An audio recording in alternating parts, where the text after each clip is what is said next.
So, so dear all, very warm.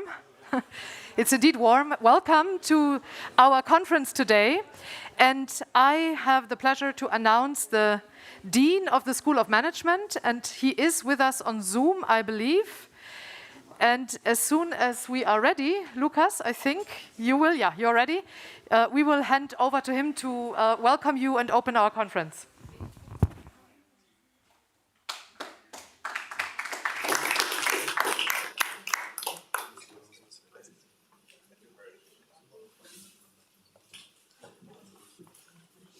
Okay, so good morning, everybody. I'm not sure whether you understand me already. Yes. But this sounds good. So it's a great pleasure to start off a conference like that, because this is basically a conference for which we have been waiting for a long time. Predicting venture success. The German Venture Conference 2022 is at the heart of what we are doing here at the Technical University of Munich. And in order to basically kick off the conference, I have taken the freedom to give you a small overview over our startup ecosystem that we have at the technical or around the Technical University of Munich. And if you allow me, then I would even share some slides with you, because I think that would give a fantastic, basically overall embeddedness of what you are discussing over the course of the next couple of hours.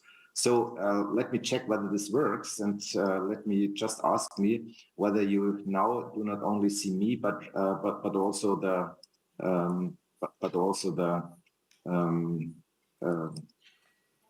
presentation. Do you see the presentation? Okay, that's wonderful.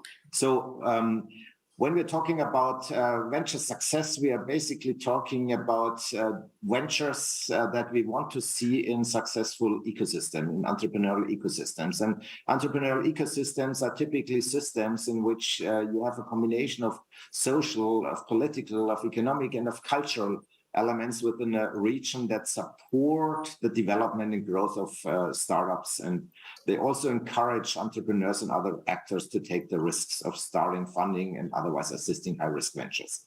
And we are happy to have one of the entrepreneurial ecosystem researchers with us here at Tom School of Management.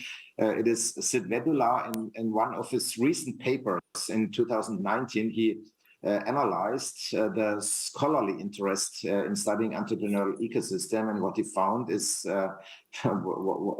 basically this exponential function that you see here, an exponentially increasing interest in the study of entrepreneurial ecosystems. So there is a lot of research going on in academia, and there is also a lot of activities in practice. And if you simply think about our Munich ecosystem, you're in Heilbronn, but it's very closely connected to the Munich ecosystem at the moment. Then there are ambitious goals where Technical University of Munich, Unternehmertum are basically at the heart of these ambitions. And what you basically see is that we want to scale up over the course of the next 10 years by a factor of 10.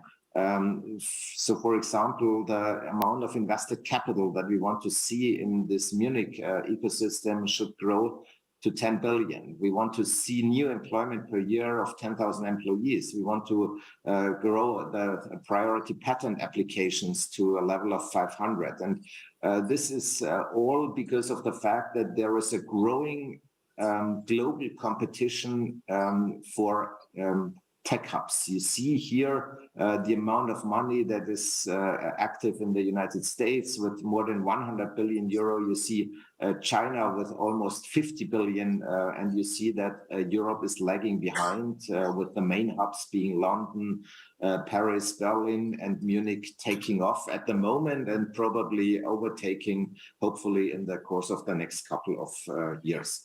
And this entrepreneurial ecosystem that we basically are designing in Munich is the sum of many parts that go together. It's not only TUM and Unternehmertum, it's all the other universities that you see in Munich. You have a lot of venture capital being based in Munich. Government and foundations play an important role, and startups receive in the moment a lot of financing. And this financing has now achieved a record sum in 2021. 3.5 billion US dollars went to startups that are that have been basically started in the Munich ecosystem by TUM or Unternehmertum. Among them, startups such as Celonis, Flix Mobility, Lilium, Scalable Capital, Personia, and you name them. And what we also do then as the next step, and I think that this will also be a very important part where the conference can come up with some also ideas, is a better connection between basically the academia and the inventions in academia and their road towards successful startups. And here we have established now at TUM the TUM Venture Labs in different deep tech areas, such as quantum technologies, such as robotics and AI, such as the built environment or additive manufacturing. And these TUM Venture Labs are organized around the scientists in these areas. We will also establish one here at the campus in Heilbronn, where this conference is being held in order to pave the road for fresh entrepreneurial deep tech ideas towards successful venture creation. And when we think more deeply about what we can do, then it's clear that we basically need a holistic approach. And this holistic approach for us is Technical University of Munich means that we put an emphasis on education. We are just at the process of hiring one new professorship in the area of entrepreneurial education. This will then give a holistic approach to education for all the students at the Technical University of Munich. We want to foster the venturing activities with new paths from idea to venture. There will be even more events and networks.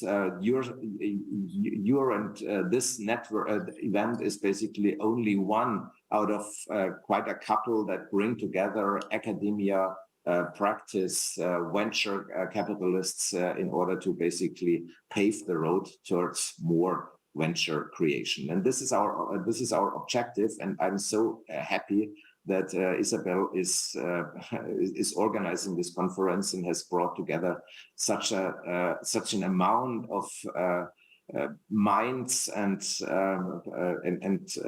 really high caliber persons and personalities to this conference. I wish you all success and fruitful exchange for the next couple of hours. And let me thank you very much for listening to me. Thank you.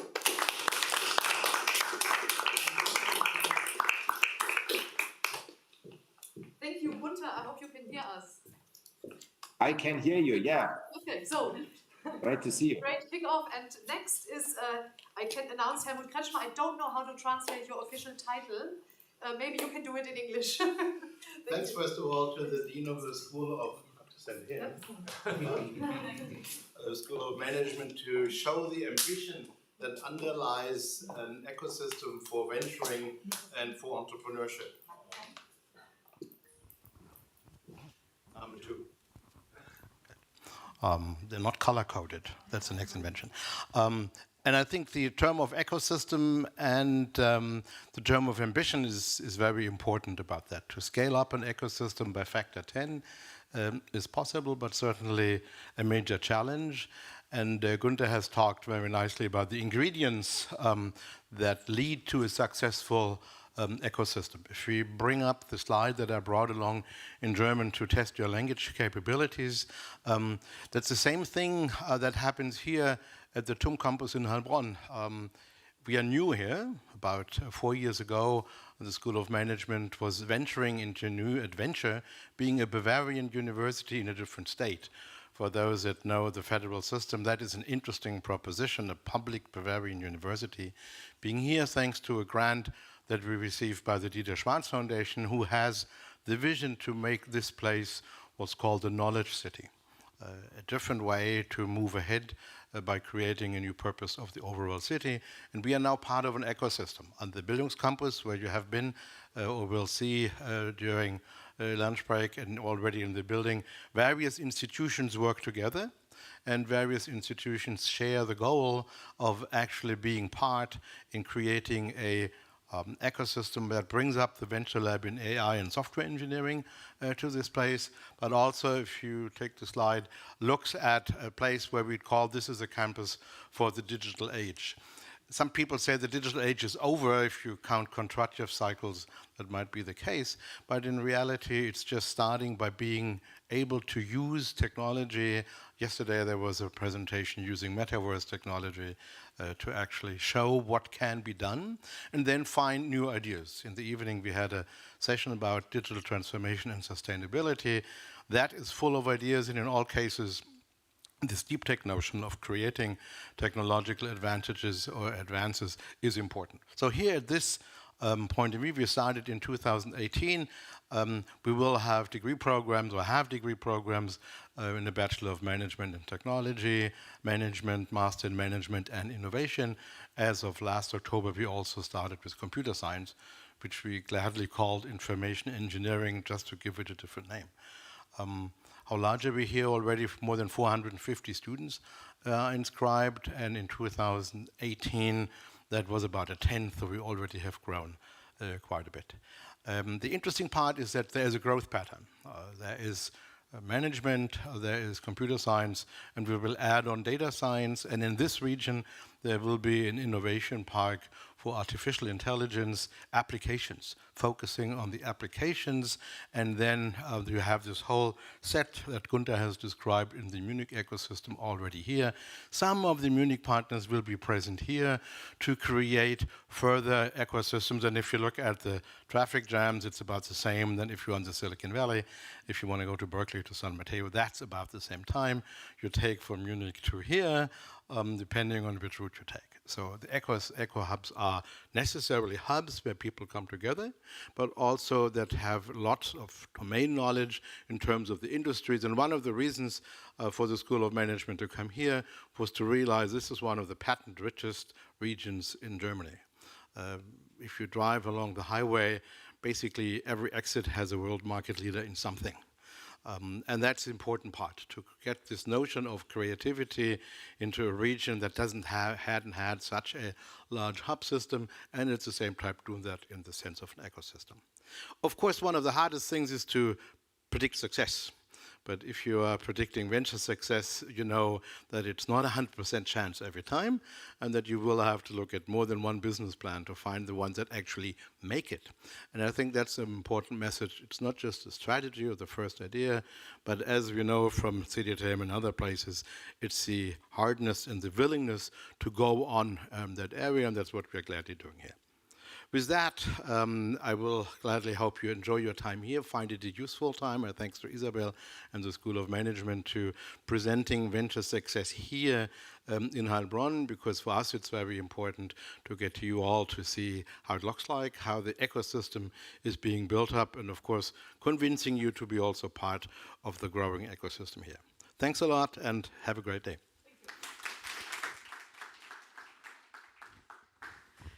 Thank you, Helmut. And yeah, I would like to kick off with a very short presentation from our group with the slides. Maybe, exactly, can I click? Yeah. So you see the announcement. So we have, the main topic is how can we improve predicting whether a venture will be successful. I think that's a question on every investor's, on every startup team's mind, right? There's lots of research. I think we handpicked leading researchers doing research on that. Hopefully we have some innovative ideas that we can discuss here. And I will hand over to Marlin to kick it off, and then the whole research team organizing this conference will present their part. Thank you, Isabel. So, well, startup success or new venture success, why do we actually care? So we know that startups are a driver for innovation, but they are also more and more becoming a driver for economic growth. So if you look at the numbers, startups are growing in the last 5 years in Germany with a CAGR of almost 7%. So in the total numbers, it's still the US is leading. However, we see all around Europe, the number of startups are growing. If we...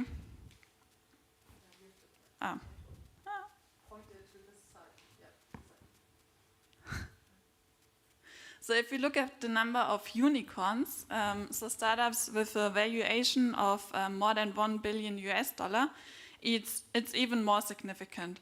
So in Germany, they were growing with a CAGR of almost 40% in the last 5 years.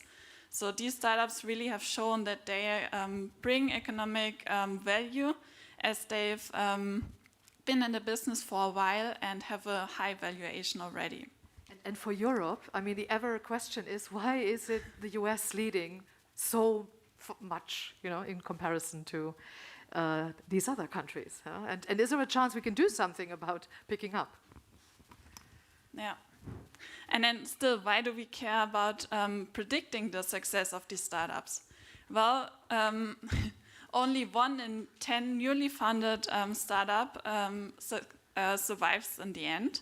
And the top reasons for startup failure, number 1 reason is that they run out of cash too fast. So we really need to understand which startups are the leading ones so that we spend the money efficiently and predict the right ones to invest in, that they do not run out of cash. So what are practitioners doing? So venture capital funds, private family offices, etc. So depending on the stage of the startups, we have different investor types. So typically at the beginning, you have rather individual angel investors, maybe also VCs, friends and family. And later, towards the Series A, B, C, D+, there are rather like groups of hedge funds, investment banks, so the big investors. And they, depending on the stage of the startups, they use different valuation methods. But I think we will learn about this later today from experts in this area. However, it's typically at the beginning quite unknown how the success of the startup will end up, and you have to find comparables in the industry. So it's rather based on assumptions than on historic financial data, which you can then use later on once the startup has a track record of financials that you can derive from. As said, right at the beginning, when VCs invest in startups, it's quite unknown how it will turn out. You do not have a track record of financial data. That's also why the returns of venture capital funds are typically quite volatile over the years. So we see here the performance as internal rate of returns of VC funds over the last years. And to learn from data, from other data, how they can improve their investment decisions, how they can make better decisions, we are looking at data-driven methods to really improve these decision-making methods. Right, and happy to take over there. So I think the next slide just shows a selection of VCs that actually currently already engages in data-driven methods and platforms, etc. This is from 2019, so obviously the sizes has been increasing. I think it's almost industry standard nowadays. VCs are using this. We'll have a panel on this later, so I'm very excited to have some insights there. Maybe skipping to the next slide. This is an example of Signum Fire. They praise themselves as pioneer in the field. They're largely data-driven. They have Beacon as a sort of intelligence tool. And really, you can imagine it's like Bloomberg, right? You open it, and you don't have stock markets, developments, or individual stocks, but you actually have companies. And then you see, right, so, okay, they're going up or down, green and red, and it's just fascinating what you can find out there. They're actually using it also then to foster their investments, for talent, etc. So it's quite intelligent systems there. Next up, I think it's 645 Ventures. It's another example. Just how you can expand this. I think they're also using their tool for potential co-investor search. So it's really quite amazing what you can do there. Another example from Germany. I know that Headline has several locations around the world, but I think, they also employed two quite smart female counterparts, I would say Eva and Athena. So super exciting what they're doing there. Correlation Ventures, they claim they can reduce their screening investment time down to 2 weeks. And I think in the world of VC, speed matters. So obviously that's also quite a benefit.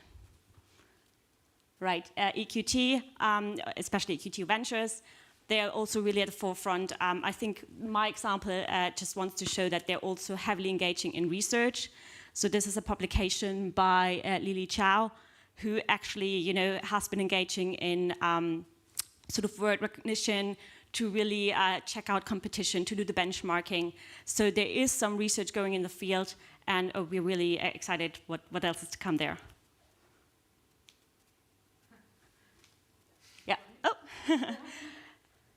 Excited to show this slide, and I think we have Andre, who's a partner at Early Bird Venture Capital here today. He will talk about the details later. But actually what I want to come down to with this slide, it's simply, do we still need investors? Do we still need humans? Or can data solve our, screening, evaluation, etc.? And I think Andre and you will explain later, he is for the augmented approach, right? So you still need a human part in it. Obviously, data can help, but it's not the whole story. Right, so summing up for this part, I think there are definitely ups. You're right, you have faster processing, you can expand geographically, and you kind of tend to be more neutral, right? I mean, warm welcomes still, or warm intros still matter, but to what extent that can be discussed, up and downs. So I think, still manual work necessary. The downside is, right, data to some extent only proprietary, so everyone can get the data. And obviously we're prone to biases, and we build our learning tools based on historic data. So what can we do about that? And with this, handing over to Teresa. Okay. Thanks. So, actually I'm standing at the right point now here. So how can we predict actually venture success in the very early stages where there is no data available, at least no financial data, right? And scholars and practitioners actually agree that the venture team is the most crucial part, and especially in these early stages where we do not have financial data available. So how can we actually, and this is a refinement of the earlier question, how can we actually predict venture success based on a quantified assessment of the venture team? And predicting venture success is a growing research area. The first publication was already in 1980, and it has been growing steadily since, up to today, actually, and I hope we can contribute to this stream of research in the next years from our research group. Research, however, has mainly focused on the individual entrepreneur. So when you ask VCs, say, yes, we look at the personality of entrepreneurs, but it's mainly on the individual entrepreneur. From the science perspective, there are some exceptions here. Nikki Broix is in the audience. She is actually researching entrepreneurial teams. But if we look at the research from the last years, most of the research looks at traits, general traits that are relevant for entrepreneurship performance, achievement motivation, proactiveness, self-efficacy, and also, of course, the Big Five personality model, a very prominent model in science that looks at the 5 personality traits of entrepreneurs and what predicts venture outcomes or individual entrepreneurial outcomes. And for example, openness to experience, conscientiousness, and extraversion is positively correlated mostly. Agreeableness, mixed effects, neuroticism, negative effects. And there's also a dark side to entrepreneurship or entrepreneurial traits. For example, overconfidence or narcissism, ADHD, and stuff like that. And there are actually also some positive correlations. So it's not only negative, those dark traits. And looking at the venture team, there has been research on cognitive and also demographic diversity, but it is still starting up, and the evidence is very limited and also mixed. So demographic diversity, Ricardo will say something about it, we'll look into this one. And cognitive diversity in venture teams has positive or negative effects for funding decisions. So very mixed effects here, a lot of research gaps for us to fill. So there are some missing pieces that Isabel will outline. There's some missing pieces, exactly. So there's a lot of research on personality, and Nikki, correct me if I'm wrong. It's just like in leadership research, you cannot say this trait will predict success. So the answer always seems to be it depends. It depends on the context, the team you lead, etc. So what is missing, we think, is to look at the dynamics. So which persons are charged with which tasks, and does the founder team interact in a way that is going to be beneficial for the venture? So it's about interaction. And looking at the social networks, the team composition, how do the personalities fit together, cognitive diversity, etc. Next slide, please.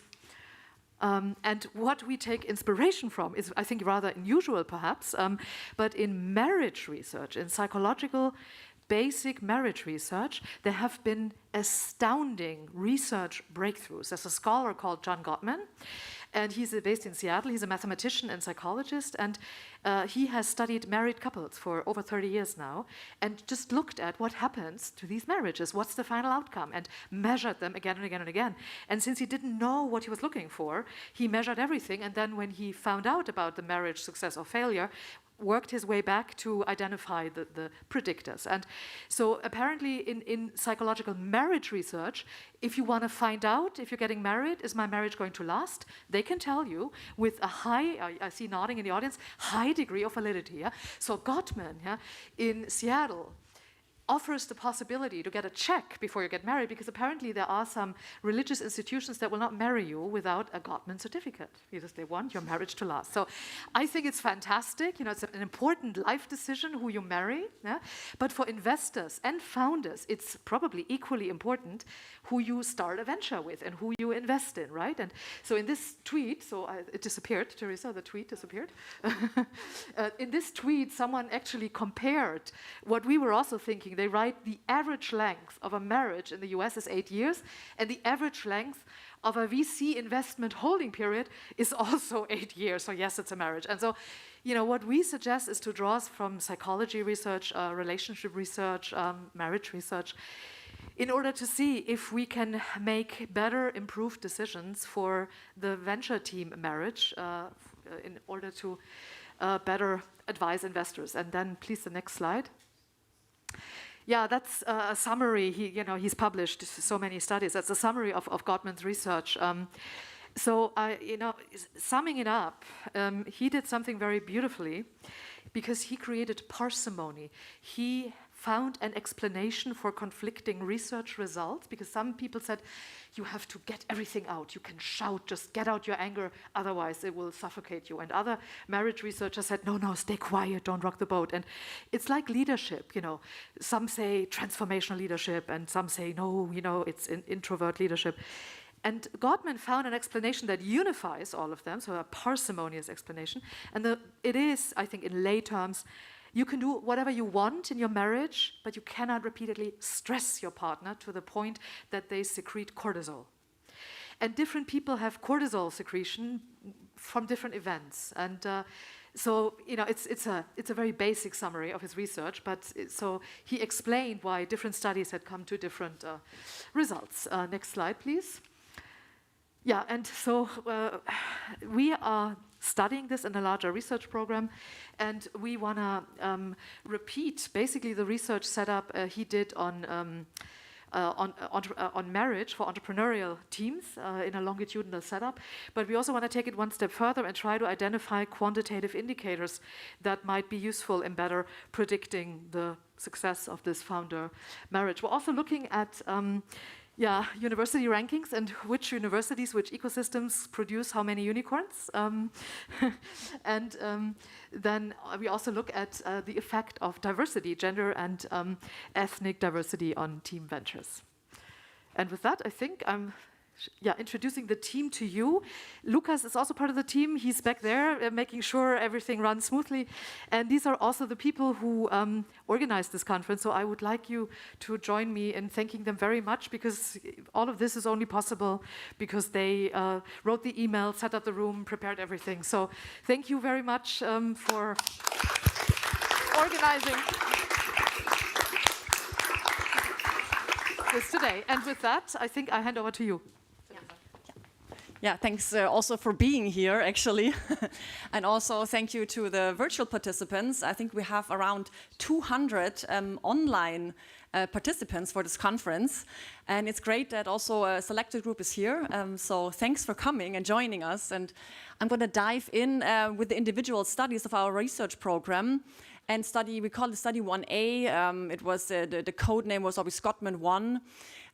This is really, the goal is to replicate Gottman's research for ventures. So we want to predict venture success just as he did for the success of marriages. We would like to measure the team dynamics at the very beginning of a venture foundation that contains the 4 horsemen that Gottman identified, the positive-negative effect ratio during conflict, which is not 1-to-1, but 5-to-1. Right? So you have to balance out 1 negative affective experience with 5 positive affective experiences.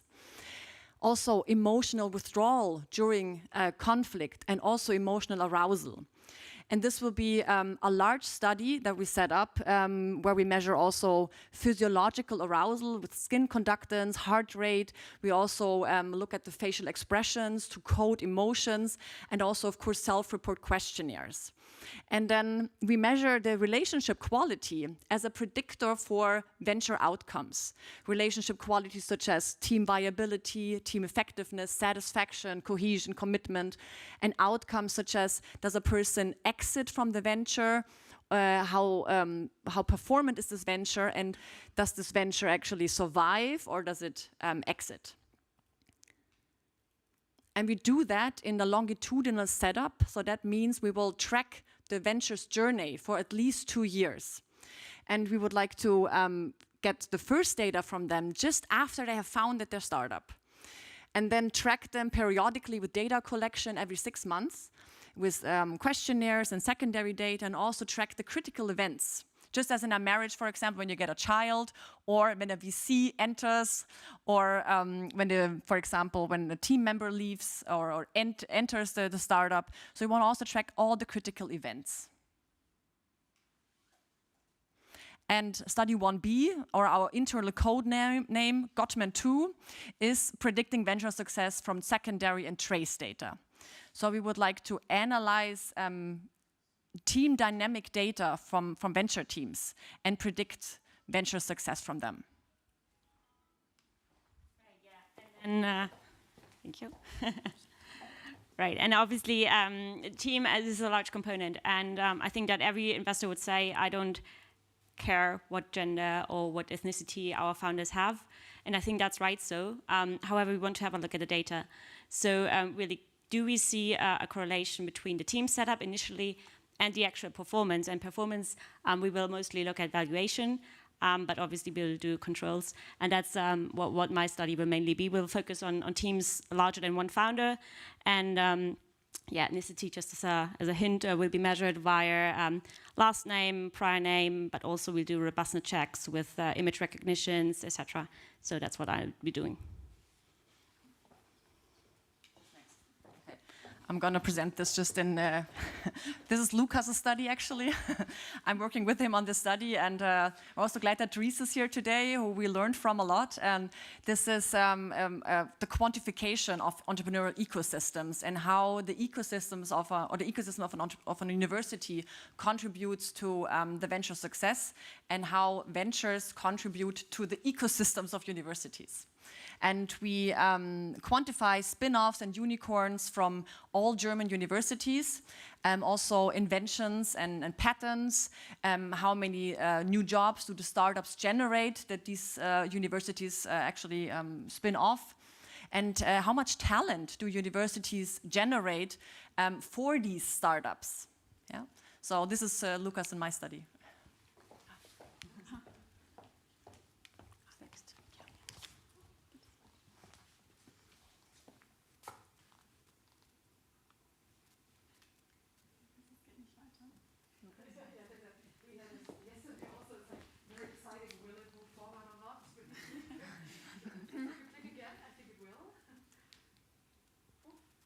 No, yet, not yet.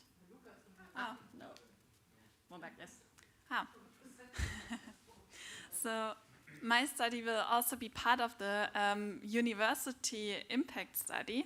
So I will look at the social network of people who studied at TUM specifically and model their network, and then use the metrics that we have from social network analysis, so a field rooted in sociology, and look whether this is a predictor, whether a person starts a startup, first of all, and then also whether the startup is successful in the end.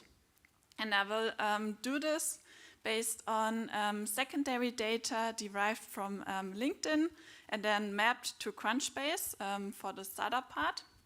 And currently, so we had a look at the LinkedIn data and found that we have around about 400 founders from TUM, where we can use the data from, yeah, and see whether this is a predictor.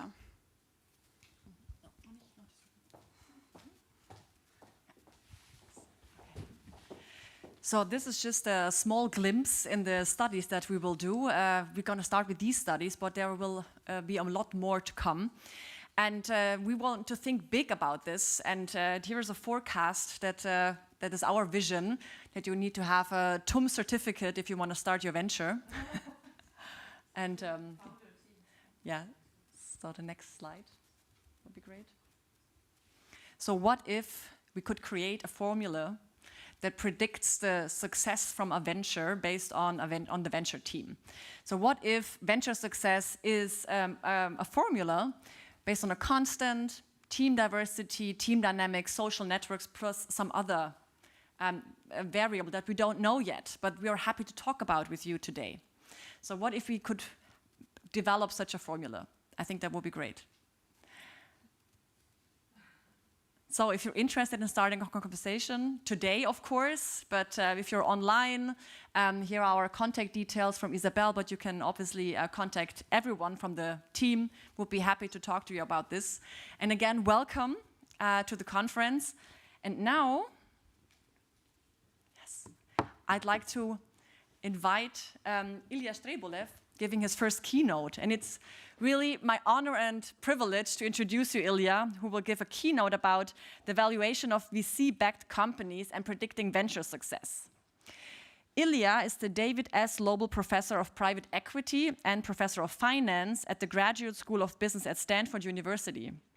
He is also the founder and director of Stanford GSB Venture Capital Initiative. He graduated from London Business School with a doctorate in finance. He holds a bachelor and a master in economics from Moscow State University and the New Economic School in Moscow. Ilya is an expert in corporate finance, venture and angel capital, innovation financing, corporate innovation, and financial decision-making. His work has been widely published in leading academic journals, featured also in a variety of media, including the New York Times and Wall Street Journal. His work has been awarded a number of prestigious academic awards, including the first paper prize of the Bradl Award for the best corporate paper published in the Journal of Finance, the Pharma DFA Prize for the best asset pricing paper, and the Trefts Award by the Western Finance Association. Ilya, we are so fortunate to have you here at GVC, and the floor is yours.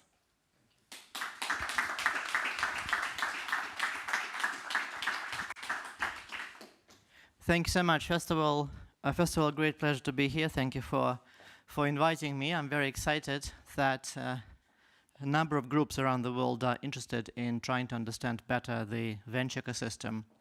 And it's a very difficult, I would say, mysterious question about how to predict venture success. So we've been trying to approach this from various angles. I'm going to talk about this from one specific angle. But prior to that, let me mention briefly what also we are doing at the Venture Capital Initiative at Stanford. In addition to predicting venture success using traditional methods, and that also covers the variables that were mentioned today by the team presentation from TOOM, such as gender, diversity, education, etc. And by the way, I always, when I teach my MBA students venture capital, I always give the statistics of Gottman's and others. And the reality is, so you have to update that Twitter. That Twitter is not based on facts. The facts are that the median length of the VC founder relationship is longer than the median, because average is very difficult to define here. The median marriage in the United States. I'm not sure about the marriage in Germany. Okay.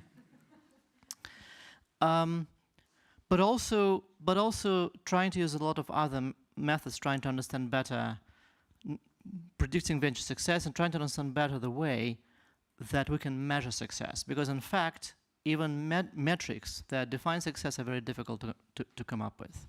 Just to give you an example, when we study very early stage, let's say for example, thousands of startups that came out of Stanford University, so many of them are relatively young. Well, we can wait for 10 years, but by that time, first of all, a lot of information will become stale, and also a lot of new startups come along. So how to measure venture success in this case? Typically what's being done is not the eventual outcome, but the outcome intermediate. What is the intermediate outcome for the venture startups in this environment is the ability to raise funding, or the ability to raise the next round of venture funding at what is called up round valuation, which means that the value is larger than the previous round valuation. Also, the word success by itself is quite subjective, because any startup consists of a number of parties, number of constituents. There are the founders, there are investors, there are employees, and others. And what success for founders does not always equal success for investors. So I've seen many of my former students who started companies, and the investors in those companies did receive quite nice return, but the founders didn't. So do we define the success or not? So in fact, what we're doing at the Venture Capital Initiative is also trying to correlate and find various ways to determine the relationship between various success metrics. Finally, let me mention something else. Over the past 3 to 4 years, we've been very interested in another part of the venture ecosystem, about which I'm not going to talk today, but I think is increasing in the world and deserves much more attention. And especially because at the very start of today's event, there was a discussion about why the US is so much ahead and Europe isn't. There are many reasons behind that. In fact, I have a number of papers on that. But one potential reason why Europe can be ahead in the future relative to the Europe of the past is corporate venture. If you look at the United States, then corporate venture, which means basically the venture funds that are invested on behalf of large corporate parents most of the time, either public mostly, but also private companies. In the United States, in 2020-2021, more than 35% of all the venture deals included at least one corporate venture fund. And if we look at Europe and Asia, then I think corporate venture is becoming even more important. The reason being is that the traditional venture funds are not that important, especially in Europe. And As a result of that, we did a very substantial study on American corporate venture funds, and studied the design, the micro elements of design of over 100 corporate venture funds, and found that, well, many of them are not designed properly. And I think that would be great to have similar study on the European, including German, corporate venture funds, because I think that in turn will also lead to the not just predicting venture success, but also having an impact on how ventures in various countries may succeed. Okay, enough about preliminary stuff. So this is going to be based on a research project with my former student, Will Gornell, who is now a professor at the University of British Columbia. Several years ago, Will and I developed a framework to value venture capital-backed companies. And valuing venture capital-backed companies, and when I say VC-backed companies, I mean companies backed by venture capital at the time when they're still private, is very important for a number of reasons, and again, for a number of agents in the venture ecosystem. For example, valuations are critically important for fund managers to select management team, critically important for limited partners to select fund managers. In the recent years, secondary markets liquidity is on the up. And obviously, without valuations, the secondary market is not going to become more liquid. I work a lot with family offices around the world and sovereign wealth funds about the allocation of their funds to venture capital and private equity ecosystems, and also about the decision how to allocate funds to specific fund managers. And valuations, again, are critical there. Not the final evaluations when the companies go public, for example, or get acquired, but intermediate valuations of venture capital-backed companies. The valuation is very difficult in the venture capital environment for a number of reasons. One is generic because it's more difficult to value private companies compared to public companies. But even on top of that, there is an additional challenge. And that additional challenge originally is a feature of the Anglo-Saxon law, but I believe that is the same in continental Europe, including Germany. It's not just because it's difficult to predict cash flows. Well, many startups, I'm sure coming out of TUM as well, have no cash flows, have just hope for future cash flows at some point in the future, and lack of information. But in fact, a much bigger reason is an extremely complicated, convoluted nature of what we call in academic finance capital structure, and what typically practitioners call waterfall provisions or financial structure of companies. At least in the United States, and I believe also broadly in other countries, and also many European and Asian startups are incorporated in Delaware anyway, because investors require them to do so. In the United States, the traditional financial structure that is used by public companies, for example, let's say consider IBM or Microsoft, they will have one type of common share, they will have no preferred shares, and of course they will have a lot of debt issued. That's typical structure. Here we have a structure where there's typically going to be one or more issues of common shares that is typically held by founders and the management team and then rank and file employees. But then we have many classes of preferred shares. Each venture investor in subsequent rounds of fundraising will be having a different type of preferred shares. And also, for those of you who are experts in public financial markets, the word preferred share means something. And as I tell my MBA students who are experts in this, because they had to pass, to come to me, they had to pass the traditional finance at Stanford. Whatever you've learned about preferred shares in traditional finance, Finance 101, forget almost all of this. Because preferred shares used by venture capitalists are not preferred shares in traditional financial markets. And so, because on average, these venture capital-backed companies raise 5 to 6 rounds, in our data set of about 50,000 venture capital-backed companies in the United States, the maximum number of rounds, I believe, is over 50. The median is 2.5, but that's relatively low, but that's because most of those companies are unsuccessful and fail pretty quickly. If you look at unicorns already mentioned today, then the average number of rounds is going to be 6.5. And in fact, the eventual number will be higher because many of those unicorns are still private. And each round gives those investors very different cash flow rights, corporate governance rights, control rights. So this all makes very different to value those startups. So Will and I, back in 2016, developed a valuation framework that we used to value every single American unicorn at the time. So unicorn is a privately owned venture capital-backed company with a reported valuation of $1 billion. And notice that I stress the word reported valuation because whenever you read in the newspapers that yet another startup raised money at $5 billion valuation, this is not valuation. This is not the market value. And of course, most people, I talk to so many journalists, but also limited partners, pension funds in the United States, they confuse the reported valuation with the actual valuation. The valuation used in the startup world is called post-money valuation. And it's a particular function, particular formula. I'm going to introduce this later. But post-money valuation is not the implied market valuation of a company.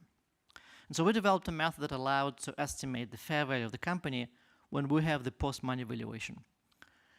And applied it, as I already mentioned, to all the unicorns. We found that on average, American unicorns at the time were overvalued. When I use overvalued, meaning that their reported post-money valuations were higher than the implied fair values by about 50%. And so that was big news at the time. So it was the only time in my life so far when I was featured on the front page of New York Times. And suddenly my phone, nobody cared about my phone before, but suddenly everybody tried to call me. And also I was not the most popular person in Silicon Valley on that day. And that also led us to predicting success, because we could check whether the degree of that overvaluation had any relationship with the eventual success of unicorns. Okay. So that original valuation framework had one challenge. One challenge was that we assumed in our valuation framework that there was only one round of investment. And that was for technical challenges. The model was quite complicated. And therefore we applied it only to unicorns, because unicorns are kind of by construction are late stage companies. And even if they have more rounds of funding, that is going to be relatively unimportant. So since then we extended this approach. And this is a new valuation model, which encompasses the previous valuation model, valuation framework, that allows for multiple rounds of funding. And now we can apply this, and I'm going to apply this to about 40,000 deals, about 15,000 companies. So here is a quick example of a company that all of us heard of, WeWork. And what is really interesting here is WeWork, kind of the share price went up, went down. Now, you see all those dots. Those are reported prices by mutual funds. Because WeWork very quickly became quite highly valued, many mutual funds decided to invest in WeWork directly, bypassing venture capital funds. And mutual funds have to provide quarterly reports. Now, if two mutual funds own a common share of IBM, then presumably the price reported by those two different mutual funds, okay, on the same date will be the same. Well, that is not the case here. And as you can see, there's a dramatic difference sometimes. So, like, for example, at some point in 2018, the difference was more than 3 times. And that is the same share, the same type of shares, held by 2 different mutual funds. And that is because, really, nobody knows how to value those companies. So that's just one example of the challenges we face in valuing those companies. So here is, I will not go into technical details. If you're interested, of course, you can, the paper is, both the original one and the updated one, the revised framework is available with all the fancy equations. I will not show you any equations, but I will try to show you the feeling for what is accomplished and why it's important, and at the same time why it's kind of challenging to do. So here's an example. I'll give you an example of SpaceX, which I love giving for a number of reasons. One, of course, it's well-known company and everybody talks about SpaceX and its founder. Second, luckily for me, it's still private. And right now, I believe, is on round R. A, B, C, D, R, okay? And I pray every single year when I teach MBA students that SpaceX is still going to be private, because that's my favorite company to give to MBA students, because it covers everything that I would like to cover. So here is one issue. So SpaceX raised its first round of funding in 2005. It was founded in 2004, 2005, and then 2008. Now, common shares was held by the founders and early stage employees. And then it raised Series A from venture capitalists, and then it raised Series B from another group of venture capitalists. Now, what's shown here is on the vertical line, Series B payout. So this is the payoff of Series B preferred shares, those that are held by venture capitalists that invested in round B. And on the horizontal line shows the exit value, meaning that, let's say, SpaceX would be sold for $250 or $100 million. And again, this is when SpaceX was still a very young company, and therefore those hundreds of millions of dollars was still substantial amount of money, okay, for SpaceX. There's something else.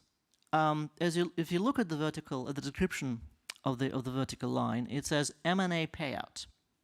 It turns out that for many, in fact for most, venture capital-backed companies, the nature of their contracts is such that the payout is different. Whether the exit is going to be M&A, so the company is acquired, or the company goes public. So therefore, unlike for most other companies, the payoff structure should be conditional on the type of the exit. So this is just an example for a particular type of an exit. What we show here is what any of you who ever passed a derivatives class would immediately recognize as some kind of an option.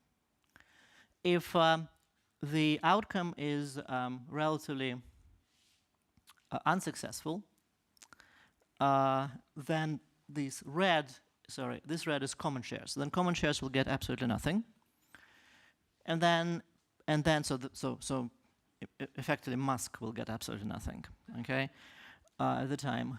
And then if the company is becoming pretty successful, then the common shareholders will benefit more and more. The green line is Series A. And what you see here is that if the company is very successful, then the payoff is going to be the same, whether you're a common shareholder or a venture capital investor, Series A. But if the company is relatively unsuccessful, then the payoff is going to be very, very, very different. And prior to our paper with Will, original paper from 2016, there was really no way to distinguish those two. And here is Series B. So Series B was issued in 2008, financial crisis, and got very preferential rights, not only relative to common shareholders, but also relative to Series A. So this is an example that, in fact, different venture capital investors in the same company are treated very differently. Specifically, if the company would be relatively unsuccessful, Series B will get much more. Common shareholders will get nothing, but Series B will get much more than Series A. And if the company is very successful, then there will be no difference. That is the overall feature of the venture capital-backed companies. If the companies are truly super successful, then kind of there is no difference. Then we will all get the same per one share. But there's something else. So now I'm going to concentrate on Series B. Because SpaceX, as I told you already, issued Series C, D, E, F. What happens is that the payoff of Series B, shown here after Series B, that I showed you on the previous slide, changed. Because every single time SpaceX issued another round of funding, the payoff of the original securities changed. That is because the new investors coming in negotiated some additional rights. Sometimes the change is relatively immaterial, so that is the payoff of the same Series B, but after Series C was issued, so the next round of funding. And that is after Series D. Now that is interesting because Series D negotiated something else. Series D negotiated seniority, which is unless they're going to be paid off, nobody's going to get anything. Which means that, okay, there's no laser here, but if you look at, actually maybe there is, no.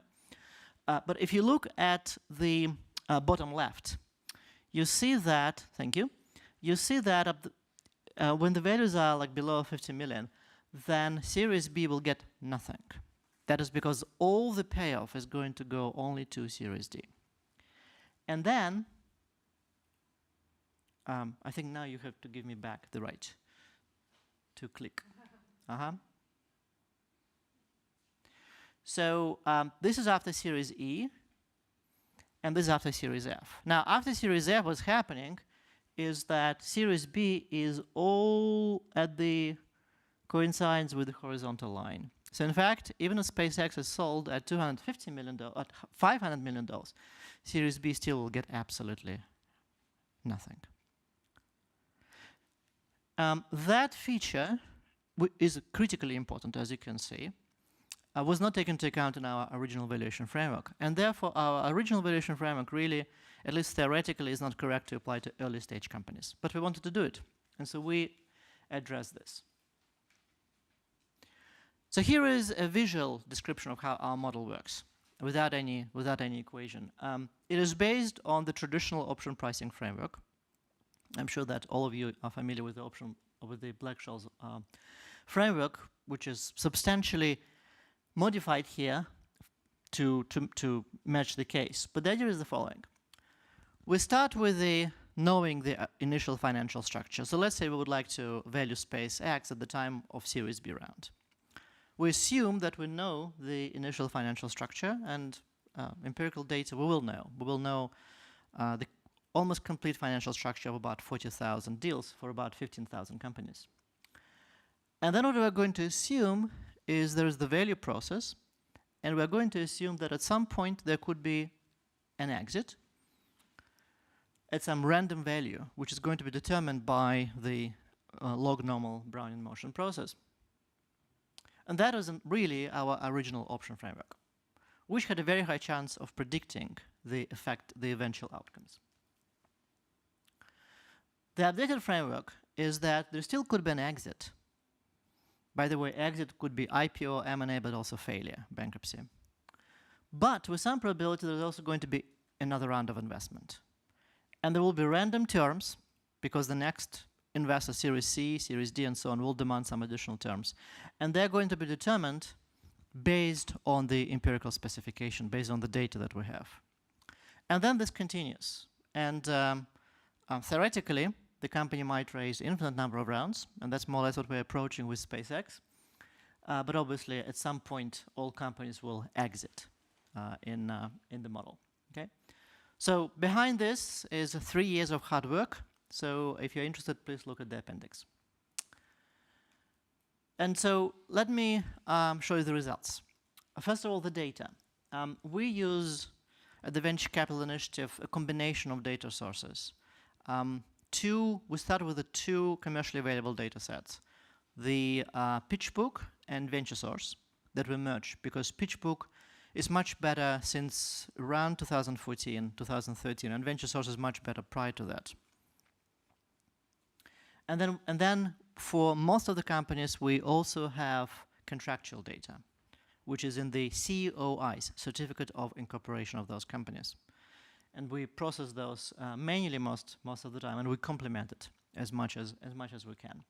And for many companies, we also, especially for highly valued companies or for better known companies, we manually fill some additional data. We apply our model for all the companies that raised venture capital rounds in the United States between 2005 and 2020. And that's about 40,000 rounds. And what is going to be here is the overvaluation. Let me introduce what I mean exactly by overvaluation. I mentioned post-money valuation. Post-money valuation is very simple. It's a product of two terms, which is the price of the most recent round. For example, SpaceX Series B will be the price of Series B. SpaceX Series R is going to be the price that venture capitalists paid for the Series R preferred shares. So that is the first term. The second term is the total number of fully diluted shares. What is fully diluted shares? Well, we have common shares, but also we have all the other shares, such as preferred shares, that could be converted into common shares. So all those preferred shares, A, B, C, R of SpaceX, could be, and in a very successful outcome, will be converted into preferred shares. Okay? So that is fully diluted shares. not only preferred, but any instrument of any kind, for example, let's say employee stock options, warrants, and so on, that could be converted or could lead to those investments getting additional common shares. That will be the base of the total number of fully diluted shares. And so post-money valuation is the product of those two terms. Intuitively, it will almost always lead to the overvaluation. Why? Because based on the payoffs I showed you, in SpaceX, for example, preferred shares are always provide either the same payoff as common shares when the company is doing very well, or a higher payoff. So therefore, preferred shares are always, by definition, by construction, are always worth more. So prior to our paper with Will, nobody really was taking this into account. Like those mutual funds, they had common shares, but they priced them at the price of the previous round, or the most recent round, which is they really thought that their common share is valued as much as the preferred share, which of course is not the case. And so overvaluation is the degree by which post-money valuation is higher in percentage terms compared to the model implied fair value of the company or the debt security. And so if we ignore all the terms, by the term I mean contractual terms, such as preferred share, for example, there will be no overvaluation. And this is if this is the original model. So this is the original model of Gornall's triple life when we have only one round. And this is the updated model. There are a couple of interesting comments here. First is that the overall degree of overvaluation is extremely high, whatever model you use, between 50 and 75%. That is on average. There are some extreme cases where overvaluation is like 1,000%. But this is very, very high. So in fact, using post-money valuation as an indicator of the fair value is not a good thing. If you're an employee, especially, if you're an employee of a Silicon Valley-based startup, using the post-money valuation is a bad thing. Why? Because as an employee, typically you have options on common stock, which are much more affected by overvaluation than any other security. And so if you think that your common share is worth $10 because it's based on the price of the recent round, based on this, it's maybe $5, $4, or $3, or even less. Second is that, as you see, there's a secular decline of overvaluation from about 75% to around 50% over the past 15 years. That is an interesting story here behind that, likely because there is a substantial increase in the competitive environment, especially in Silicon Valley. About 60% of data here is from Silicon Valley, just because that's where most US startups are based. There's a substantial increase in competitive environment, which makes contractual terms more founder-friendly over time. So that's likely what's happening here. And third, interesting enough, what we found is that for an average case, or for a median case, ignoring future rounds is not that important. So here is my empirical, practical implication. If you know the contractual terms of your startup, let's say you're a founder or an employee, and it is a standard contract, so that your preferred share investors do not get any super rights, such as seniority, which I showed you in SpaceX, then in fact ignoring future rounds is okay, implying our original model is much easier. It's really straightforward. However, the moment you have some unusual features, seniorities, multiple liquidation preferences, IPO ratchets, and so on, then in fact the difference is substantially larger. That's in fact shown here on the next slide. Those are some examples of features such as high liquidation multiple and AD. AD is anti-dilution. And we show that if we ignore, for example, the case of high liquidation multiple, then could be a dramatic overvaluation.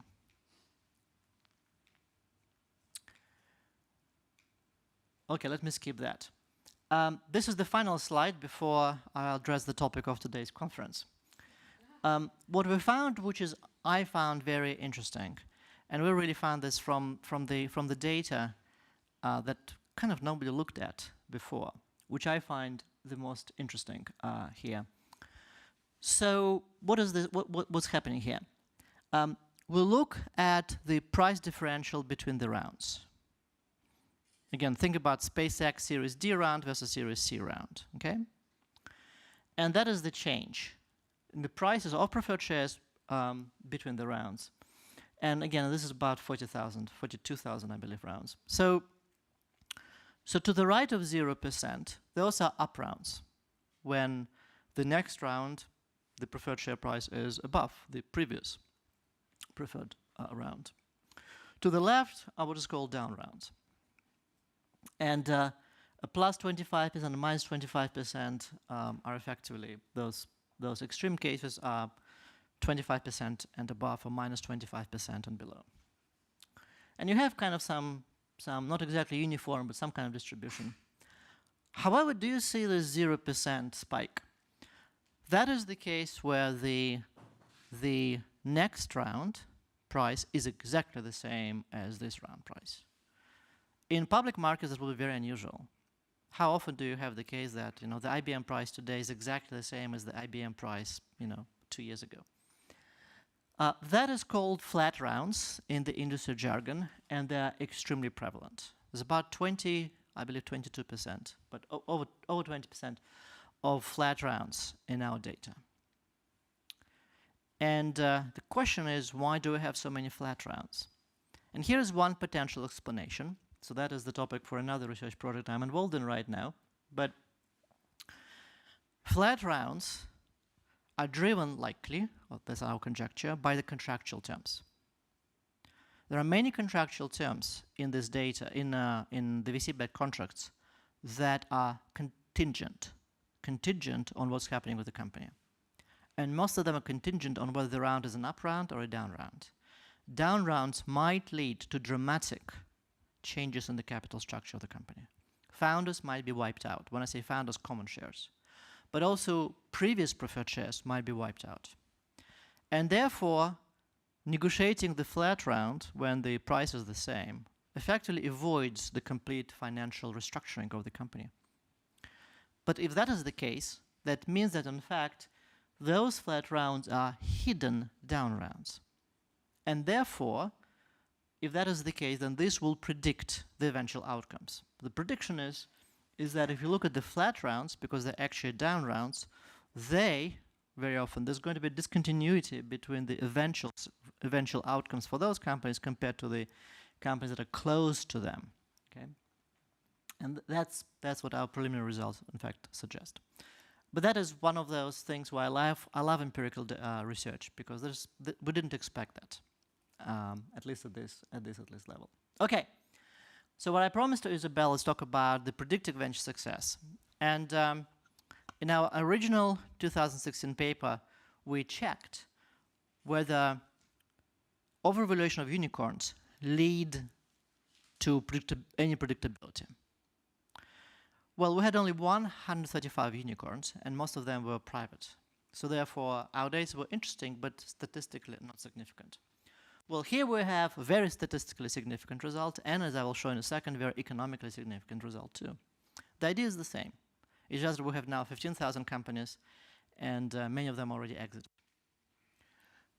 So what we're doing here, we have the independent variables is going to be, the main one is going to be overvaluation that I already introduced. Again, that is the effective difference between the reported valuation and the fair value. And the higher overvaluation really means is that there are some kind of contractual terms that the new investors negotiated, meaning the new investors had the bargaining power for whatever reason that the founders, the common shareholders, and the original existing investors, inside investors, didn't have. Okay? And the intuitive idea is that, well, when the new investors have a lot of bargaining power, when the company is not doing well, for example. Okay? So the original idea is that the overvaluation can predict success. And this starts from the second round. For the first round, we excluded here the very first rounds, like Series A. But this data includes all the subsequent rounds. So therefore, even if you have very early stage companies, but that are already, of course, raised venture capital money, then you can compare the overvaluation and also the relationship of the next round to the previous round, and this is what we find. So we control also for PMV. PMV is the post-money valuation, and that is because there is a size effect. Okay? And we also control for the various fixed effects, including the investment year fixed effect. And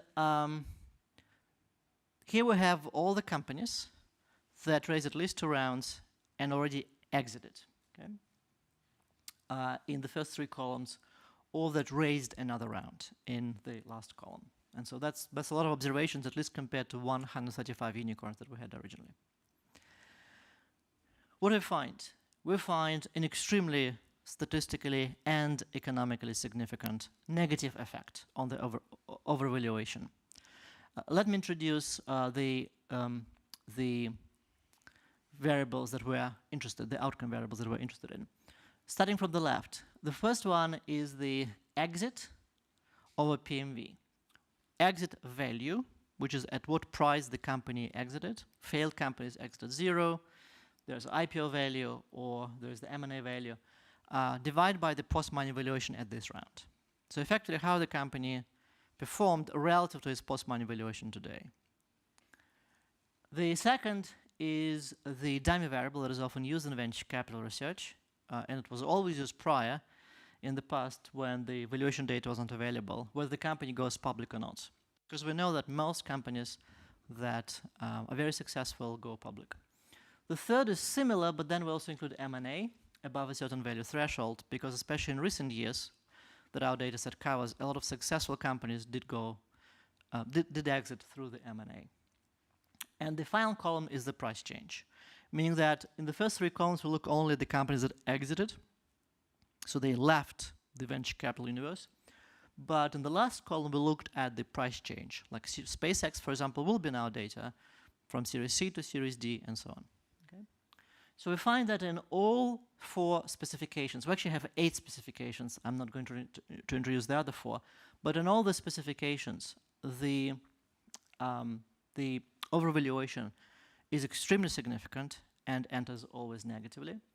When I say extremely significant, in fact, the R squared is very high. If we whoever knows about the pharma French research or trying to predict the factors, stock returns and so on, the R squareds are pretty high here. So, and we really rely only on the overvaluation variable here, overvaluation factor really here. Everything else is just for robustness. Now, how economically significant these results are? So let's think about IPO. This is log, so therefore it needs to be interpreted, but minus 1.11 approximately means the following, is that if you have a round and it's overvalued by more than 20% relative to the benchmark in that investment year, because everything should be interpreted relative to the investment year. So compared to other firms that raise venture capital rounds in that year, then the probability of your IPO goes down by about 5%, again, relative to that investment year. That is a very significant effect. So using overvaluation, or effectively using the contractual terms that those companies use relative to the contractual terms used by other companies within the same period, can lead to a very substantial ability to predict outcomes. Now, one caveat here. This is a fascinating research. Well, I'm biased here, of course, okay, but I believe so. But that is complementary to what Isabel and her team were talking about at the very beginning, because they talk mostly about the very, very early stage, like what we call in the very pre-seed stage, where there is really no valuation. This is purely financial data. We don't look here at the management team and so on and so forth, but that is, I'm not saying that one should not look into the management team here, but that is hard data, even though it requires a lot of interpretation, some assumptions. But we have a lot of data here. This is the stage of the companies where companies did raise 1 or more rounds of venture capital funding. Okay? And yet, I think this is the first result. I'm unaware of other results that explained the effect of contractual terms and valuation on the eventual outcomes. Another interesting thought that I have, as I was listening to Isabel and her team, is that this is the US data. So we have, I really don't, I have the contractual data on the UK companies as well. We didn't use it yet. I don't really have the data on German or other European venture capital-backed companies, but I would be interested because once you have the contractual data, just having the valuation data isn't sufficient. You really need to have contractual data on those companies. But once you have it, you can apply the same method. Once you know how the payoffs are going to be allocated in various states of the world. And I'm very curious, my conjecture of course is that, well, the US is not really an exception, so it's going to be similar. But I don't know. So this would be interesting to study. And to conclude, if I just have a couple of more minutes, to conclude, we've done something else that I would like to mention, which is very interesting. And I'm going to tell you that when I present this, research a lot to practitioners, for example, mutual funds, pension funds, sovereign wealth funds, family offices investing in venture capital space. They're very interested in this slide. Academics typically less interested. Okay, so what's happening here? What kind of values are reported in the data? Well, I already mentioned mutual fund values. I mentioned when if you remember the very beginning of my talk, I gave you an example of WeWork. Another one, and so here they are. So what's happening here, it's pretty complicated, but on the vertical slide, we have the observed prices as % of the new round price. On the horizontal, we have the model implied prices. And if our model matches the prices, then it's kind of going to be on the 45% line. Well, the mutual fund values they are the bluish, and as you see, they are kind of fixed. They're almost all of them are 100%. So basically, mutual funds just take the most recent price, and even though most of them own common shares, for the reasons I will not go into, they disregard it. Sometimes, as you see, there's blue stuff. Sometimes you see the 80%. Like there's another horizontal crosses over there. That's because many mutual funds, what they do is that they take recent price and then apply a 20% liquidity discount, because that's what they recommended by their advisors, because those are private companies. The triangles are the so-called 409A values. 409A values are the values that companies must report for the tax purposes. This is the IRS value. And the IRS values, as you see, are way below our model, dramatically, sometimes at 0. So the tax valuations have nothing to do with, well, I say with reality.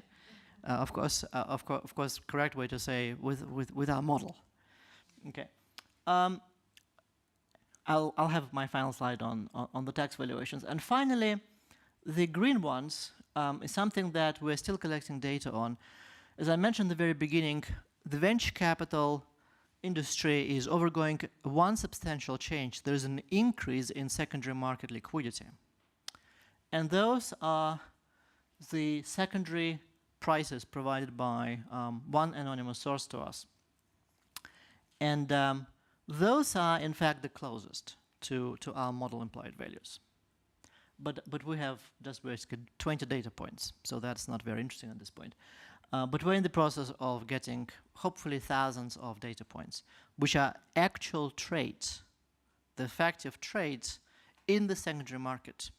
Most of those trades are by the former and current employees of successful or relatively successful venture capital-backed companies and new investors, those who would like to get those shares at the pre-IPO stage.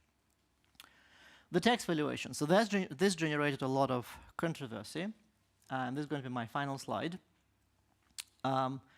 If you're in the US, that's kind of important. So those are my quotations. So companies must hire an independent accountant, an independent advisor, licensed, certified, to do the tax valuation. And again, that matters for the companies because the tax implications for the company and for the employees especially are critical. And you would like to reduce the share. you would like to tell the IRS, ideally, that the stock price is worth 0. Then there will be no tax implications, okay? So this is taken from the websites of those companies, okay? Their strike price must never be below the current value of your common stock. The strike price, that's because employees get options with the strike prices. Okay, but there are still ways to legally lower your strike price by getting the valuation of your common stock down. That is on the official website of this company, ShareWorks by Morgan Stanley. And this is a mellow valuation. What we aim for in 498 is to try and get you the lowest possible answer that is still defensible against an IRS audit. Okay? So that is very cool, and that's obviously suggests why the tax valuations are so different from the model implied valuations. So let me conclude. First, if you are interested, I advise you to go to online and try to find either the original paper that has 135 unicorns in the original theoretical framework, or the revised paper, the new paper. Both of them are available on SSRN, Social Science Research Network, ssrn.com. And this has the updated, or really completely revised theoretical framework, but also tens of thousands of empirical observations. And I think the conclusion is, first, contractual terms matter greatly. And again, I would like to see more research outside the US context. Second is that for at least companies that did raise venture capital funding, there are hard ways, hard meaning hard data ways, to predict success in a very statistically and economically significant ways. And in fact, investors do use those methods these days. Thanks so much. And I'll welcome any questions as well. Thank you. Thank you, Ilya. Fascinating research. We exchanged glances saying, oh, maybe we can give you the German data and we can check if it holds true. We're collecting that kind of data. Yeah, questions from the audience? Yes.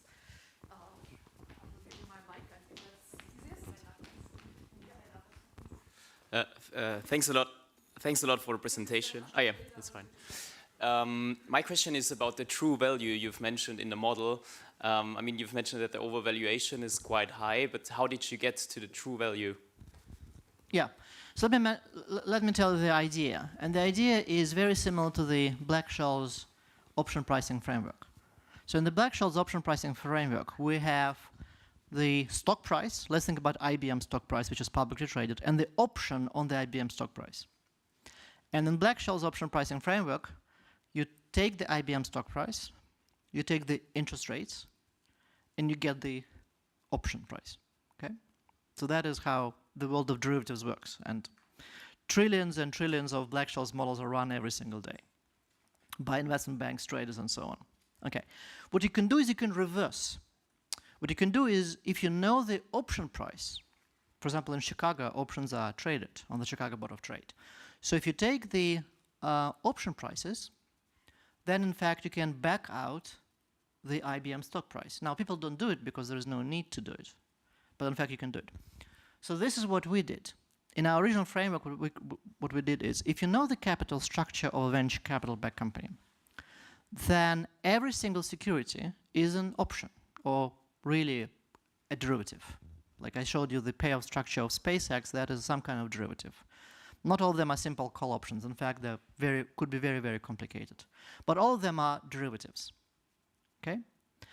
Which means is the following. If you know the capital structure, and if you know the price of at least one security, then you can back out everything else. You can back out using the revised option pricing framework specifically adapted for the venture capital setting. You can back out the price of all the other securities and also the implied value of the company as well. Now, what are the prices that we know? Well, at each round of investment, the new investors come in. And let's say, going back to SpaceX. So Series D investors came in, and they said, we're going to buy SpaceX at $25 a share. $25 Series D preferred share, right? If there were Series D preferred investors. We take this as given, because those are new investors. They negotiate the contractual terms.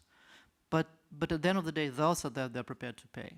Okay, so Series D sometimes might be valued more than $25, but they cannot be valued less than $25 because then investors would not invest. At least that is their perception. So we take this perception as given from this and from the capital structure. That's why contracts are critically important. We can back out everything else. Okay, so that's how this is done. I see. Perfect. Thank you very much, Ilya. Very interesting talk. I mean, the differences you've pointed out in valuations are massive. Have you seen any time effects? Has it changed? Has it decreased over time? First question. And second question, were there any external effects from the policy that try to decrease those overvaluations that you've pointed out? Mm-hmm.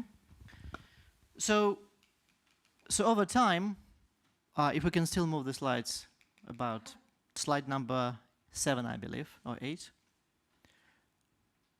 then in fact we will have the results. Okay. Yeah, slide 7. So if we see then the next one, this slide just another click and another click and another click. Thank you. Let's go back. Okay. So that is the secular change in overvaluation over time. Okay. So it did decline over the past 15 years. So that's what we found.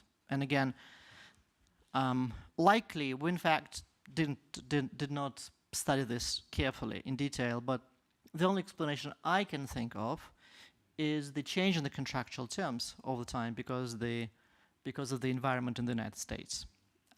Because there's more competition, more supply of money by venture funds and other investors, and as a result there's more competition among investors, so the terms are becoming more founder friendly. When terms becoming more founder friendly, the overvaluation decreases. Is there a way to check it? Well, very soon we will be able to check it, because if we go into hard recession over the next year, then in fact the overvaluation, my prediction would be that the overvaluation will actually go up. But we'll find out. What this slide doesn't show, though, is dramatic cross-sectional variation. So that there are some almost 99.9% of our cases, there is some degree of overvaluation. Sometimes it's very minor. And then there are cases of 1,000% overvaluation. From the point of view of policy, it's not about overvaluation, it's about contractual terms. And in the Anglo-Saxon law, there are 2 ways that this could be changed. One, because it's the rule of legal precedent. The first is various security regulation acts. I personally would advise against that, because that constrains the abilities of parties to negotiate. Every single contractual term is done for a purpose.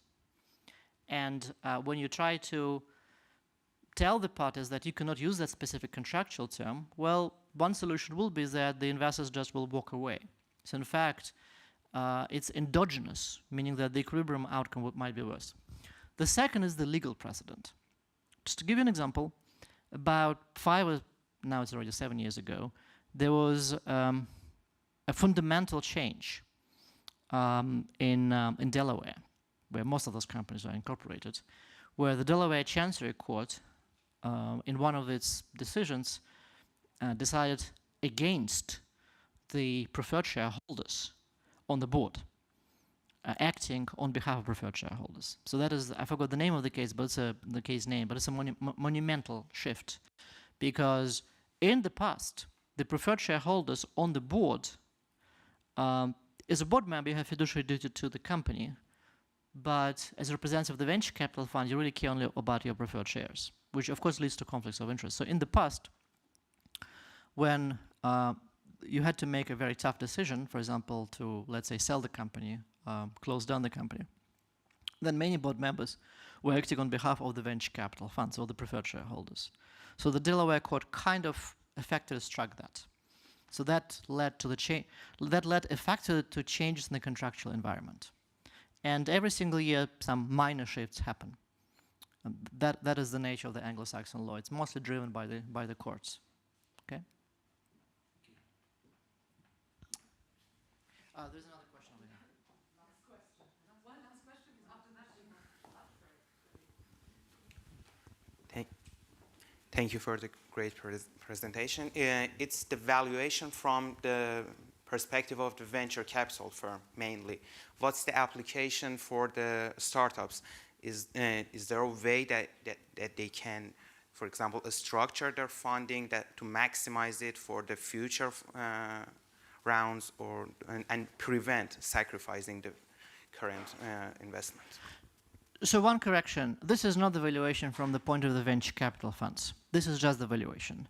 The valuation is the same whether you are, the valuation of the venture capital backed company is the same, whether you're a venture capital investor in the company, whether the founder or the employee. Now, of course, if you're an employee, you hold different shares, and therefore the value of your shares will be different likely from the values held by, of shares held by venture capitalists. But the valuation of the company is the same. The method is exactly the same.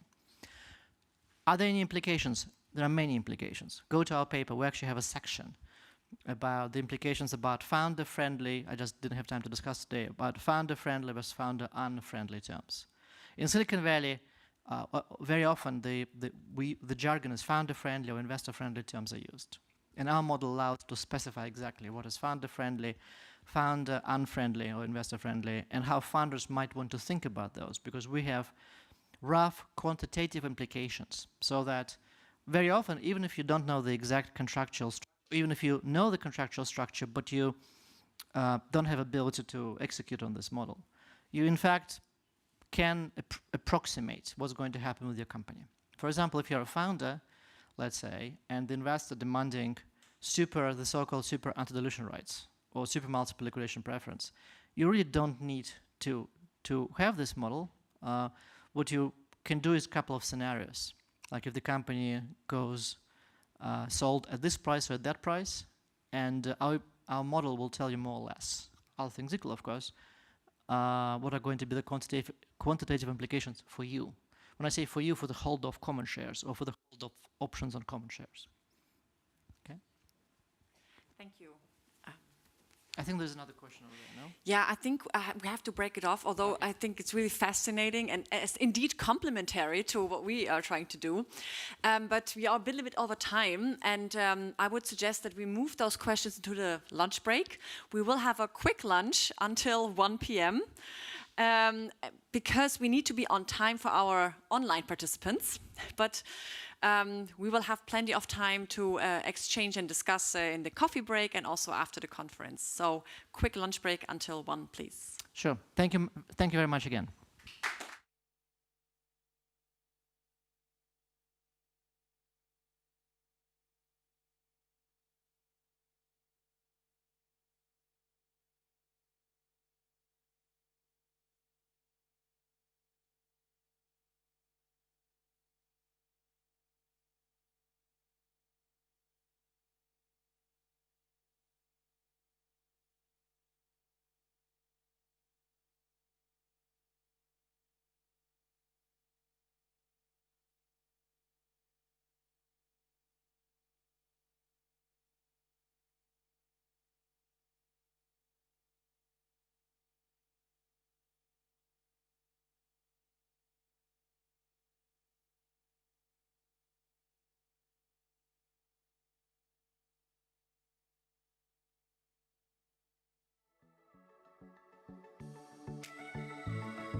So number one, micro number one.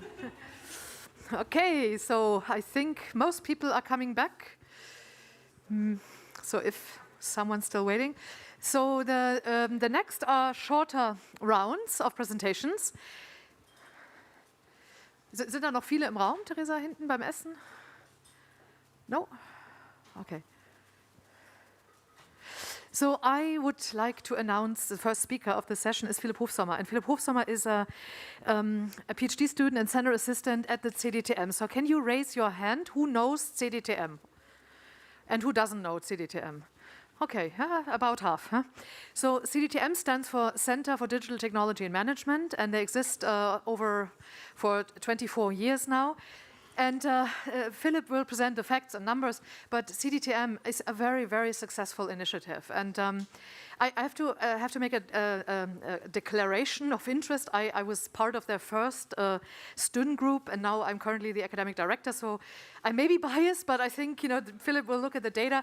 It's fascinating to see how successful an initiative can be that gets, I don't know how much money a year, 300,000 something.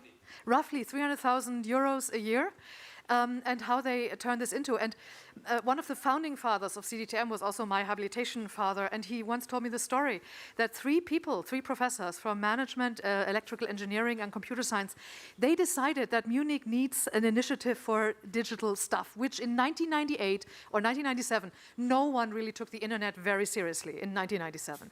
But they, the three of them, took board money and flew to MIT, on a private initiative. There were no university boards, etc., involved, and they negotiated a deal to say, sent a student cohort to MIT, and that was the start of CDTM. And I think till this day, there's no formal contract or anything. And to me, it shows the power of individual proactivity, individual entrepreneurship, and making things happen. And one of the first group of students they sent to MIT, I was with them, and that changed my life. So I'm very, very thankful. But yeah, with that, over to you. And I'll say a few words about Philipp as well. He joined CDTM in 2019, studied management in Munich and EM Lyon. And his major is in banking and finance. And he's a center assistant, so he works at the CDTM and does his PhD with Rainer Braun on, you'll explain what you do your PhD on, right? It has to do with venture valuation, obviously. Thank you. Well, yeah. Perfect. There are more, but yes. Okay, perfect. So, thank you very much. Pleasure to be here. Quick note, what I'm actually researching on, as Isabel mentioned that, so I'm looking into the relationship and the selection of general partners and limited partners. There are substantial differences between the US and Europe. If you would like to chat about that, looking forward to the discussion. But by now, I want to just give you a quick lightning talk on CDTM, Center for Digital Technology and Management, and to share with you what's happening at TUM with respect to entrepreneurship. As we talk about predicting entrepreneurial success, the question also arises, can we actually educate people or students to become successful entrepreneurs? And at CDTM, we believe yes, and I briefly want to show you our approach to entrepreneurship education. Perfect. So, mobility unicorn tier. You can just click through. Neo broker, unicorn Trade Republic, B2B SaaS software for HR, Personio, and many, many other unicorns and startups. They all have one thing in common, and you might know some of these names. They all have roots at CDTM. Yeah, and CDTM, what is that actually about? We are a joint institution by LMU and TU Munich. We are 10 doctoral candidates running the program, and we accept 25 students every semester. And those 25 students, we offer an add-on study program in technology management with the vision to connect, educate, and empower the innovators of tomorrow. What does that look like in practice? Every semester, we accept 25 students from very different disciplines, ranging from informatics, engineering, business, but also rather exotic disciplines like law, medicine, or psychology. Yeah? Those 25 students, and they learn what it takes to become an innovator in our study program. Here, they're not confronted with exams, but with real-world challenges that are provided by our industry partners. 3 core courses highlighted here in blue, where they learn how to identify trends and futures, build prototypes with the underlying business models, and how to strategically commercialize and bring those products and those ideas to market. But the even more important part is those students, as Isabel pointed out, they are an essential member of the community from day one. Yeah? They help us running this entire institution that is rather low, as Isabel pointed out, it's rather small, as they join one of our task forces. So we, regardless of being an alumni, a successful entrepreneur, or a student in the very first year at CDTM, we play on a level playing field. And those 25 students, afterwards, they pursue careers in the innovation space, be it entrepreneurship, be it investors, public administration, or industry. And as Isabel pointed out, we've been doing this for 20 years, and we believe quite successfully, looking at the numbers. So by now, we have about 1,000 alumni. 250 companies have been founded, with about 5 billion in equity raised so far. What is the secret sauce behind this? It's not the funding. In fact, the funding's scarcity is, I believe, actually a source of innovation. Yeah? It is one simple thing we can boil it down to. And that is the community. Yeah? We are a community not only driven, but in fact, we are a community-led institution. Meaning, whatever status you have at CDTM, alumni or student, it is your platform, even years after graduating. I mean, Isabel is up to date, very engaged. So we want to be your home, your platform to drive innovation and connect you with all those people that you need as an innovator, be it industry, investors, startups, abroad institutions, you name it. But what makes this community special? We bring it down to 3 P's I briefly want to introduce you to. Yeah? People, place, and processes. First, people.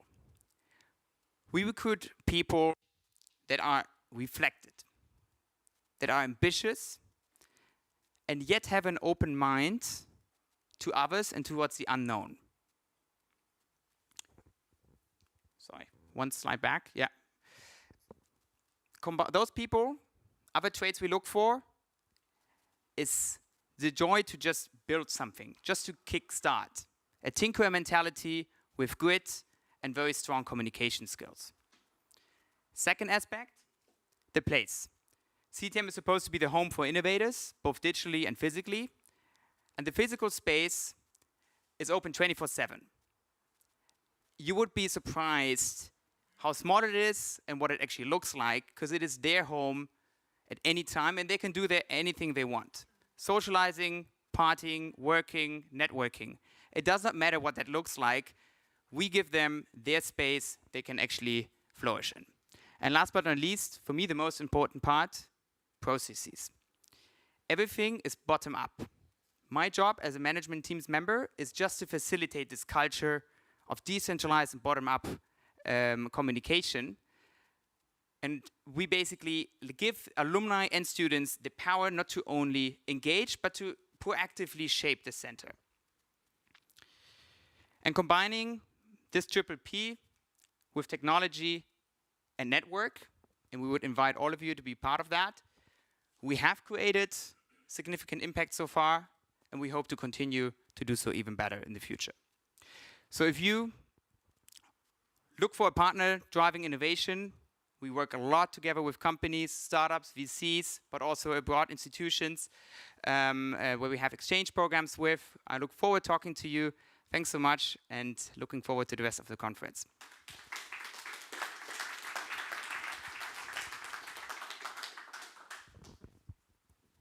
Thank you very much, Philip. And we have questions for Philip? Sure. Just very quick, Philip. Can this model, obviously highly successful model, can that be copied in other cities, or is this something that can only happen in Munich?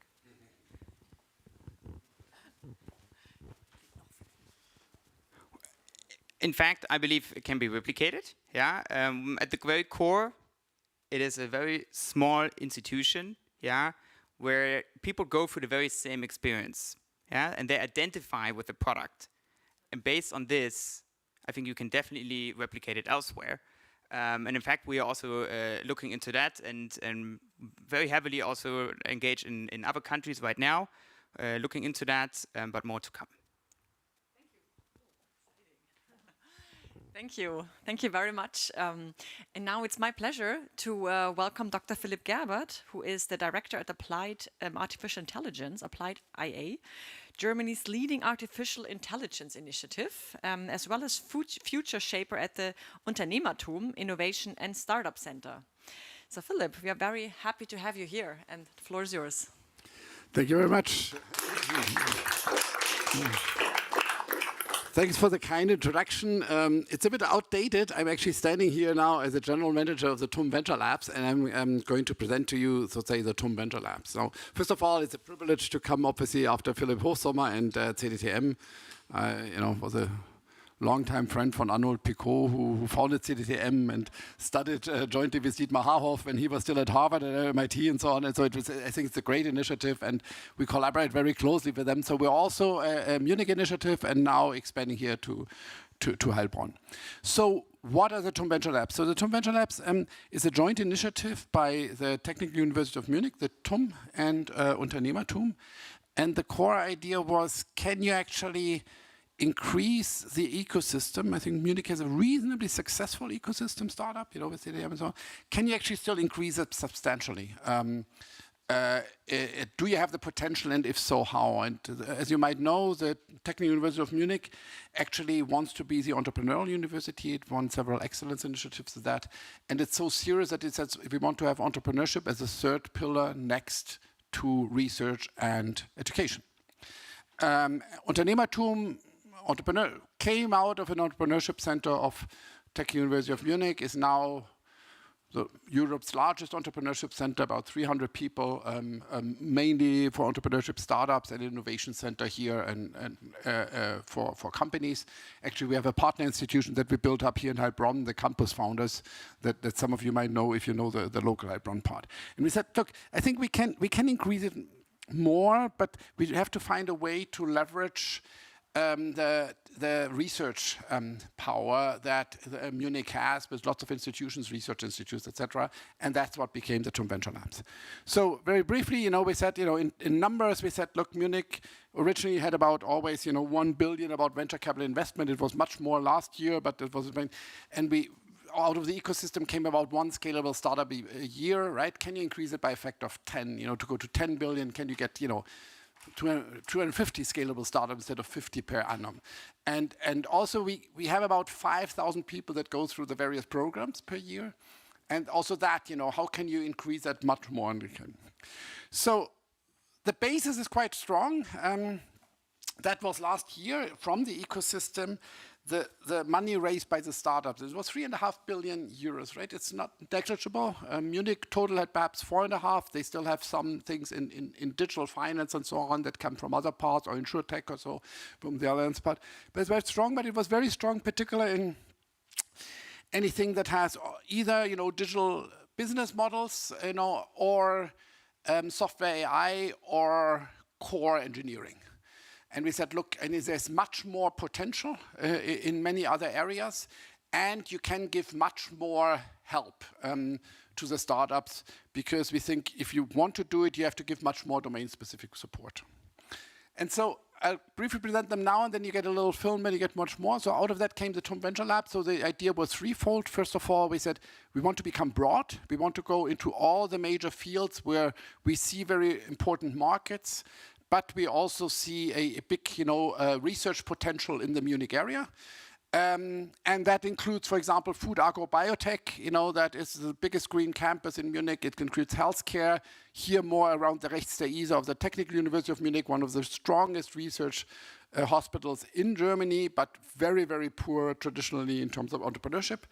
And also quantum, for example, the physicists haven't found it since the 80s when they did all the laser stuff. And now with quantum computing, we're the entrepreneurial arm of the Munich Quantum Valley and so on, there's lots and lots and lots of potential. So we want to go broad, we want to go deep, and that's the core. We said if we want to be really successful in the deep tech areas, we have to provide domain-specific support. So the core is we hired, so to say, each of these venture labs is led by a managing director. That's a person I hired that comes from the field, has a PhD typically in the field, but has been an entrepreneur for a long time and can combine the two. Because let's take healthcare, even within healthcare, where they do a digital health startup or a pharma startup or a medtech startup, and if you compare that with aerospace and so on, they are quite different challenges that you have. And we want to really accompany people, not just in programs, but from the first mobilization all the way to actually founding the company. And the last is we want to build one network. There are lots of very successful labs. Take MIT, Biolab, Central Lab, the most successful lab that I know in biotechnology. Once talked to Johannes Frühoff and asked what's going on at CSAIL. And first he didn't understand the question. And then he said, he has the largest AI lab right next to him. Schwarz just gave 1 billion to this AI lab. And they just don't interconnect. I mean, yes, they know a little bit of one another, but there's no integrated. Here, the Venture Lab is one organization. We have about 150 to 200 teams right now running in these Venture Labs. Lots of them are across Venture Labs. They robotics in healthcare, quantum in chem space, etc., in order to provide that support in a new way. Okay, good. Now I just want to, sorry, I can't move. I want to start the film. Right. Thank you.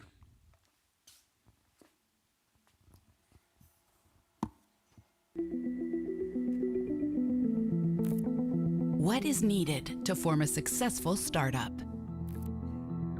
Is it the vision, pure passion, skill, technological expertise?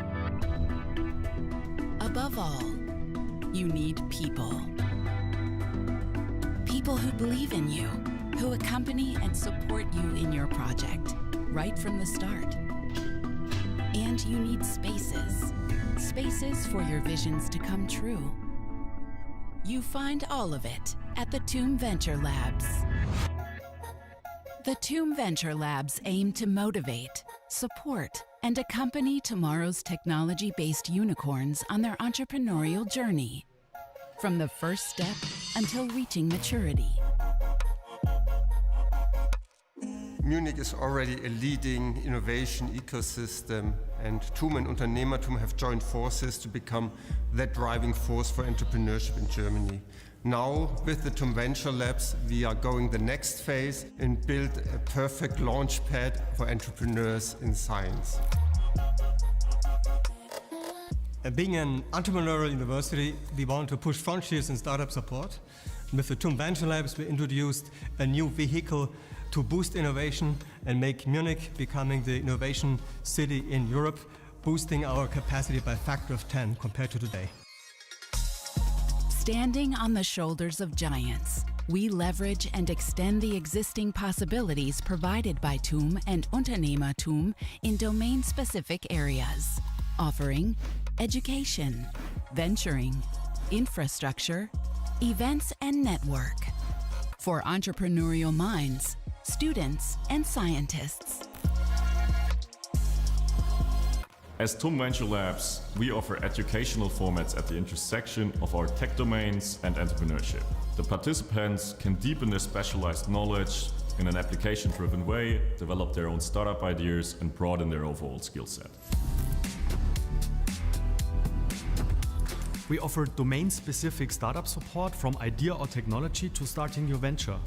We do that by offering you slots in our programs like Explore or Expreneurs. We connect the right people and match founders. We do that by leveraging our network of experienced founders, of mentors, of industry experts, of scientists, and of course of investors. We provide critical infrastructure which entails different laboratory spaces, workstations, the IT that is there overall to connect, and then also the different offices. And the idea behind it is really to provide a vivid landscape for the entrepreneur of tomorrow.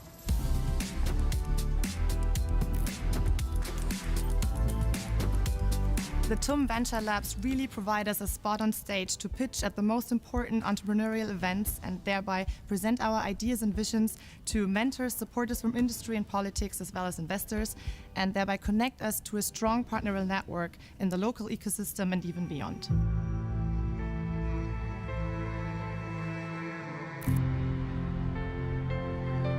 In order to build a leading deep tech hub in Europe, we do three things. First, we go broad, going beyond traditional software engineering into life sciences, physics, and more. Second, we go deep, mobilizing the scientific community and providing domain-specific entrepreneurial support. And third, we build a network, fostering cross-domain collaboration and rolling out leading-edge methods such as quantum and AI, but also circular thinking across venture labs. You're welcome to discover and strengthen your entrepreneurial skills and develop your business idea into a successful company at the TUM Venture Labs. We foster entrepreneurship in the major technology-driven opportunity fields of our times in our 11 dedicated and interconnected venture labs. We cover all campuses and locations of TUM, providing the ideal environments for the most relevant tech domains of our time. The TUM Venture Labs, helping today's students and scientists to become the entrepreneurs of tomorrow. Thank you very much. I mean, you already saw Heilbronn on the chart. Heilbronn is actually something we're just starting right now. And so this is, this morning I sat, with the campus founders here, and we'll hope to start it, still in the fall this year with software AI and then connecting to all the others. Thanks a lot.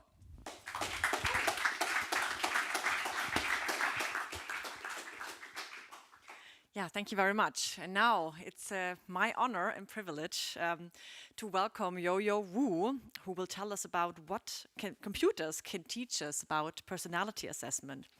Yo-Yo is a lecturer or assistant professor in social psychology at University College London. She received her BA in psychology and mathematics from Washington University in St. Louis and a PhD in psychology from the University of Cambridge. She was also a postdoctoral researcher at Northwestern Institute of Complex Systems at Kellogg School of Management. Yo-Yo studies personality expression in the digital space using computational methods like machine learning and natural language processing. And in one of her groundbreaking studies, which was published in the Proceedings of the National Academy of Sciences, she shows that personalities informed from people's Facebook profiles are actually more accurate than judgments made by friends, roommates, family members, and romantic partners. We are so excited to have you here, and the floor is yours.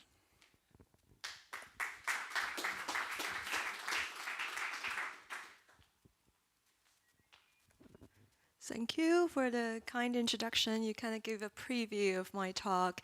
I also like to emphasize or make a note of the introduction in the morning by Teresa about the research program that they were focusing on, studying the team composition, the human side of startup teams. So my talk sort of zooming on that part of the research and look at particularly the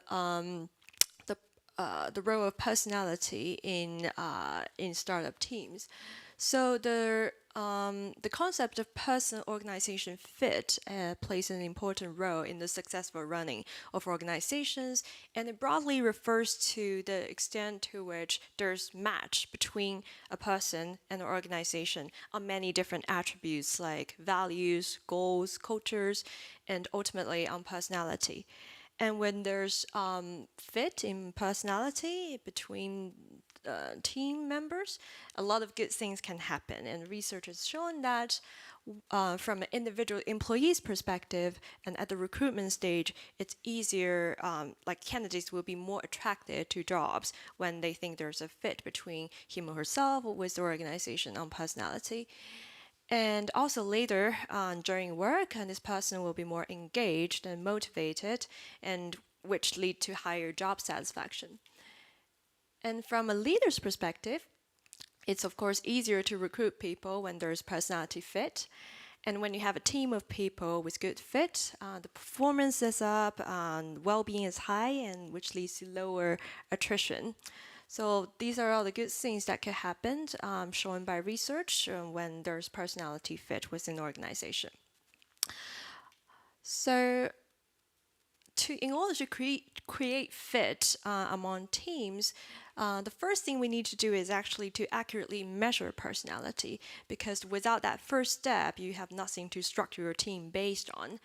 And it's not an easy thing to do because personality, unlike height or weight or age, it's a hidden characteristic that can only be measured indirectly. And that's why a lot of the companies they use personality tests. It's one of the ways of measuring personality. It's not the only way, but it's the most popular way. So on the screen, you can see examples of personality tests in the corporate environment that are used by many companies. About 80% of the Fortune 500 companies, they use these personality tests to assess their employees. For example, McKinsey employees, they discover their Myers-Briggs personality profile within days of employment. Not all of these tests are equally valid, I would say. Not personally, but in the academic world, we prefer the Big Five personality traits. It's most rigorously validated, but all of them are very commonly used. So more technically speaking, personality test is a form of self-report questionnaire, meaning that you solicit answers directly from the person being assessed, asking them questions about their own personality. And here's an example of a self-reported questionnaire. So you will rate yourself on a list of statements like, I am the life of the party, on a scale of 1 to 5. How accurately does that describe you? And as I said, self-reported questionnaire, personality questionnaire is very popular. However, it does have a few challenges, and particularly if you want to use it in corporate testing, it does have a few difficulties. First of all, it's actually very expensive, believe it or not. Legally, you need to pay to test your employees or to test yourself. And here I list the cost of each of the 5 personality tests that I presented. It can cost on average $50 per person per use to get your personality profile. Personality testing is in fact $1 billion industry by itself, and not only commercial companies pay for the testing, but also government agency. But if you're a startup or if you're a non-for-profit organization, you might not be able to afford this kind of testing. And besides the cost, it also takes time to fill out the personality questionnaire. And on average, it could take between 10 to 45 minutes to just get the most basic profile. If you want a more complete profile, it could take hours sometimes. So it's extra burden for your employees, and it's hard to do on a larger scale if you have many people. And finally, the work setting is a very restricting setting that everyone, like most people, do not want to be perceived negatively, so they might not be motivated to show the full extent of their personality when they know they're being tested in a work setting. If we take a look at this personality questionnaire again, there are items like, I am always prepared. Of course, everyone will say yes. And then you have, I get stressed out easily. I'm not sure anyone would admit to that when you're at interviews or you're in a company, in a corporate situation. So the answers that you solicit through self-report might not be accurate just because people don't want to be perceived negatively. And on the right, you can even see there's a book called Ace the Corporate Personality Test. It's not necessarily teaching people how to cheat, but the existence of such a book shows that there's motivation to do well on the personality test, which may consciously or unconsciously bias the results of a personality test. And so the profiles that you got from these testings might deviate from the person's actual personality. So these are the challenges associated with self-reported personality questionnaire. And although it's widely used, it does have some difficulties, and my research aims to address these problems. So my colleagues and I, we wanted to develop an alternative personality tool that does not rely on self-report. And instead, we want to assess people's personality from their digital footprints. So the assumption is that when people use digital devices or services, you'll leave behind certain traces or information that are reflective of your personality. And our goal is to build statistical models that can automatically infer people's personality from their digital profile, so to eliminate the need to fill out a questionnaire. And if successful, and if this approach is used ethically, we could assess people's personality faster, so companies don't need to pay for expensive personality tests, and it's also less susceptible to impression management. So the type of digital behavior that we look at is Facebook likes. If you are a Facebook user or in the past, you might recognize this sum up button, which people use to show that they like something. And you can like a wide range of stuff on Facebook, politician, celebrity, interest, product, book, restaurant, pretty much anything. So likes really represent a wide range of behaviors and preferences that contain information reflective of people's personality.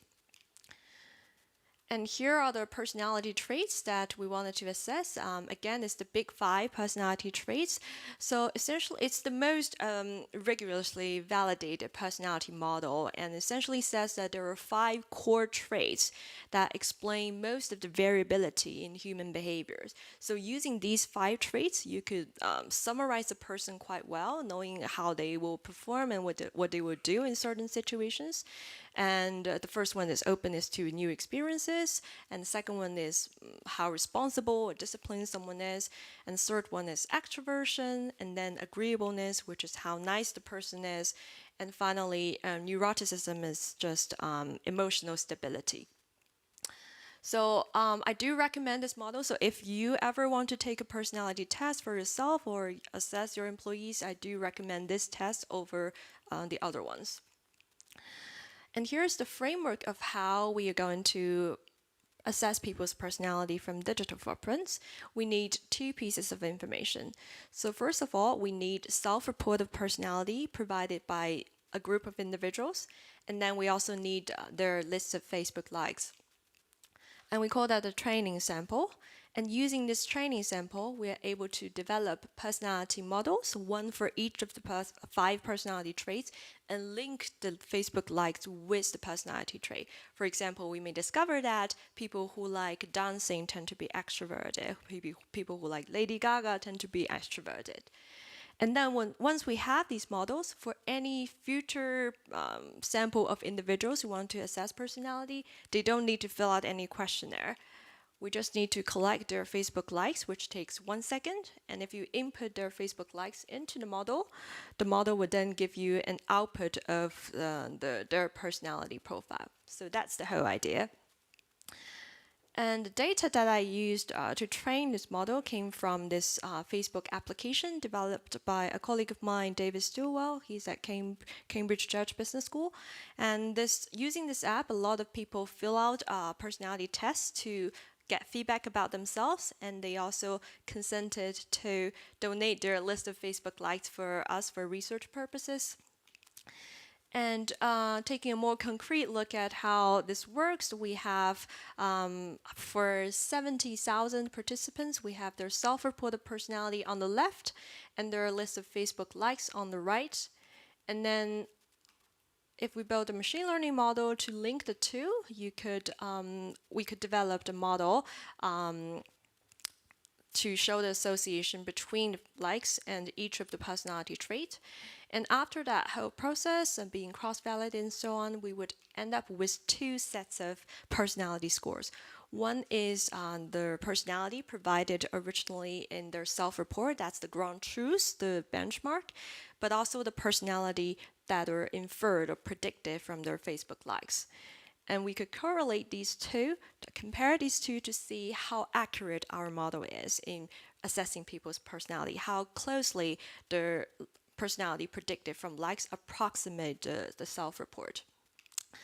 And here I plot the correlations or the accuracy numbers on a curve against the number of likes that people have. So it ranges from 0.2 to 0.6, depending on how many likes you have. And we found that the accuracy grows as an individual has more likes on the profile. And this makes sense because the more signals you have, the more complete a picture you can get of a person's personality. And this curve is the average accuracy across the big 5 personality traits, but if we separate them, you can see that the model can most accurately detect openness to new experiences.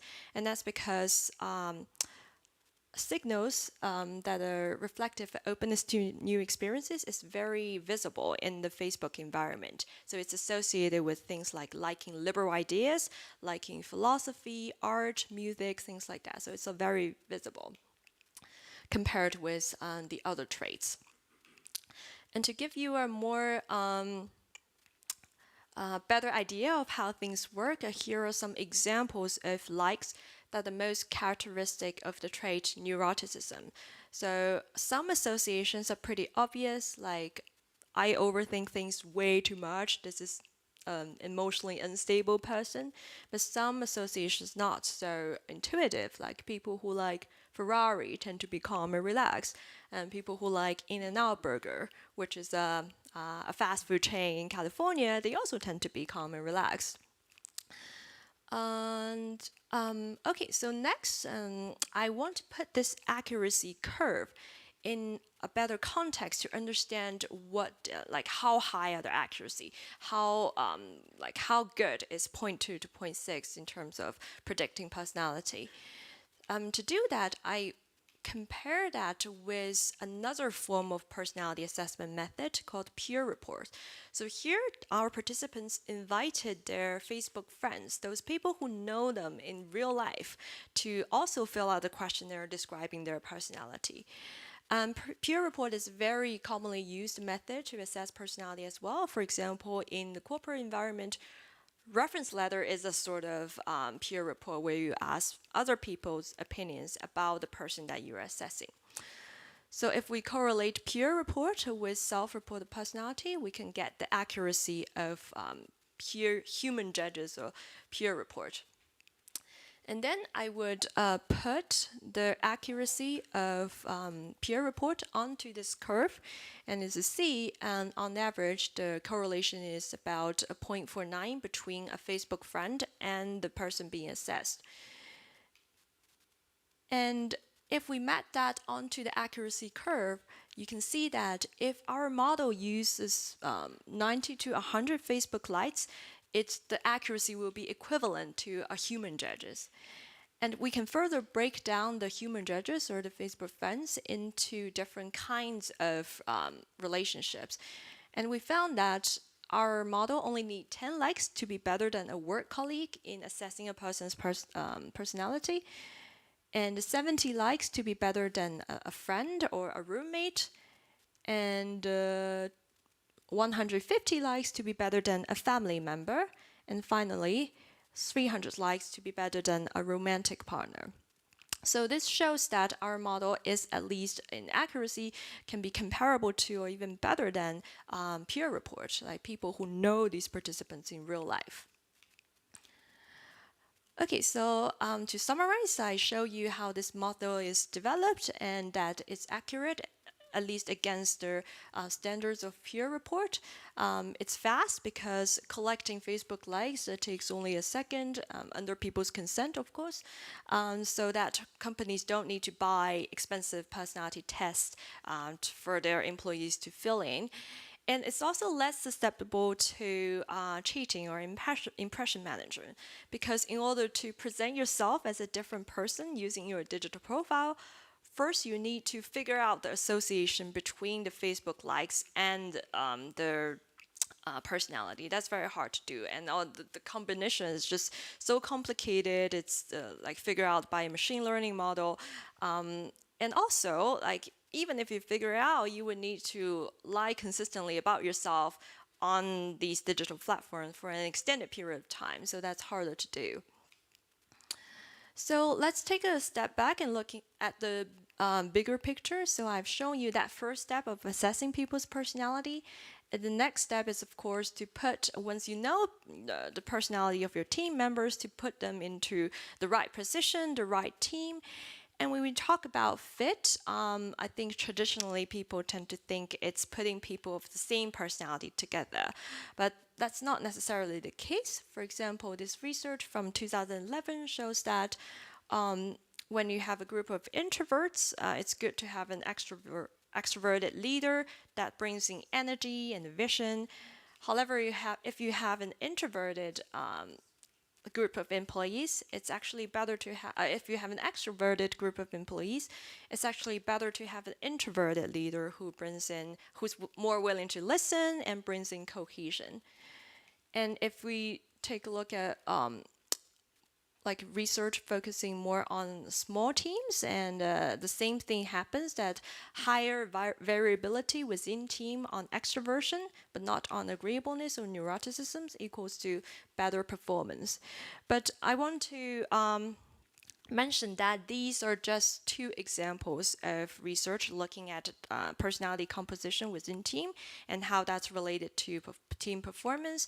I have yet seen like a more comprehensive research tying all the psychological traits together or using a bigger sample size, and I think that's partially because collecting data on psychological traits is difficult, it's expensive, it takes time. So I think I'm glad that the research teams at TUM are planning to do that, and I hope that my research can be a great tool for do that, reducing the cost, reducing the time taken to collect these data, so we are able to look at this research across industries, across different places in a more comprehensive manner.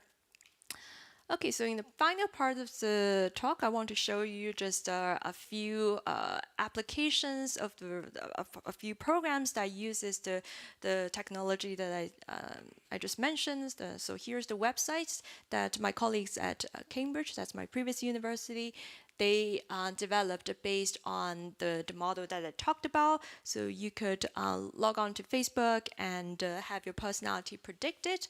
So that's their previous, and there's a rebranding recently, and it's not called You Are What You Like anymore, but I will show the name after this. So besides having your own personality predicted, you could also invite your friends to do that, and you can then see how you position within your friend circle, like compared to your friends. Are you more open? Are you more emotionally stable? Things like that.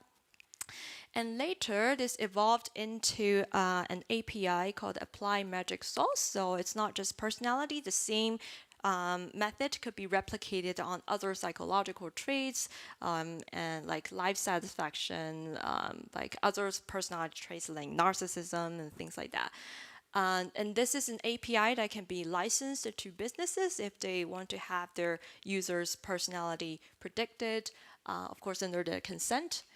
And here are some use cases from that API, like SAP. They use this API to develop a Facebook application. You could use that application to have your personality predicted, and they will further match you with a career or like a position that is suitable within their company. And similarly, the Spanish HR consulting company, they were doing the same thing, but matching you with a broader range of jobs that are most suitable for your personality. And I don't have a slide, but it just occurred to me to mention that the Graduate Management Admission Council, who is the administrator for the GMAT exam, they're like mandatory exam that you need to take to get to the business school in the US. They also use that API to study how the personality of business schools match with the personality of the students, and if that could create a better well-being, because that's important as well. Lots of the small ventures start at the business school at the MPA programs. So if you're able to even choose a program that better fits your personality to create an environment for better team composition when we're still in school, that would be even better. So yeah, that's the end of my presentation. I hope I gave you some inspiration for assessing people's psychological traits in a more efficient and effective manner.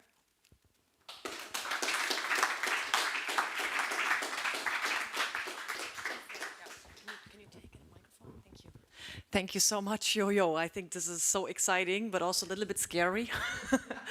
And we have a question from an online participant, actually, who is curious, can your model work with LinkedIn data? Yeah. So this is just that was the prototype, and after that, not only from my research, but a lot of the other researchers replicated the same method using Twitter data, LinkedIn data. They all have different advantages. For example, certain traits are more visible in the Facebook environment, and some other traits like conscientiousness, I think, will probably be more visible in the LinkedIn environment. So different platforms have different advantages, and you can even combine them. But that will require collecting more data from the participants. Yeah. Thank you. Yes, another question in the very back. Yeah. Thank you so much. I think I'm a big fan of your work. The question I had for quite some while is, you assume that the ground truth is basically what the people did in their self-assessment. Yeah. So you also mentioned that their self-assessment might be biased. So, do you just accept this error or potential error, or is it how do you deal with it? Yeah. So the bias that I mentioned is is most prominent in the corporate setting environment when they are motivated to not say truth or about themselves. It's not so much in other environments. For example, on the data that we collected, these people took a personality test in order to know about themselves. So they, and privately, so they didn't have any motivation to lie about who they are. So the ground truth that I used for this study is not as biased as, say, in a corporate environment. Yeah.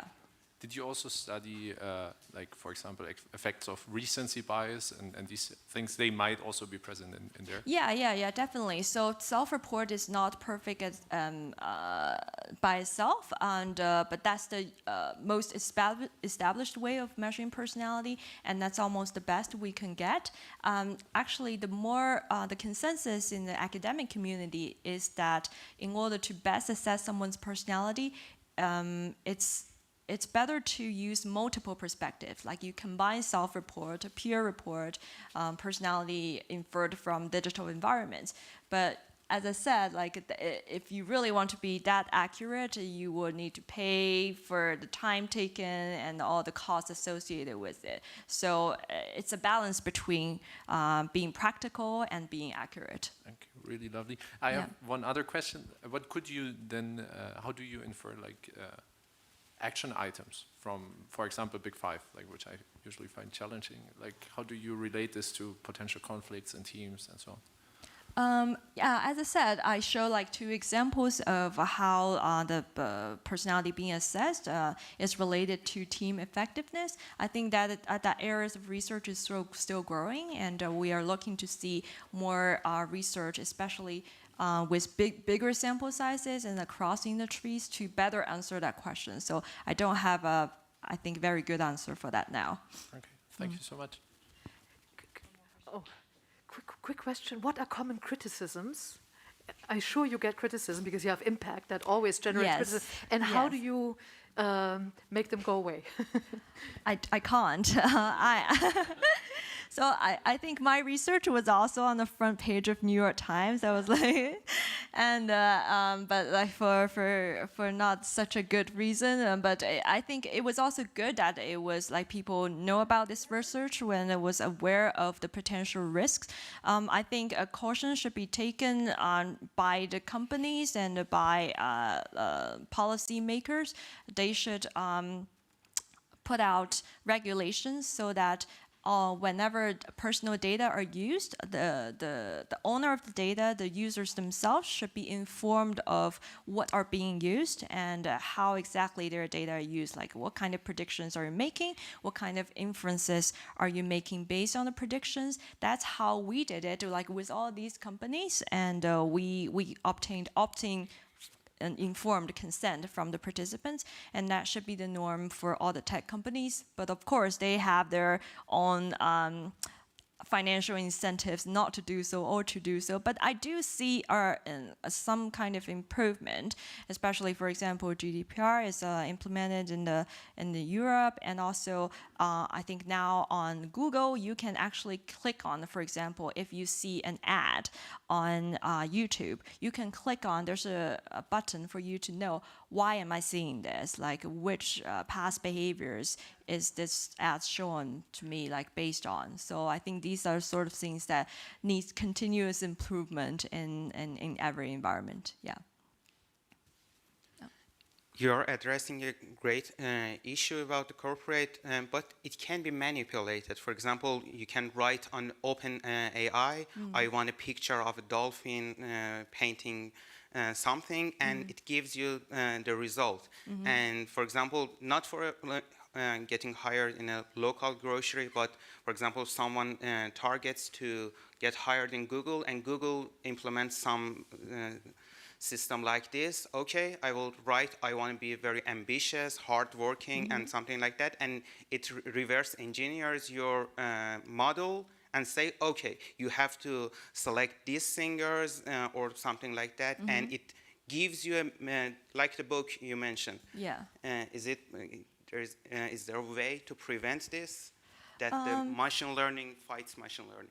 Oh yeah. There's actually, it's a growing area of research of like reverse engineering things that are predictive of the traits that we're interested in. I think that is definitely an issue, but it's not so common right now. And also the algorithm that I put out, I don't even know how it works. Like I show some examples of likes that are most indicative of certain things. But if you show me say 5 likes that are random, I wouldn't be able to say like what the end profile is. Like I think the algorithm is complicated enough that it cannot be easily abused, I would say. Yeah. Yeah, I was told last question, so I'll make it short. First of all, thank you for shedding light on the task of assessing or trying to assess personalities from this interesting angle. My question would be, knowing where you stand now, I understood you consider this a supplement to what may be traditional methodologies that are applied today to make them either more cost efficient or more accurate, or ideally both. Let's assume you continue working into this direction, and assuming where you stand now and assume the resources and the creativity that you applied so far, where may this take us in 10 years? What's the potential that may be sitting in this subject in 10 years from now? What issues could be solved? What tasks could be accomplished with this groundwork? Yeah, so a lot of the researchers have already started using this tool for studying, say, like I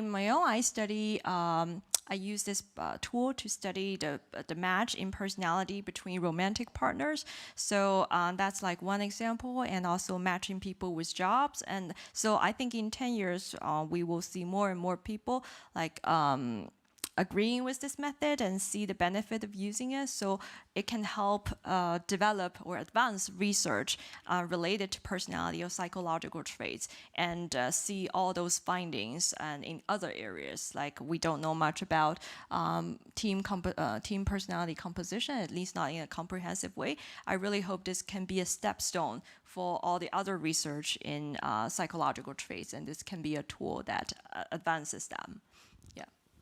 Thank you so much, Yo-Yo. And you will be here the whole afternoon, so please, there will be more questions. But we have to continue with our next agenda point. Thank you very much. Okay. So our next agenda point is our panel. And I think we're going to move the table a little bit. As yesterday. I'm going to move this one.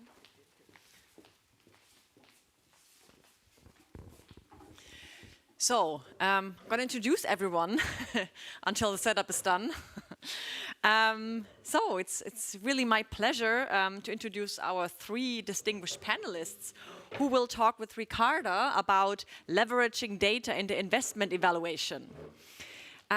We welcome Dr. André Retterath, who is partner in Early Bird's Munich office and focuses on enterprise software with a particular interest in developer, data, and productivity tools alongside AI-centric products and robotics.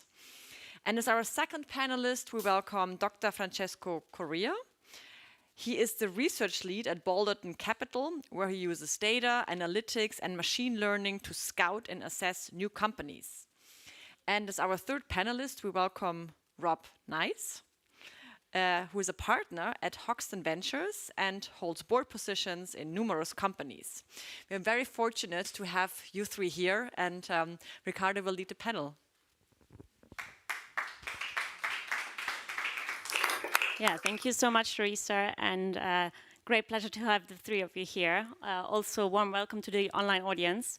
I think that today is great to really combine academia and practitioners. And I think for this panel, I have the 3 objectives to, first of all, get your view on predicting venture success. I mean, you're investing in those. So the second would be for the audience to learn how have been the evaluations in the past, how are they currently being done, and what is the future?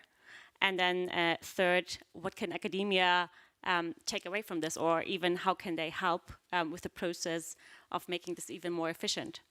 And maybe I'd like to get started with a bit more of a personal spirit. I want to keep this quite loose anyways. So maybe first question to you, Francesco. When did it start with you and data? How was your love story? How has it been going? What fascinates you about data? Good question. So first of all, I should probably ask for a promotion because I'm the only unknown partner here in this line. But so everything started off probably like about a decade ago. So like my background, it's a bit of a mix between finance and machine learning for a bunch of different reasons, a bit by chance actually. So I started my PhD on something completely different, as many times in life happens, got a completely different direction. And I ended up working in VC by chance. And it was back in 2015, so in VC terms, a while ago, even if it was like only like 7 years ago. The market was different, the venture fund was completely different, and I was coming with this like ML background that wasn't really called ML back then. It was starting to be called ML. And I was applying that thing to financial markets. So I was mostly doing NLP for sentiment analysis and all those things. So when I came to venture, I started thinking about it, and I thought, okay, this is crazy. Like no one is doing anything here. Like it was like 10 years ago. So different market, different sector, different companies. And there was like no data really. I mean, not like as much as there is today, right? So I started like looking around. There wasn't like that much. There was like a few things in academia. We saw that graph of publication before. But in the industry, and they know that as well, there wasn't like a lot of activity, like data-driven activity as we call it these days. So this is how it started. Like it was a bit of like finding, that gap in the market and the opportunity to start collecting data and working with data. And eventually it went like better and better. So originally it was like a bit, slower, but like right now I think that it makes much more sense. Yeah, thank you. Maybe Rob, so data is great. Do you have a personal story where the data showed that it's a great investment opportunity? And you actually decided not to, or vice versa, right? You had data and it shows it's not such a good opportunity, but you said, I really like those guys or those girls, and I want to invest, and it proved you right. I think there's a lot of nuance to that. There's lots of times that data can support the decision, but I think there's still a qualitative factor around how do you use the data and how do you make a holistic judgment on a company. You can look at a consumer company and say, great, this company is adding 10,000 downloads a day, which is great. So the prima facie data says this is a good company. And then when you dig in a bit more, you try and understand either with data or qualitatively, is this a durable business that it might have 10,000 downloads, but does that mean 9,900 people are churning away in the first couple days? So I think it's very different for every company. I come from a non-academic background, so I was at Google about 18 years ago, and we of course had lots and lots of data. So a lot of my view has been interpreting data and trying to find really good sources of data. Because I think as an investor, one of the hardest things is just getting enough quality data, because there aren't really great repositories. The professor earlier mentioned things like PitchBook and Crunchbase, which are better than nothing, but they're still very, very sparse and subject to error and other things that pollute the data. So for me, it's always a challenge to find quality data that's really reliable and then make inferences based on that. Yeah. And Andre, maybe for you, so I think you were the initiator of your data platform and solution at Earlybird. So if you were to have a private conversation with your AI, what would you tell him or her? What do you love? What do you hate? Maybe some insights. I think very interesting question, first of all. First time I ever hear that. I would probably ask the AI get rid of all of the noise. So I think if we think about the systems, how they work in practice, it's first of all building up the funnel, so really top of funnel, getting comprehensive coverage. And we do that by crawling hundreds and thousands of different pages, databases, and so on. We also include different ones. So I actually did, back then, that was the motivation behind one of a database benchmarking paper, where we benchmarked original data against the representation in all of the original databases, like Crunchbase, CB Insights, D-Room, PitchBook, Traction, and so on. And turns out that some actually have a pretty good and comprehensive coverage. And then the second dimension is essentially the accuracy of the data. And what we do is essentially top of funnel, combining all of these different data sources, so the commercial databases, take the data from the APIs, and then crawl all of the other data, like, I don't know, Twitter, LinkedIn, GitHub, Product Hunt, whatever you can think about. And now the biggest question is, and that's something most of the VCs struggle to, is the entity matching. So that's what I would ask the AI, like, please match all of the entities together, because it's one of the most difficult problems right now. And then second of all, assuming you have comprehensive coverage and you not speak about thousands of startups, you speak about hundreds of thousands or millions of startups over time. And essentially it's lots of noise. So for every company, we right now have like about 600 sub-features. And then again, we have different groups within these features. So if you, for example, have the team as one feature, you can cluster the team across all of these dimensions, and I'm collecting continuously new ideas on that, so that ultimately you have thousands of different features. So there's not only lots of noise in terms of the observations, so the companies, but also the features for the respective companies. And depending on the different control variables, like the industry, for example, you need to look for specific features. So if it's a space tech company, completely different features matter than if it is a consumer company that is listed in the App Store, for example. And that's besides the, let's say, getting comprehensive coverage and getting all of the entities together, the second very complex part of getting rid of the noise. So really identifying and then prioritizing the opportunities. Yeah, that makes sense. Francesco, maybe also for our online audience who might be not as deep in the topic, could you recap what is the power of those tools for VCs, and actually is it only being used for sourcing? I think that we are the proof that it hasn't been used only for sourcing, and there are people like in this small panel that use it like for completely different reason. So it has been used like across the board. So if you actually break down like the entire like, venture process in sourcing, screening, evaluation, investments, or winning the investments and post-investment support, you can actually use it like across all the different steps.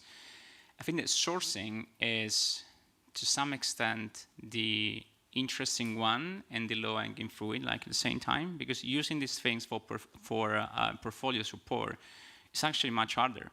And using it for winning an investment is actually very hard. Sourcing, as Andre was saying, is actually, like it's a massive engineering problem because you need like to crawl things together, and it's what everyone wants like to get, their toes into, because this is where your next big thing is going to come out of, right?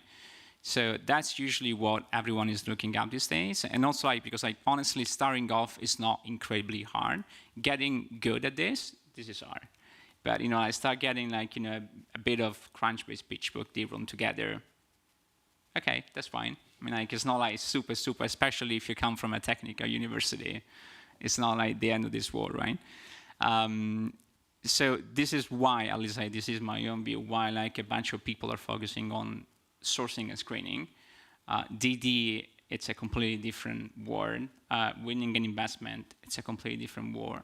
Portfolio or post-investment support, this is where you can really add value to your companies, but it's not something that everyone is doing these days, unfortunately. So I don't know if that answers your question or I'm not covering something. No, that's great. That's perfect. If I may just add to that, because one very interesting fact is, I think there is a paper from Paul Gompers in 2020, which actually says that across this value chain, 2/3 of the value creation is in the initial identification and the screening.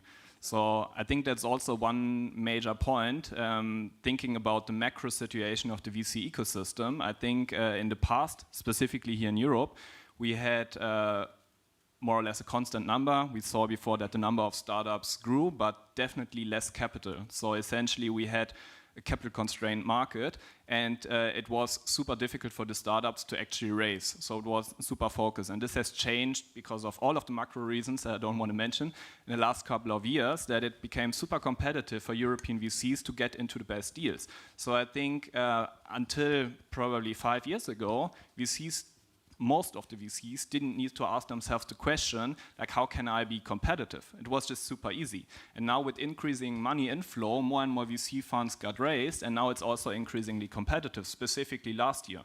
So you need to become creative, and this is also why you want to see the most promising startups even earlier.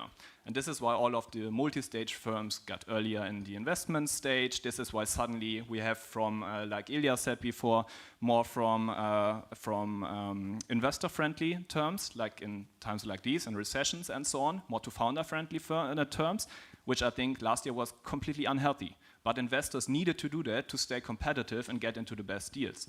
And this is why also most of the VC firms suddenly started to think about data-driven sourcing and so on, because they need to. And I think even taking it to a higher level, if you think about venture historically, it was a very boutique-oriented business, right? If you rewind 30 years ago, it was Don Valentine in Silicon Valley, knowing what was happening at all the companies in the valley, who was doing layoffs, who was hiring, who's starting a new company. So to me, data is really an extension of that kind of thinking, is how do you know everything about the market that you may not humanly be able to do on your own, but you can use data to do that. So when we think about using data, there's lots of different places it comes into play. It's knowing that a big startup in London just did a down round, which means employees are more likely to leave after that, or it means these folks who are senior level just hit their 2 or 4 year vesting marks, which means they're more likely to leave at that point because they're vested and don't have the encumbrance of the stock vesting. So I think there's all sorts of different ways where you can kind of reflect how a human would behave and frankly use the data to serve those tools in a more scaled way. But every day we find interesting ways of using data and for different things, whether it's finding customers or finding people or identifying potential people in the right organizations you should be talking to. I mean, it's quite myriad, but to me it just encapsulates what an investor historically did in a much more constrained market like Europe 10 years ago or California. Yeah, thank you, Rob. Actually, maybe let's go through the dimensions that you look on when you do an investment, and starting with the market, that's a great point. So I think one dimension on the market is the timing right? If you found a startup and you want to see, okay, is the market ready? Do I have the right fit at the moment?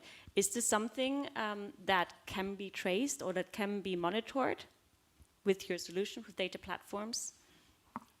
I mean, to an extent, it's easier with consumer-oriented things because there's more data, and frankly, it's more self-evident that if something is going out to the mass market, you can see users downloading it and using it and leaving reviews. So in a way, with things that are very widely used, you can probably do that. For things like SaaS software, you're kind of trying to define what is the market, which to me is much harder to do. So you can look at competitors, you can look at company data, but those are naturally, there are fewer data points to extrapolate from, so it's much harder to say, are we at the beginning of a brand new market, or is it really evidenced?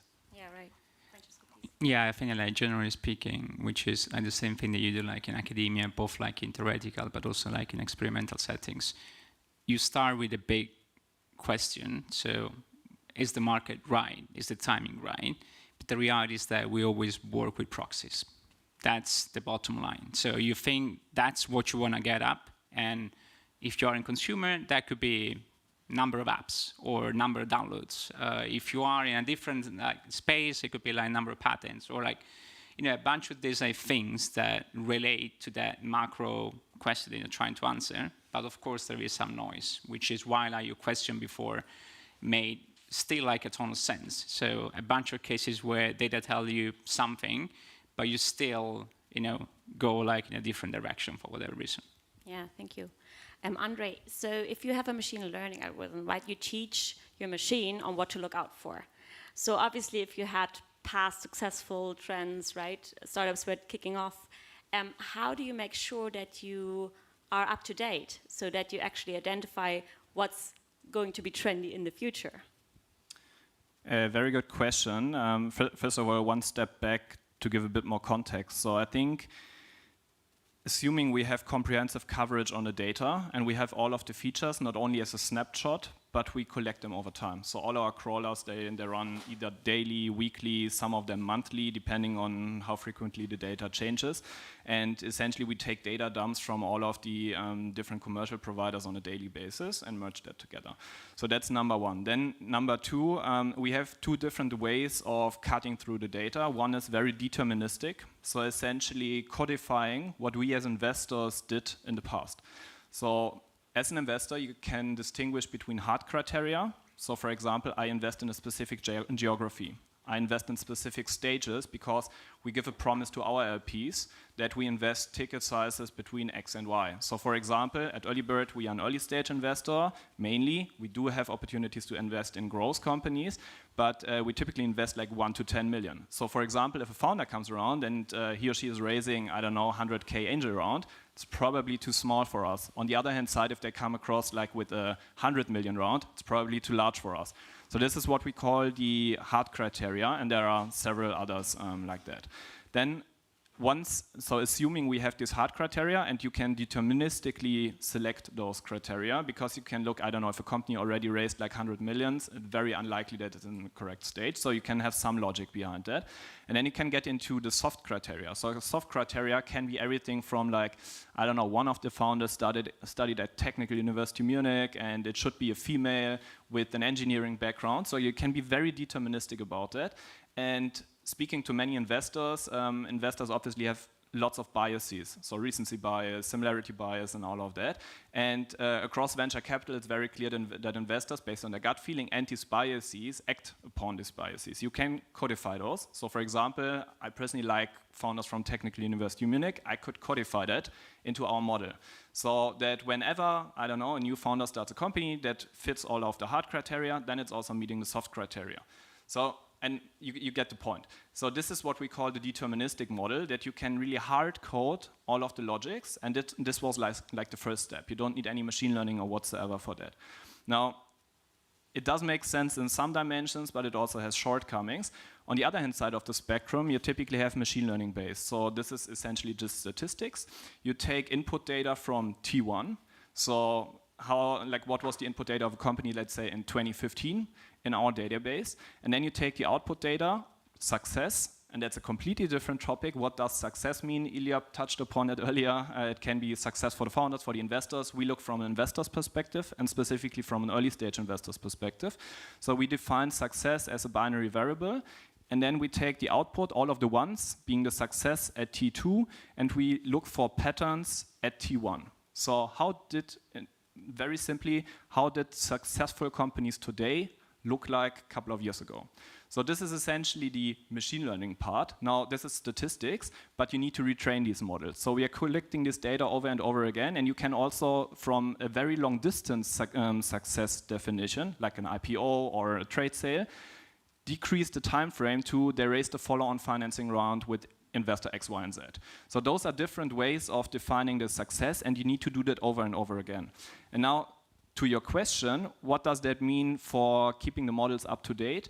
We essentially have, internally, we track after every meeting with the founder. We have different ratings on different dimensions, and we include all of these ratings across the whole process. So even after the first deal flow call, investment committee, and so on, and take these data inputs, merge them together with the, let's say, more objective success definitions, and this way retrain our models over time. So essentially, we take a combination of more deterministic in the past, the more data we can collect, we try to become more objective, and then include all of these internal data points plus also the external data points. Perfect, thanks. Francesco, maybe a question to you. I think you've also done some scientific work on biases. Do you actively, or are data platforms able to extract founders' information? We heard a great talk of Yuyu even going as far as tracking their personality. Is this something that the solutions or that the AIs currently are able of doing? I'm always like a bit scared about, talking about my previous academic life in front of so many academics. So I'm gonna try to keep it as practitioner-oriented as possible. There are things that different funds are doing in different way to try to, again, to proxy that specific type of data. We have internally like a few systems that we're using, but they're not machine learning driven when it comes to personality. I think that what we just saw before with Facebook and the likes and all those things, this could probably like be a good starting point like in the future, like to try like to make it in a consistent, scalable way. Of course, like Facebook is probably not that relevant these days as it was like, 7 years ago. But Twitter, Instagram, TikTok, Never open it, so I'm not sure how that works. But there might be different platforms that you can use to get like the same level of information, right? And at the same time, where ML could become more useful, but that gets into a completely different privacy issue context, is where you start like recording interactions with founders, right? So computer vision, NLP, call it whatever you feel like, depending on what you want to look at. But there are people that are working on this stream of research, both academically and empirically speaking. But it's a dangerous path to go for, honestly. So usually like, personality is still one of those things that, for what I know, no one has really cracked correctly. And to be completely honest, is why we still have a job. I mean, like, if machine could do everything, that wouldn't, you probably wouldn't need like, to this type of conferences, right?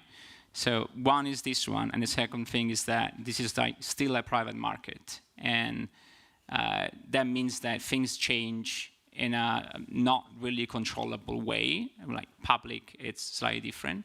And at the same time, even if you have like the best model ever that tells you whether I'm like the perfect fit founder for that company at that moment in time, that doesn't mean that you can get access to my company when I raise fund. And this goes back to the competition point.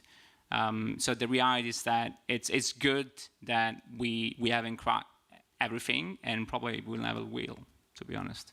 I think the danger with some of those approaches is that the better someone looks on paper, actually the worse they are in person. That someone could have gone to Harvard and gone to Stanford Business School and they look fantastic on paper, but then you realize they're actually quite conventional because they went down the very good choices, but a rather standard path. So for me, a lot of venture is how do you engineer serendipity? How do you find that kid who just came from Kazakhstan, who never went to college, but wrote a huge open source project doing a voice over IP server or something really random. To me, that's where, if you look at a lot of great success stories in venture, it's people that are probably a bit unconventional, because I think as a founder, you want to find people that are a bit different. As employees, sure, hire that Stanford Business School person, they're going to be great as a VP of sales, but I want to find the Elon Musks in 1995 who don't really fit anyone's model on paper or don't fit any prior models.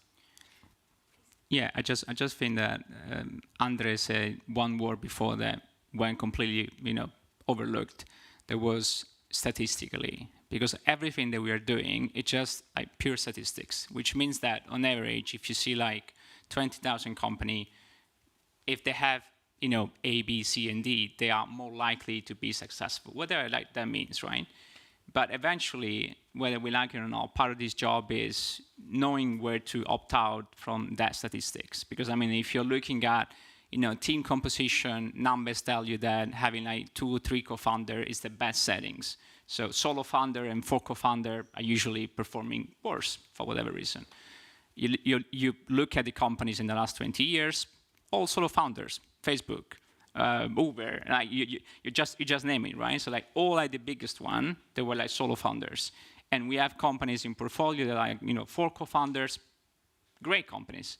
So eventually, statistically speaking, if you really need like to shoot in the dark, you might take those variables as truth in stone, but it's also useful to tune those information in an appropriate way.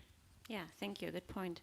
And maybe Rob, so as you just said, the human side still matters, the investor matters, right? Your skill set, your knowledge about how a founder is, if he is going to succeed. So are data platforms, are AIs a competitive advantage, or will they be industry standard going forward, and it comes down to the investor?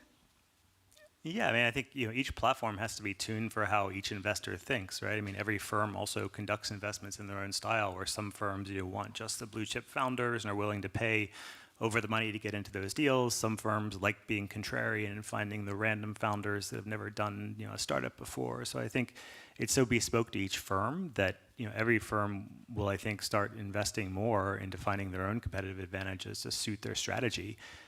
But it is quite bespoke that by definition, if there were centralized sources of perfect data, then someone would arbitrage that out, and someone would be competing. So, Signalfire has built a really big corpus of, their own proprietary data from credit cards, which 10 years ago was really innovative and now is probably table stakes because every hedge fund's buying that data and they give it to their venture side. So everyone has that. So it's always a rush to find your edge. The same way in public markets, every hedge fund's looking for some data edge. I think venture funds have a similar challenge. And then applying that specifically to their strategies that, unlike the hedge fund guys, we're trading in markets that are very illiquid and the follow-on funders might not be obvious necessarily, or who are the space tech founders in 5 years. They're probably not even formed yet, or they're not doing that strategy. Right. Okay, we have questions later. Francesco, maybe I'm doing an experiment now. I'm giving up my moderation role, and I'll have you ask a question to the other two panelists. We want to make this intimate, so just anything that comes to your mind, what would be really interesting for you to know from the other two panelists.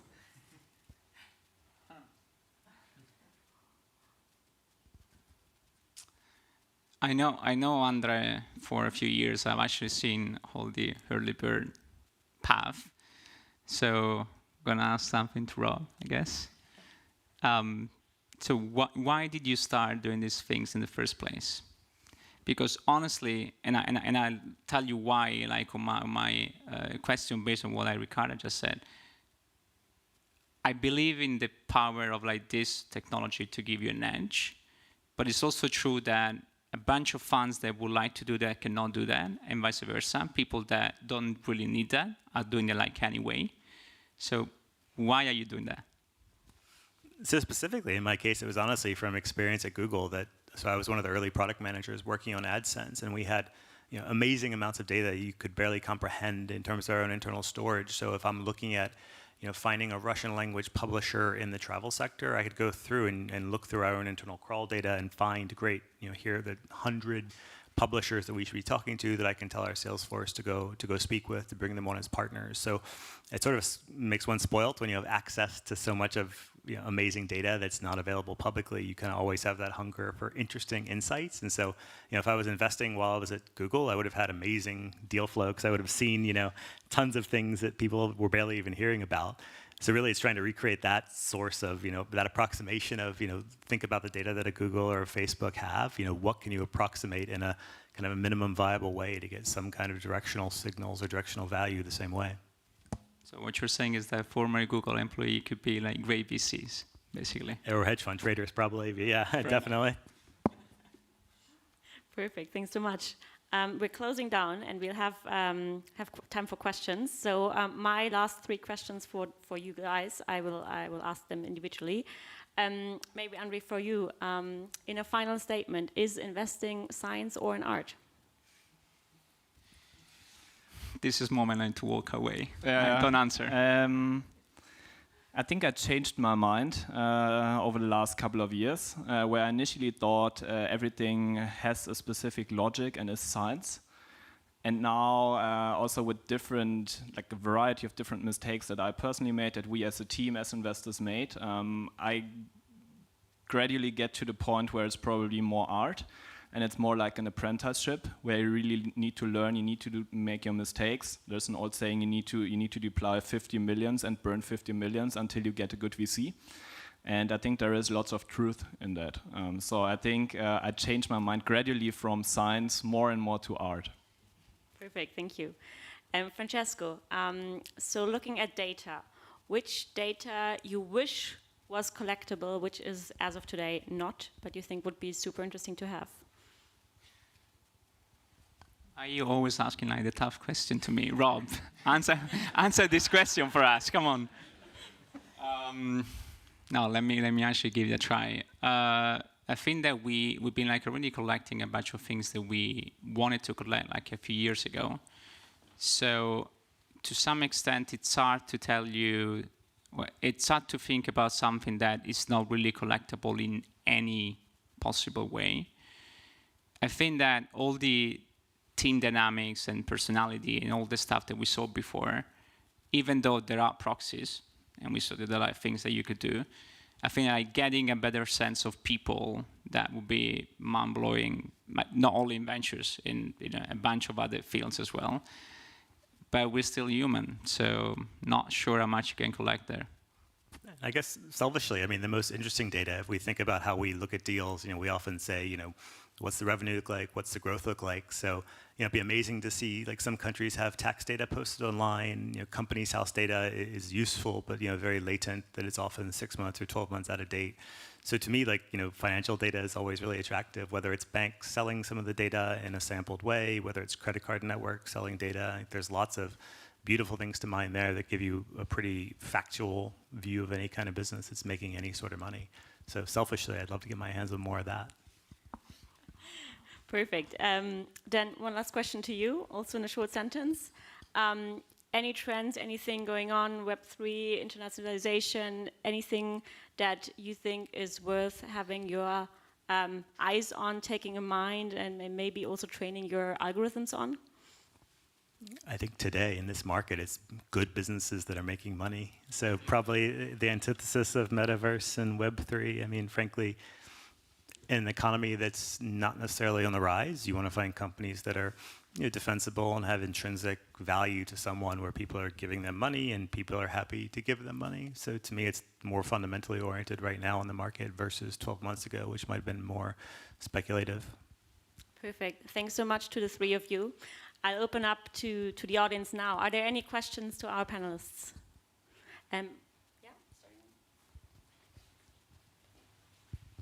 Hi. So one specific question maybe to Andreas.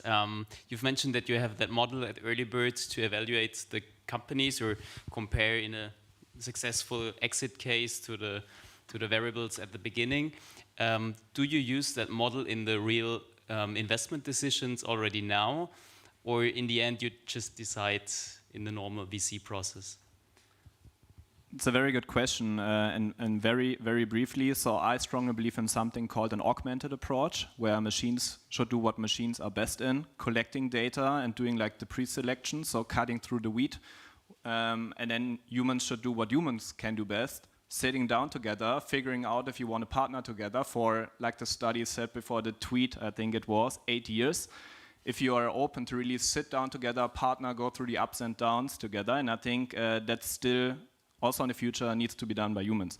So yes, we do employ these models, but more in the initial phases of the pre-selection, so that it narrows down the amount of companies to a manageable amount by us as humans. Because investment teams are naturally not scalable. Every investment professional can only speak to so many founders.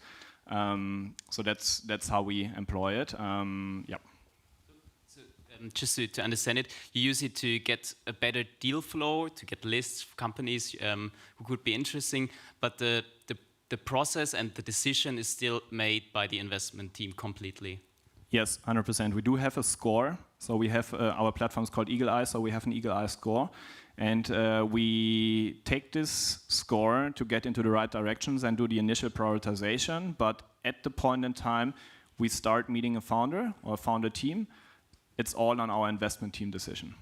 All right, thanks. I think we had a question up front.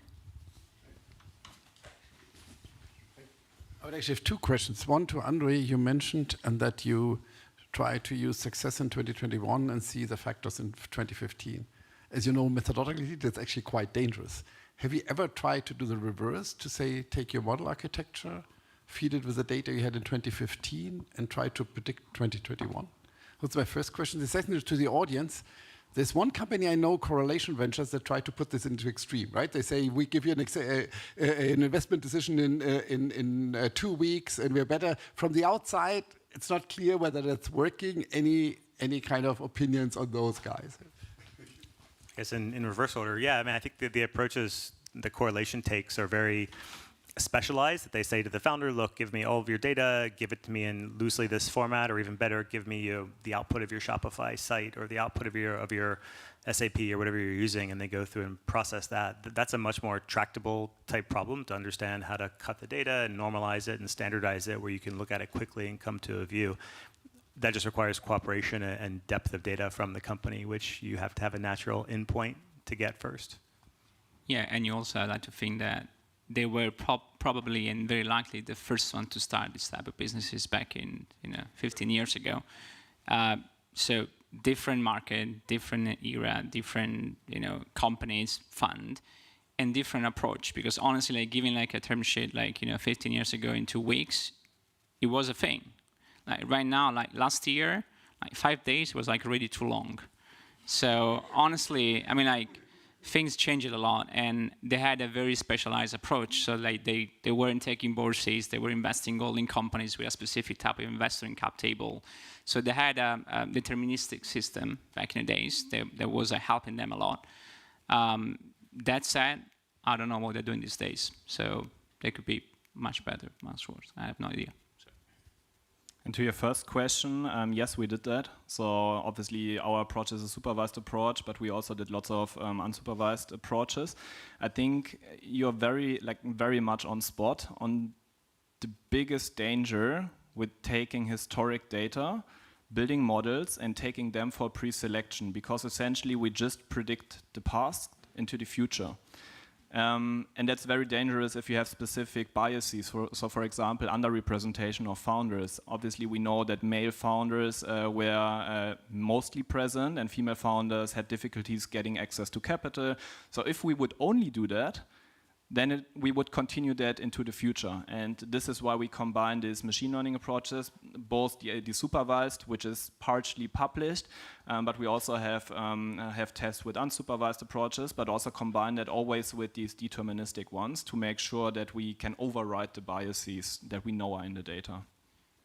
I'm just adding something on top of this. I've actually had like a similar study that was made like in a similar fashion with these windows. And we were trying to predict like 3 years ahead. But the thing that it has to be clear, especially when you do like renowned studies, for companies back in 2015, is that you really need to have a snapshot of 2015, like that type of information that was available, right? So like right now, I mean, now that we know these things and that we know pretty much what we're doing, it's easy to set up our data sets for prediction, like, forward. But it was possible also like a few years ago with much less data. So, like Crunchbase, for instance, is actually like a great source, and they could give you a snapshot of data at different moment in time. So, but again, probably like that type of variables weren't the ones that you want like to look up for prediction. So like, funding rounds and investors, they were like good enough, but not like the entire spectrum. So the reality is that you need like to correct for information that was for availability bias, basically. I think we have one last question and then we round it off. Yeah, we have also one question from the online audience that kind of connects to this one, so I'll forward it. It's regarding Crunchbase, and he says that there aren't many good data sources that provide reliable data. How do you deal with implicit bias that these data sources have? And the example is that Crunchbase often does not include when companies fail, or at least has a lag. I don't know if it's necessarily, I mean, I'd love to hear what this person thinks is a much better organized data source, because I think between the three of us, we've seen probably every data source out there from our talks, and none of them are perfect, and you often have to synthesize and join between multiple ones, but there aren't perfect data sources, and I'd argue that things like Crunchbase are generally self-reported and probably more accurate than most. Some of them, crawl from different news sources, but I think there's no perfect data source. So I'd love a hypothetical, less biased, more in-depth one. I just don't know where to find it. Yeah, just to add to that, I 100% agree. And that's also, as I said before, I did this one academic study on this, on the benchmarking. This is essentially what came out of it. So you can look at this study if you want to look for the strengths and weaknesses. But the only way to do it is essentially layer different data sources, including all of the databases, to hope for essentially matching these different companies, which is, as said, a difficulty, and then getting rid of these implicit biases. But there is no perfect data set out there. Yeah, and to whoever is asking this question, we are scientific practitioner. That means that we are allowed to make assumptions on time, which means that if a company has raised like the last round of funding 5 years ago, the website has been disconnected, the URL doesn't exist anymore, you might infer that the company has failed. So there are ways to modify the data, to update your information in such a way that makes sense, not perfect, but still something that you can use like in a more reliable way. Thank you. So last question, I guess, to you. Thank you. This is a more general question, like to all of you, whoever wants to answer. As the market is changing, what advice would you give to a young startup team currently? I think, as Rob said, focus on the fundamentals. I think, to be honest, this drastic change that we've seen in the last couple of months will lead to many, and I explicitly call them tourist founders, because it was just on vogue in the last couple of years to start a company. For many people who are actually insecure employee type of people and don't have this entrepreneurial compass, but they just started a company because it was cool. It was just hip. It was easy to get access to capital. And I think we will see a weed out in the market, and only those founders who are very serious, who have a very strong intrinsic motivation to change a market, they will be successful, and they will still have access to capital if they focus on the fundamentals and don't look at these hyper-burn, hyper-growth companies. I'm probably adding like two things. So first of all, if you got fired from your job, look for a different job. But don't start a company really, because like numbers tell us that if you start a company because you can laying off, it's gonna be like a bad outcome statistically speaking. So it's actually like better like for you like to leave your job and start like a company than looking for this B solution to some extent.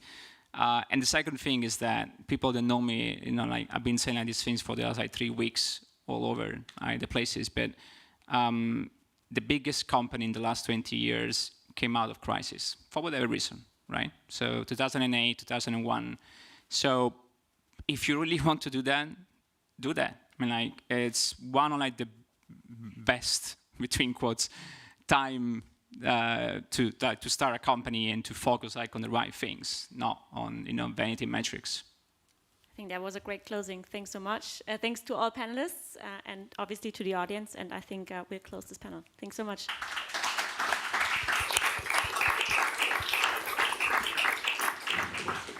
Thank you also from my side for this panel, and also for making, as you said it, Francesco, this extraordinary link between science and practice. It was really deep insights. Thank you so much. And I would like to invite now everyone to go downstairs in front of the main entrance to take a group picture with our fabulous photographer, Nico, here. And then we will have a coffee break and continue at 3:15. Is that correct? Yes. Yes. Okay, thank you.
Okay, welcome back after the break. And I'm happy to present I'm Dr. Alex von Frankenberg and Patrick Lanz, who are here to give quick insights on original and impactful latest topics in venture capital and ventures.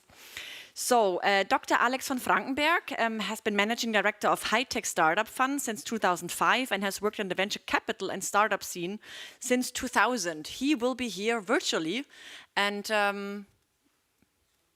should start in a minute. Hi, everybody. Here he is. I don't know. Yeah, of course. Okay, it's a virtual background. No. It's not. Should I say something or? Yes, please. Yeah. Okay. Well, so welcome. I'm sorry I cannot come personally.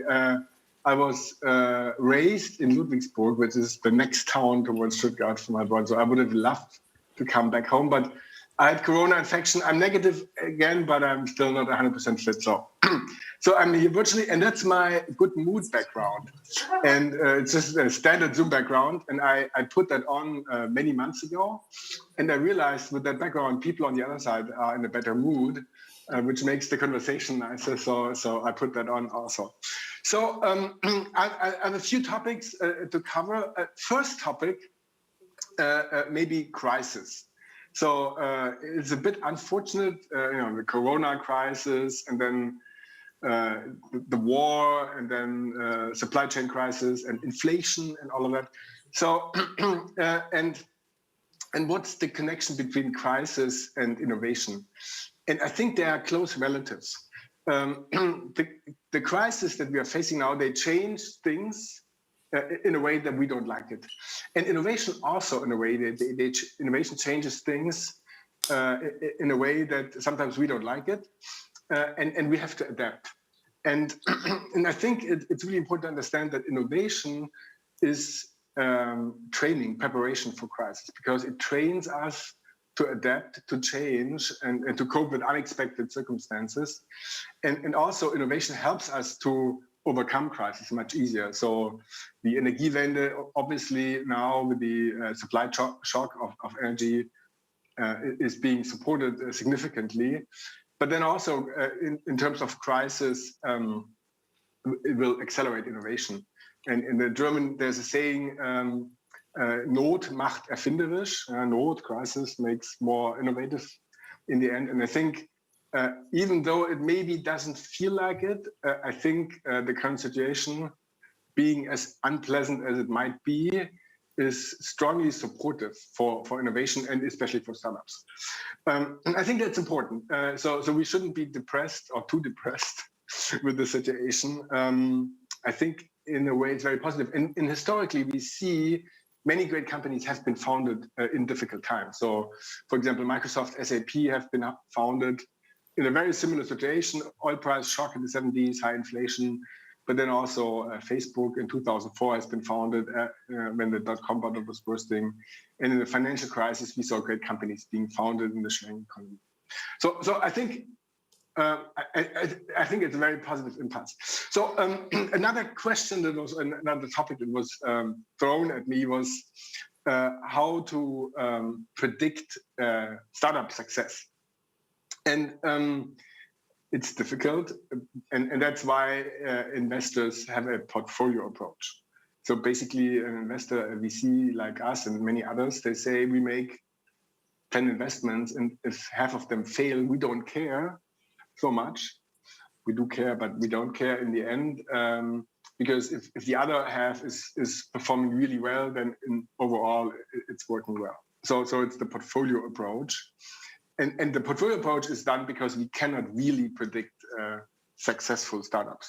If we could, we wouldn't need a portfolio. We would only make very few investments, and all of them would succeed. And it's impossible to know the future. The future is unknown. We don't know what happens in the next second, and that's why we cannot predict the future. That's why we cannot predict future developments. And obviously, these times show that.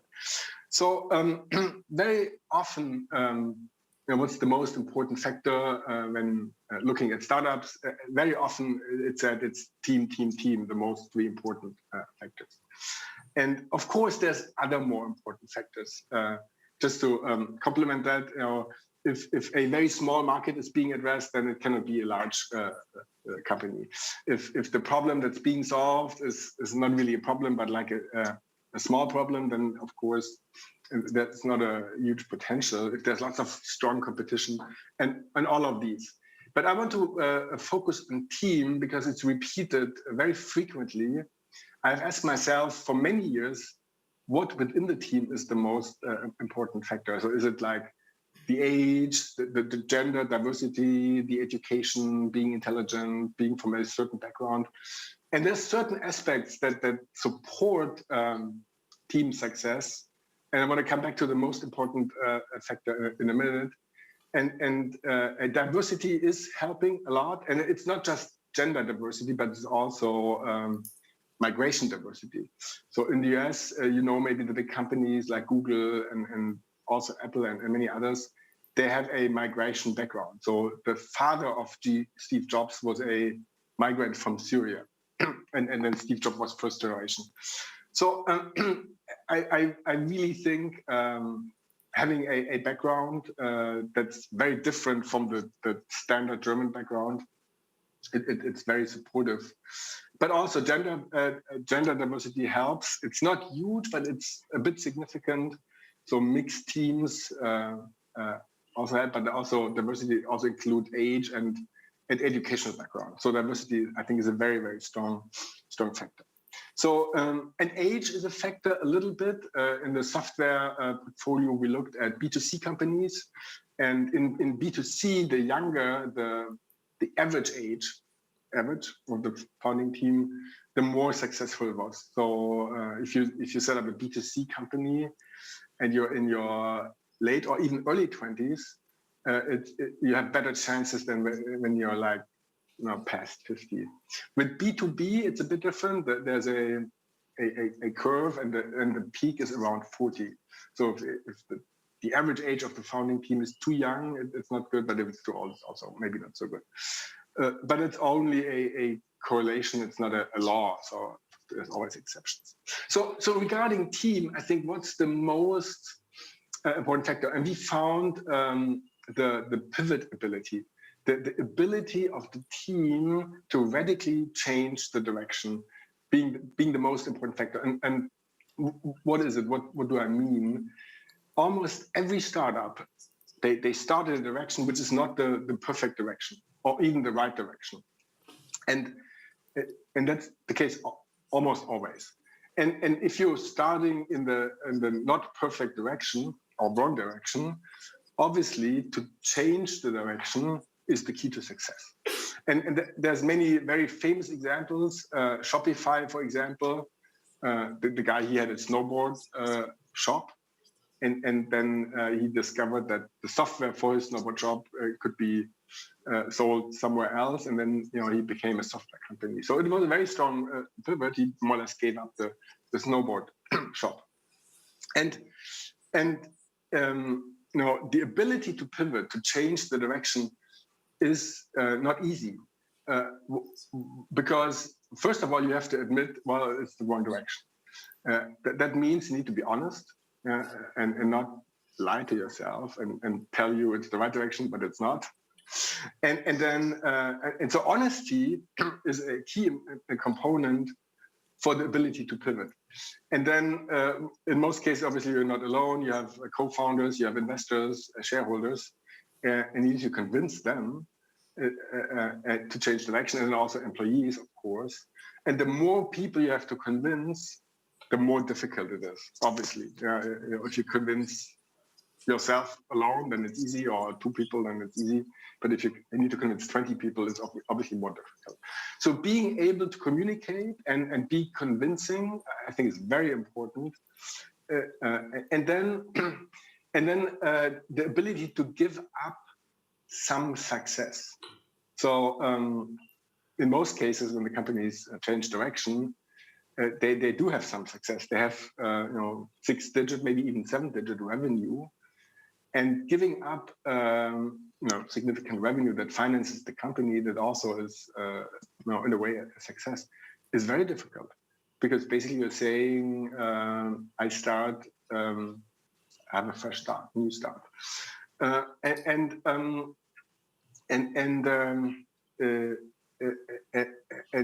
I think it's important to be able to let something go, to give up in order to find the new way. And that's difficult.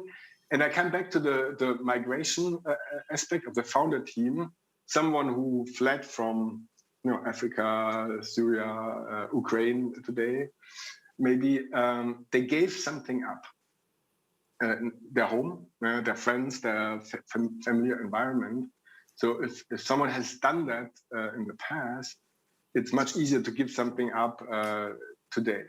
So and that's maybe one very strong link why migration background makes founders more successful, because they can more easily pivot in a direction. Also, age helps a lot. If you're younger, then it's easier to give something up because you have more time left to gain it back. If you're 67, the retirement age in Germany, then basically you have no time left to gain anything back because you stop working. So if you're 27, you have 40 years time left. And so being young helps to pivot, and also having experience helps to pivot.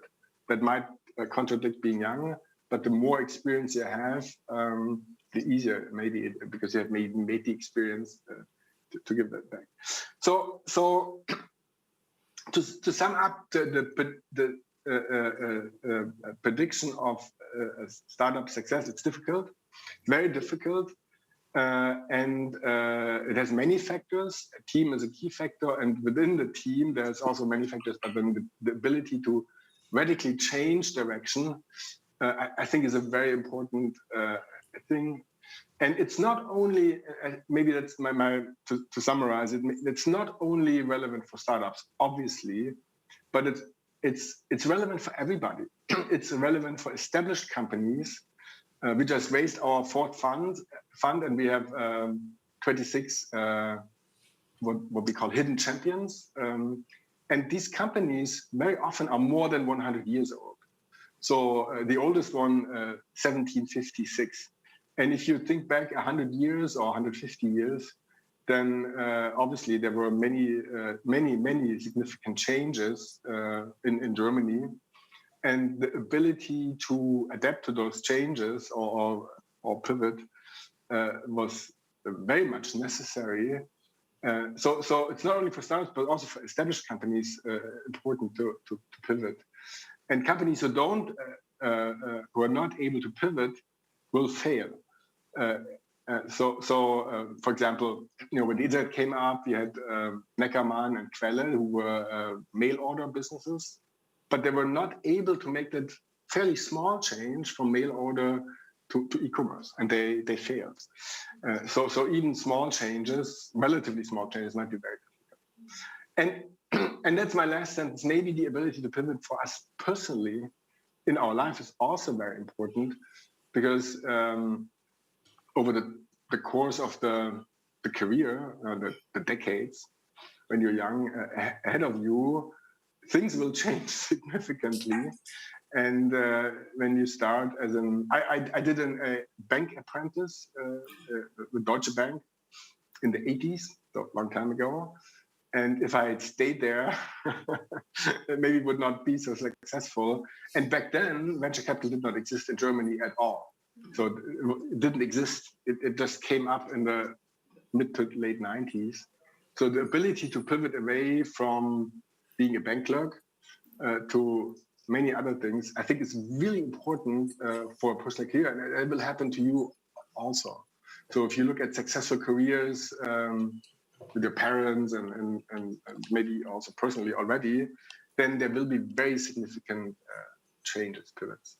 So that's what I want to leave you with, being able to, first of all, adapt to changes in the environment, adapt to crisis, adapt to innovation. The first point, and the second point, being able to radically change the direction. That's our experience of maybe the secret sauce of being successful. Happy to take any questions, comments, critique, whatever. That's Alex.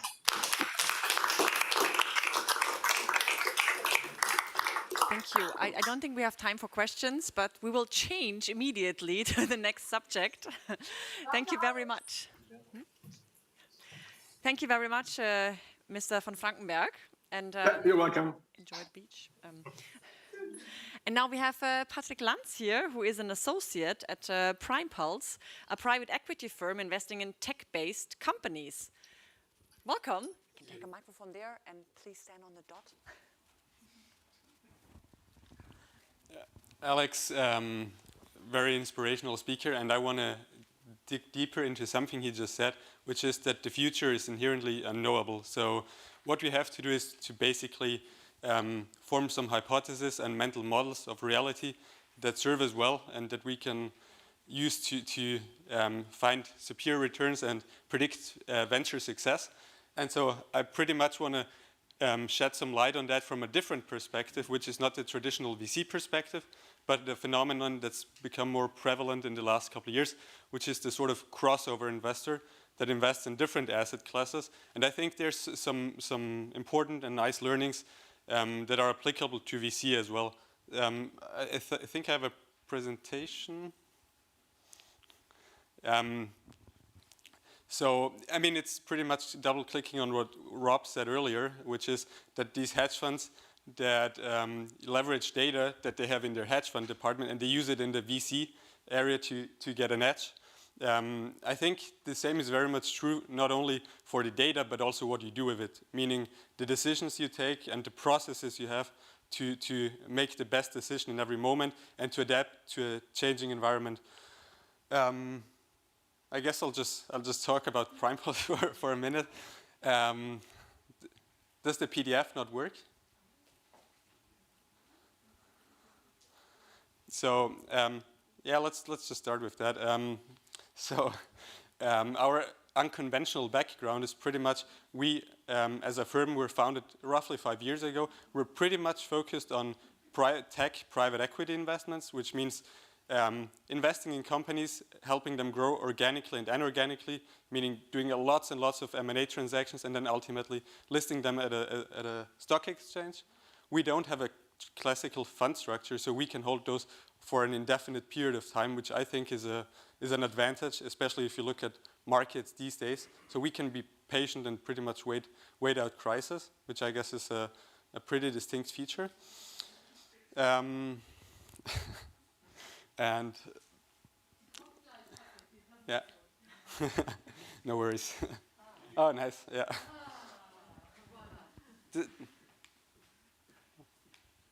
Oh, nice. Yeah, this is pretty much what I just said. So managing roughly 1 billion in assets. We invested in B2B tech companies, pretty focused on that. We do try and venture around that sometimes, but I would say that's our focus. And of course, I mean, our team is comprised of founders and entrepreneurs as well, so they know what it's like to solve the very challenging problems you have as a founder. And then obviously the capital markets and M&A experience helps a lot, and that's what I'll dig into next. I'll quickly jump over those, just some examples from Mittelstand companies we invested in, then listed, did a lot of M&A with STEM Imaging. One example, they're the leading European machine vision provider, and they're embedded in a lot of industrial processes. Another example is Catec, which is, so we bought them when they were, it was actually a turnaround case, and managed to list it. Now it's number 2, I think, in Europe, and the fastest growing company in that space in Europe, yeah. And so the journey for us was quite typical for the last 2 years, actually, because all these crossover investors did something similar. So we were pretty much focused on the sort of mid and right-hand side of this, and then started to go to invest in companies much earlier. Some examples for that you might know are ESA Aerospace or Custom Cells, Marvel Fusion. We did it together with, I think, Andre somewhere here in the audience. And I think that there were some advantages to, yeah, we'll skip over that.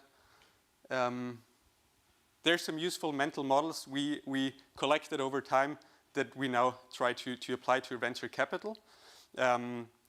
We talked a lot about macro today, so I think that's one learning for us, I think the VC area doesn't regard macro as much, but when it goes well, and then obviously when the macro environment is not as nice, people start to get concerned about it.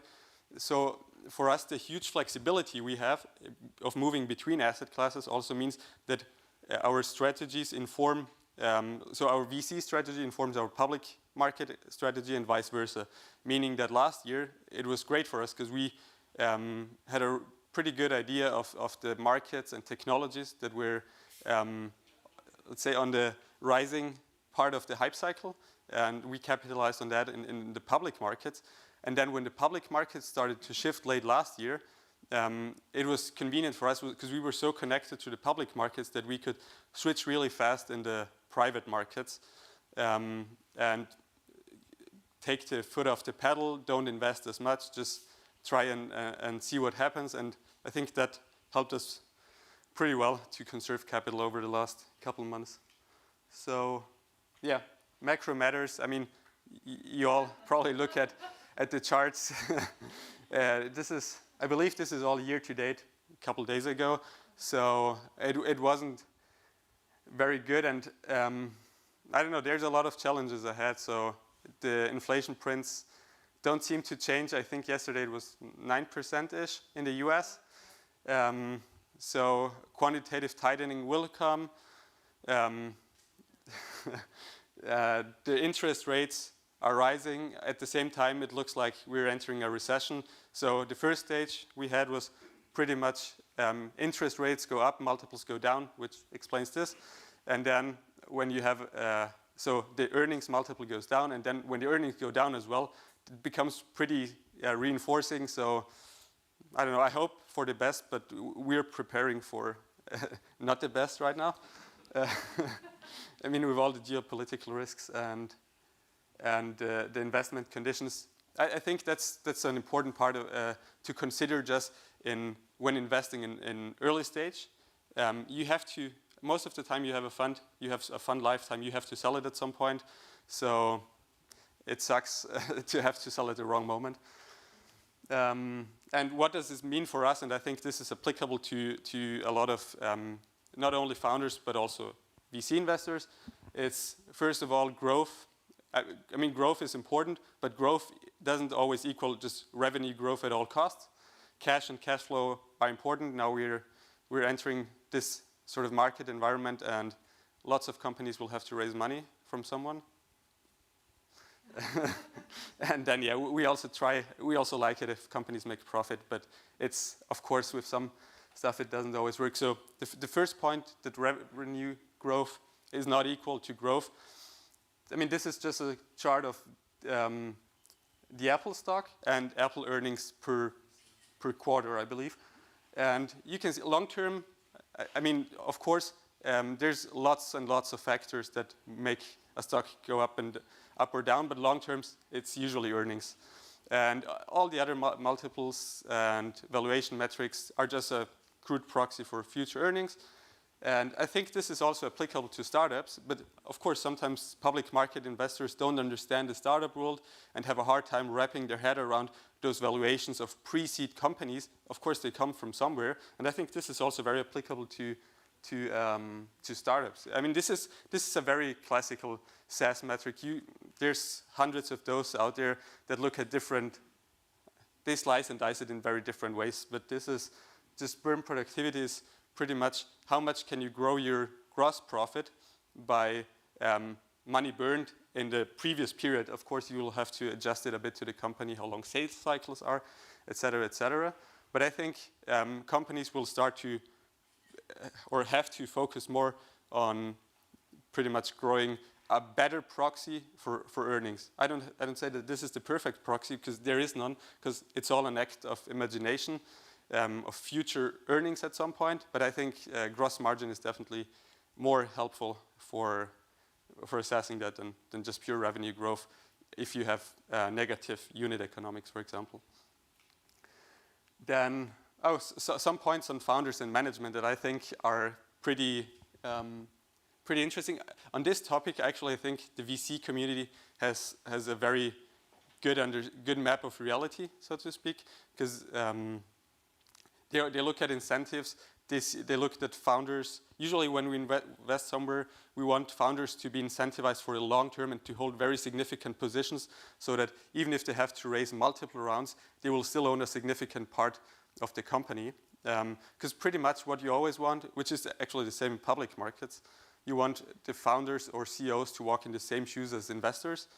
And that doesn't mean stock options, but it just means plain stock and preferably the same stock class. I thought Ilya's point earlier was pretty interesting with preference stacks, wiping out founders and employees' net worth and company stake, because I guess that could be a problem in the months ahead. If you look at Klarna, I think it was yesterday, I hope for them that it wasn't wiped out completely, but I mean, if you decrease valuation by 85%, chances are that they're going to walk away with nothing.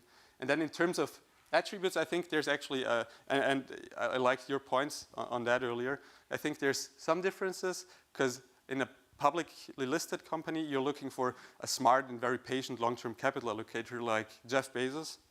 But for a startup, you also need someone that runs the show and that gets you in money from investors on multiple occasions in very different environments. So I think that's a big topic where the public world and the private world actually differ. I think we're over on time, so I'm just going to cut it short.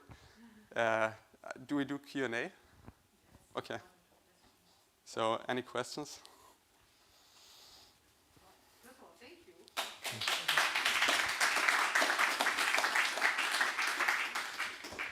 Thank you. Great speech. You mentioned that you are more long-term oriented than others and that you can sail through a crisis together with your venture. How do you differentiate crisis from failure? It's a very good question. Very philosophical also. I never thought of it. I think failure is more idiosyncratic than a macro crisis. And so failure is not acting upon a crisis. So I think it's just different stages. So if there's a crisis, you have to do something about it.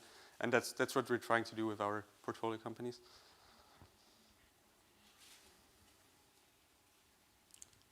All right, thank you. Thank you. Thank you very much. Isabel just said me, this is where you have to send your kids in 10 years to Prime Pulse. So if they are at age yet, so please send them to Prime Pulse. That's her recommendation. But now I'm really excited to welcome Nicola Broix. She will be talking about realizing the entrepreneurial dream with an entrepreneurial team. So Nikki is a professor of entrepreneurial behavior at TUM. She studied psychology at the University of Munich and completed her PhD in entrepreneurship at the University of Jena. In her research, she focuses on the people side of entrepreneurship, such as cognition, motivation, and emotion in the entrepreneurial process, and also the social and economic background of company founders. And she's also one of the few scholars that I mentioned before that actually researches entrepreneurial teams. Her research has been published in the top-tier entrepreneurship journals, and she received awards for best paper, research excellence, and excellence in reviewing. Nikki, we're really happy to have you here. Thank you so much. It's a great pleasure of being here, and I'm really delighted, not just because I've enjoyed the entire day, but also because I have the feeling that I'm kind of preaching to the choir here, because I am about to, well, convince you even more how much entrepreneurial teams matter for predicting venture success. So, you've all already heard this from all the other presentations, that entrepreneurial teams matter. And here I've just some insights from meta-analyses, literature reviews, so really consolidated work looking at tons and tons of studies on entrepreneurial teams that tell us what we all hopefully in this room already agree on. Well, entrepreneurial teams matter. And it's the size, it's on the one hand the aggregated experiences that you have in the team, but it's also the diversity, as we've just heard by the previous presenter. And these constructs can really affect numerous outcomes, right? So we are interested in all sorts of forms of venture success, like the most trivial one, probably survival, which we sometimes forget when we speak about those high growth firms that even would come into question for VC companies. But also other outcomes like number of employees, profitability, the innovativeness of young startups, but also team performance. All this is shaped by the inputs provided by the teams. However, in particular, when we look at those consolidated studies, so looking at numerous studies at a time, we find that the effect sizes aren't terribly large, and we also find that there is lots of variation in the effects. So what we should actually ask is, how do teams do that? So what is happening between those inputs that are relevant, that do matter, to come up with those outcomes? And there, over the last years, as Isa has mentioned, as Teresa has mentioned, entrepreneurial team research has made some progresses, and yeah, okay, thanks. No, that was, okay. Yeah. Yeah, so what we actually try to do is really opening the black box, and I have included a couple of perhaps more academese terms, but I have also plenty of examples for you to translate them into what we are all interested in, namely, what are teams actually doing? These are the team processes. And also, what do the members of the team actually think? How do they feel within the team? And we need to understand those processes and those team emergent states to really better understand what do teams actually do with their inputs to translate them into outcomes, and to understand why some teams with similar starting conditions might be more successful than others. I have a couple of examples here for you. So for team processes, for example, research has looked into team conflict, where we typically find that this is not sufficiently nuanced, right? We cannot just say there is conflict or not in a team, but we need to distinguish between like more harsh emotional conflict, which is relational conflict, and which is substantial, consequently found to have a negative impact on venture performance on the team, whereas this conflict around ideas, around perspectives, around viewpoints, which is often, by the way, triggered by diversity, this task conflict, this can have positive consequences for the team as well as the venture. Then other studies have looked into how do teams decide, how do they learn, right? I mean, we just heard this very passionate call for entrepreneurial teams need to be willing to pivot, and this definitely is connected to team learning, right? So teams need to be willing to learn to translate inputs into outcomes. Planning, experimentation, humor. So the role of joking around in tough times is also something that we need to consider. Team emergent states, I said this is how do team members think and feel about the teams. This is also all elements that can help teams to process information that they are confronted with and then to translate it into outcome.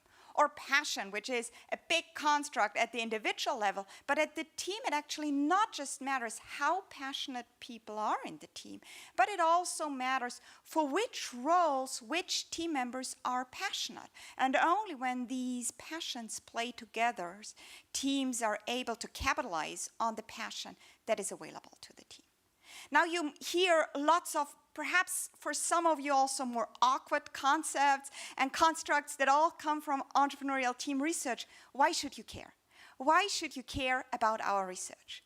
And I have 3 slides in which I hopefully convince you that you really should care, because with our research, we've been able to debunk some of the myths that I would assume everybody here in this room has already heard about entrepreneurial teams. And we've been able of doing so by looking into this black box of what is happening in the entrepreneurial team. So let's start with the first myth. The first myth is this myth about entrepreneurial teams are really inspiring and motivational, right? We assume that when we're in an entrepreneurial team, we are more motivated when our teammates work hard, so there seems to be a contagion of motivation. Well, when we look into our research, then we don't find any direct effect of a team member's effort that they've invested and my effort. But it really depends on how I perceive the situation. And when I think that my venture is under big threat, then suddenly my situation changes. I look to the team, I perceive that we are in the same boat, and then effort can be contagious, because then I'm sure that jointly we can overcome those threats. However, when the situation is really great, when the venture is doing well, the competition is not really harsh, then also the opposite can occur, right? Then people can sit back, relax, and hope for the teammates to do the work. Second myth. We always assume, and this is the big assumption behind why is diversity so great, that we will benefit from diverse information within the entrepreneurial team. Big assumption, but more difficult in reality. So imagine a very simple situation where you as an entrepreneurial team have to decide between 4 different alternatives. And just for sake of simplicity, they are A to D. They could be like 4 different markets that you could target with your technology. And when we look at those lists of benefits and challenges, and of course, there's more substantial information behind this. For example, there are great chances for getting investors on boards in a market, or there's more competition, then you might be inclined to go for alternative C, right? And when you give now these more elaborate information sets to individuals as decision makers, then this is what we see. So the vast majority goes for this alternative C. However, we also distributed this information among entrepreneurial teams, and there we saw a different pattern. And the pattern here was that teams tended to go for a more suboptimal solution or suboptimal alternative. And what happened?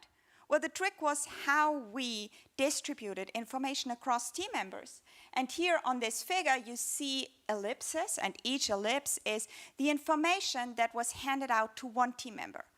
And the information was also distributed in a way there was some information that all the team members had, and some information was just held by one specific member in the team. And we videotaped the teams, and we analyzed everything that they did. And what they actually did is they spoke about everything in the gray area. So they only spoke about the things that everybody already had known before, and they didn't really benefit from this exclusive information that individual team members had in their information sets. So while there is the potential in a diverse entrepreneurial team that you have lots of information, this information is not necessarily brought to the table. So second big myth, more information for the team is always better. It always depends on how does the team process its available information. And the last big myth, it's about sharing one big vision. I think all of us, we've heard this. Entrepreneurial teams should share this big vision, and we wanted to understand this even better. And so we went out, we did interviews with all the members of 64 entrepreneurial teams, and what we realized is, yeah, there were some teams that had congruent visions, but there were also others, like roughly 1/3, that had incongruent visions. And even more interestingly, they hadn't necessarily spoken about the visions within the entrepreneurial teams. So we wanted to understand more, and we had conversations with the team members for over 2 years, over and over again, and we wanted to understand what the teams did. So those in the congruent vision group, they had typically one opportunity on which they focused, like one specific market, for example. Those teams with the incongruent visions, they had several different opportunities that they followed up on simultaneously. And both could be successful. However, different challenges could arise. For those with a focused opportunity development approach, right? They went for one opportunity. There, perhaps an investor didn't want to invest, or a key customer that was really crucial declined collaboration.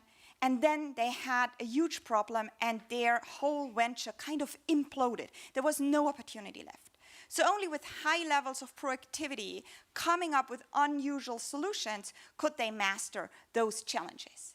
For those teams with a broad opportunity development approach, the situation was different. So they kind of rather experienced this explosion of the opportunity into multiple different markets they couldn't follow up on. And they had to show high levels of professionalism, preparing meetings, sending out minutes of the meetings, which all for young, very, very young entrepreneurial teams seems to be rather less usual, at least as we found in our study.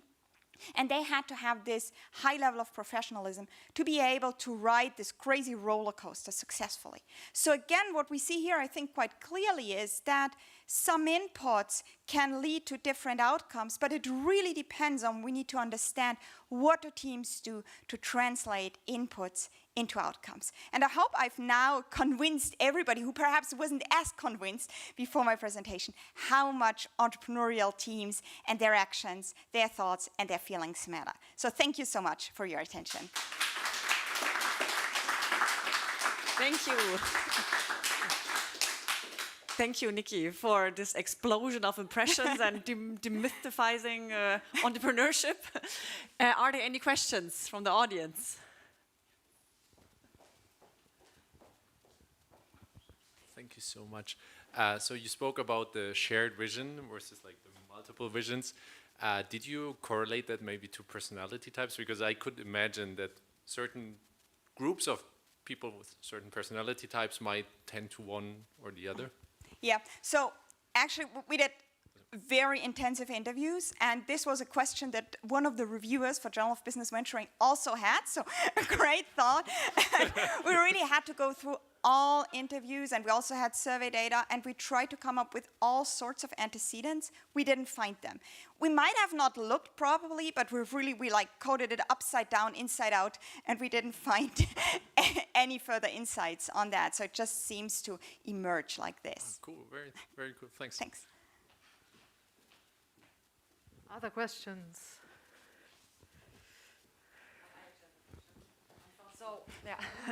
So because you said the teams, they don't bring, for example, their vision to the table, or also so they don't the information. So they obviously do not share everything. So how do you make them share the information? How do you make them share the vision? So in particular for the information sharing study, we've done several follow-up studies on different interventions, how this can be improved. So this can be improved by, really simply speaking, focusing on new information that is brought to the table. So they sometimes mention it, but because you're so obsessed with what you know, you sometimes might just not really hear what somebody else brings up. So the intervention was really simple. As soon as somebody brought up in a strategic decision something that the others haven't heard before, they would like make this really very explicit, making this clear. This was one intervention. The other intervention was we relied on the devil's advocate technique, which can then trigger conflict, so it's also really difficult, but this is something that you can train. With respect to the vision, our impression was that teams just tend to forget, right? It's like the hustle and bustle of all the operations and everything that you have to think of, that they sometimes just assume that everybody has this big, same shared picture, but they just don't. So you just need to have some sort of like strategy workshops at the beginning to ensure that either you have the same vision or that at least you know how to ride the roller coaster of incongruent visions. Thank you. Yeah, thank you. Really very enthusiastic speech.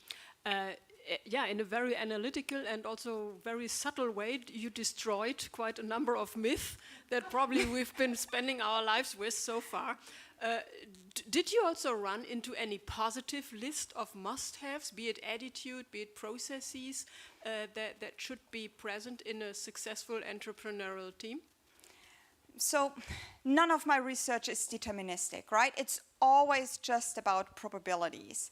And so it's really hard to say this is the one criterion that entrepreneurial teams need to meet. The one part, however, that I just want to emphasize that we've heard early on by Heite Gründerfonds is this.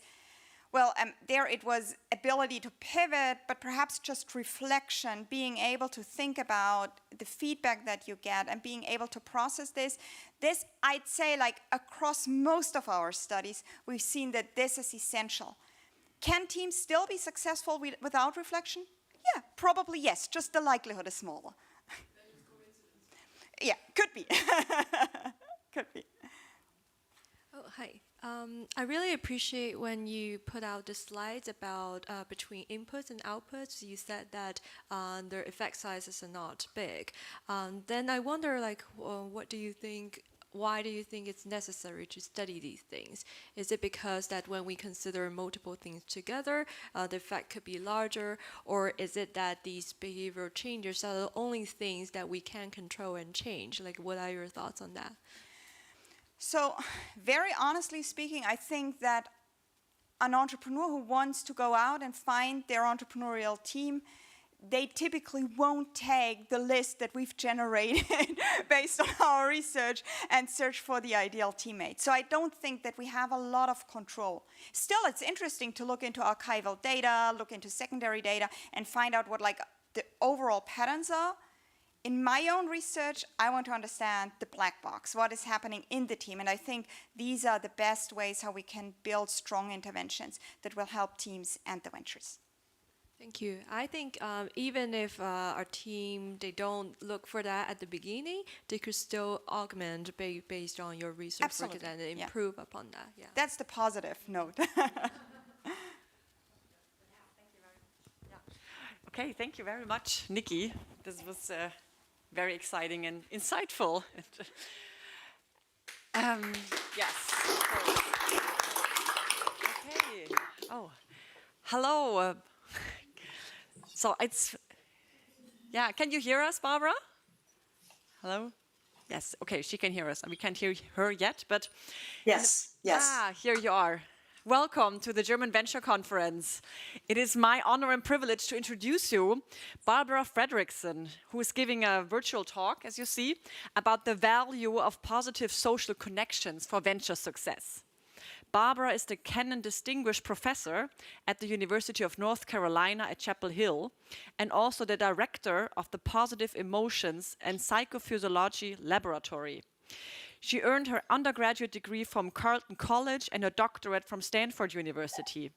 She is a leading scholar within social psychology, affective science, and positive psychology. And she has received more than 16 consecutive years of research funding from the National Institutes of Health. Her remarkable research and teaching have been recognized with numerous honors, including the American Psychological Association inaugural Templeton Prize in Positive Psychology, the Society for Experimental Social Psychology's Career Trajectory Award, and the inaugural Christopher Patterson Gold Medal, the highest honor bestowed by the International Positive Psychology Association. Her academic work has over 100,000 citations in Google Scholar for the academics among us. And she is also the author of 2 books on positivity and Love 2.0. We are so delighted that you are contributing a virtual talk to our conference. Thank you very much. Yeah. It's good to be here. Thank you. Thank you. I'm going to take a moment to share my slides, so just bear with me. Okay, so you guys are seeing slides and only slides? Yeah, okay, great. Well, I want to, I think it's a good talk for me to follow. I caught part of it because I know that a piece of it was team emotions, entrepreneurial team emotions, and the extent to which passions are shared, and that's the place where my research fits in. I have exactly 1 publication on the topic of venture success. So you're going to need to make some of those connections to ventures yourself, but I want to share with you some relevant research from psychology, and especially the psychology of emotions. And within psychology, so much emphasis is on individuals. You know, I heard somebody ask a question about personality traits, and the basic default level of analysis is usually the individual. What I and some other colleagues in emotion science have been doing is stepping up to the level of the collective and looking at collective emotions, or what I call co-experienced positive emotions. And I'm spent my career studying positive emotions. We can talk about shared negative emotions as well, but the real emphasis and the value, I think, is in shared positive emotions for understanding how people get to be flexible thinkers, creative, and hopeful. So positive emotions are really key. Now, I call this co-experience positive emotions positivity resonance. It has a few more ingredients than just co-experience positive emotions. And I'll share with you those in a moment. I just want to give you a few examples of this phenomena so that you can pull from your own life experience and recognize that. Okay, so it could be sharing a laugh with a friend or a child, could be celebrating a success with a teammate or a coworker. It could be also comforting somebody who's going through a hard time, whether this is a family member, friend, or coworker. Now, it might be the case that negative emotions are the most obvious emotion when somebody is suffering. But I use this example because it's also true that positive emotions are being shared in these moments of supporting one another. It's much better to have someone recognize your suffering and move towards you than to be not recognized when we're suffering and be alone. And so people feel grateful that somebody has come towards them. And then when we are the one who is able to support somebody in this way, there's a way in which we can feel that at least we're able to offer this. And so shared negative emotion may be the loudest, most obvious emotion, but there's some shared positivity that's caring woven in there as well. Now, the very simplest example of positivity resonance is smiling at a baby. This doesn't have to be your baby. It can be the baby in the coffee shop or on the train. And the reason that this is such a clear example is that when we connect with a pre-verbal human, we need to do it with this dance of nonverbal expressions and great attunement, because if we come on too strong, like a clown, that baby's going to cry and not join us with a smile. And so there's a little dance of positive emotion sharing that goes on between a pre-verbal human and an adult. That's that example of positivity resonance. Developmental scientists have discovered how vital this is for kids' development. It is most poignantly known from research on depressed caregivers, because what depressed caregivers don't do is they don't engage in this synchronized nonverbal facial play with the infants in their charge. And the effect of having a depressed caregiver lasts for decades. In kids' social development, in their emotional development, in their school performance. So it's a big deal to have this ingredient in life absent for children. We know that from decades of developmental science. And what I've been trying to point out is that this isn't just an ingredient for the success of babies' development. This is necessary for the success of humans. Human health, human creativity, human innovation. So if we can't see these positive emotions that flow between us, we're missing out on seeing key ingredients that can fuel venture success, life success, relationship success, and so on. So let me give you a formal definition. First of all, positivity resonance is co-experience positive affect, but that could be any kind of positive emotion. It could be shared joy. It could be shared hopefulness. Hopefulness is really important these days because hope is the positive emotion you can feel when everything else seems awful. It's the thing that you feel instead of despair. Could be shared pride or shared fascination or interest or inspiration, or the quieter positive emotions like serenity or awe or amusement. I consider any of these shared emotions to be an example of positivity resonance, which I sometimes call love, which is why my second book is called Love 2.0. So if you're interested in these ideas, that's where you can learn more. It's not a book about romance. It's a book about shared positive emotions. So emotions, if you're not steeped in studying them, an important thing about them is they are momentary. They last about the length of time as a wave. They arise, they dissipate in the matter of seconds. And this is why they were ignored for so long in psychological science, because they seem trivial in terms of their duration. Emotions are important to study because they're also embodied. They're not just thoughts rolling around our minds. They are deeply embodied. By definition, emotions are a mind and body event. This is a representation of about 700 people's reports of where in their bodies they feel energized or de-energized when they are experiencing different specific emotions. So the energized is the red and yellow, and the de-energized is the blue and the white. So if you look at sadness, you can see why depressed caregivers don't get into this nonverbal dance with their infants in their charge. It's because the limbs are a liability. They're a source of lack of energy. So people just don't want to move. With happiness, there's feelings of energy, throughout the body. And so people move more, and it's more engaging to be with people who are happy. So what I'm talking about here is not just a contagion of emotion from one person to another. I'm talking about emotions that are rolling across two brains and bodies at once, or two or more brains and bodies at once. You'll find me talking a lot about just a dyad, just for linguistic convenience, but this can equally describe teams, organizations, whole communities if they're together. And the theoretical foundation for this work is some earlier work of mine called the Broaden and Build Theory of Positive Emotions.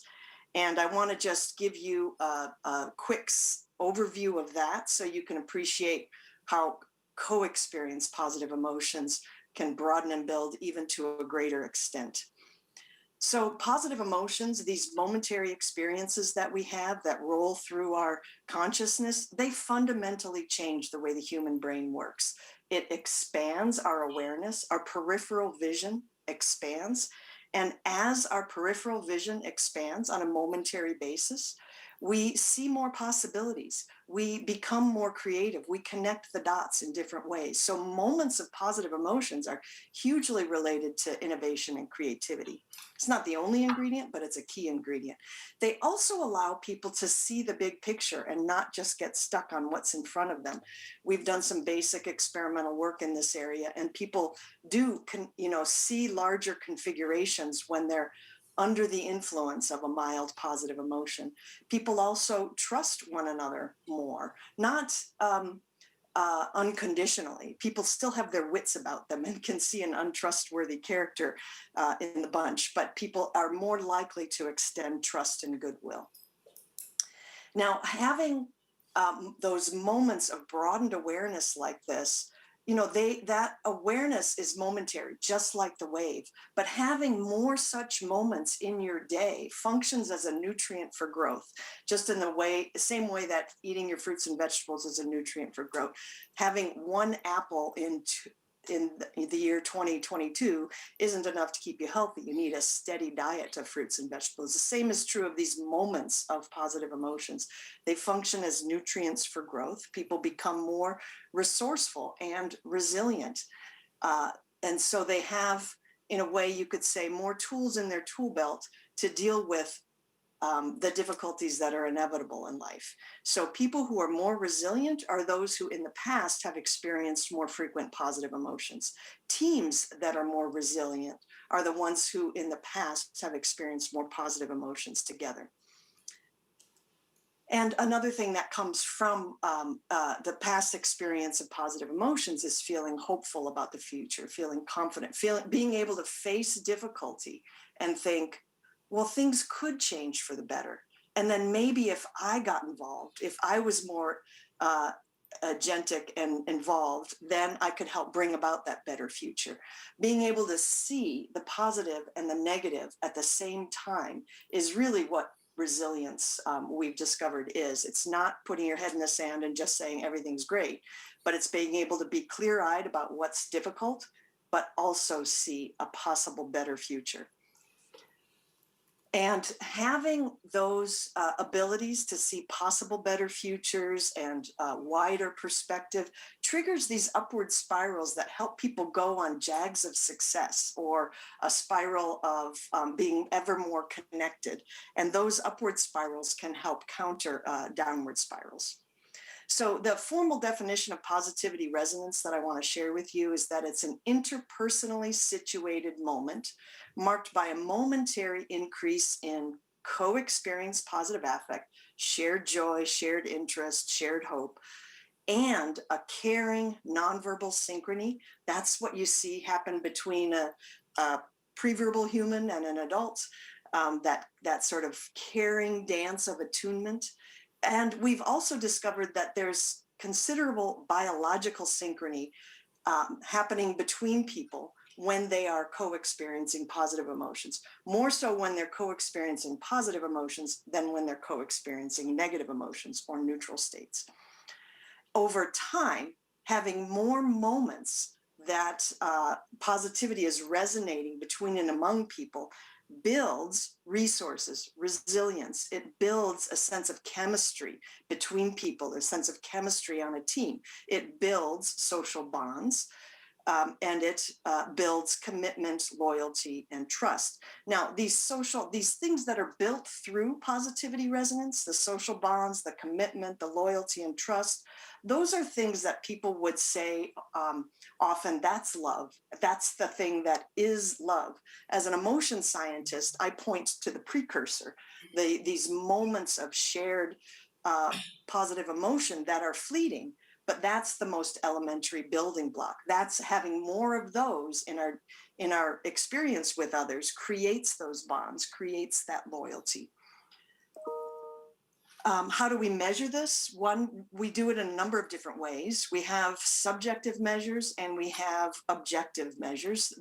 Among the subjective measures, we very much focus on episodes, because people's reports of their emotions are most reliable when you're talking about a specific context. So you might say, if you had a coffee break earlier today and got to chat with somebody that you hadn't spoken with before, you would fill out a survey that said, okay, during that episode, that coffee break or that conversation, for what proportion of time did you experience a mutual sense of warmth and concern? And we have people complete this from 0 to 100%. It's rare that people would be at 100% because the bar is pretty high in these measures or these statements. For what proportion of time were you able to attune to and connect with others? Did thoughts and feelings flow with ease between you? Was there a mutual sense of being energized and uplifted? Were you mutually responsive to one another's needs, or was there a sense of mutual trust and respect? And did you feel in sync with others? So all of these items, none of them are I liked this person or they like me. They're statements about what's happening between you and others. And what we find is that there are some conditions that are more conducive to creating these shared positive emotions. Not surprisingly, real-time sensory connection, being in the same place with people really matters. Face-to-face connection is indispensable for creating positivity resonance. Yes, you can get there a little bit with shared voice. Yes, you can get there a little bit with shared video, but nowhere near as good as being face-to-face. Humans evolved face-to-face. We're not used to this virtual thing. We don't get as much back from being in Zoom. It's energy back from people we're with than we do when we're face-to-face. That's why we get so drained when we have a whole day on virtual. Perceived psychological safety is another huge conducive condition that we can get through interacting with people who have high empathy. That's a personality trait that predicts whether others will feel positivity resonance in their midst. We can get to that perceived psychological safety by listening in an attuned and open way, what's called high quality listening. There's a whole research line on this. And one thing that we're discovering right now in our research is that people who live in communities that have less economic inequality are more likely to feel positivity resonance when they're out and about in the community. Whereas when there's a region with high economic inequality, people don't feel as good with others in their community, especially if you're on the lower income side. Now we've used this measure, this episode level self-reports of perceived positivity resonance, and we've linked it to all kinds of measures of well-being, low levels of depression, low levels of anxiety, low levels of loneliness, not surprisingly, and high levels of what's called flourishing mental health, which is more than just being happy, it's being engaged and feeling like you have something to contribute to society.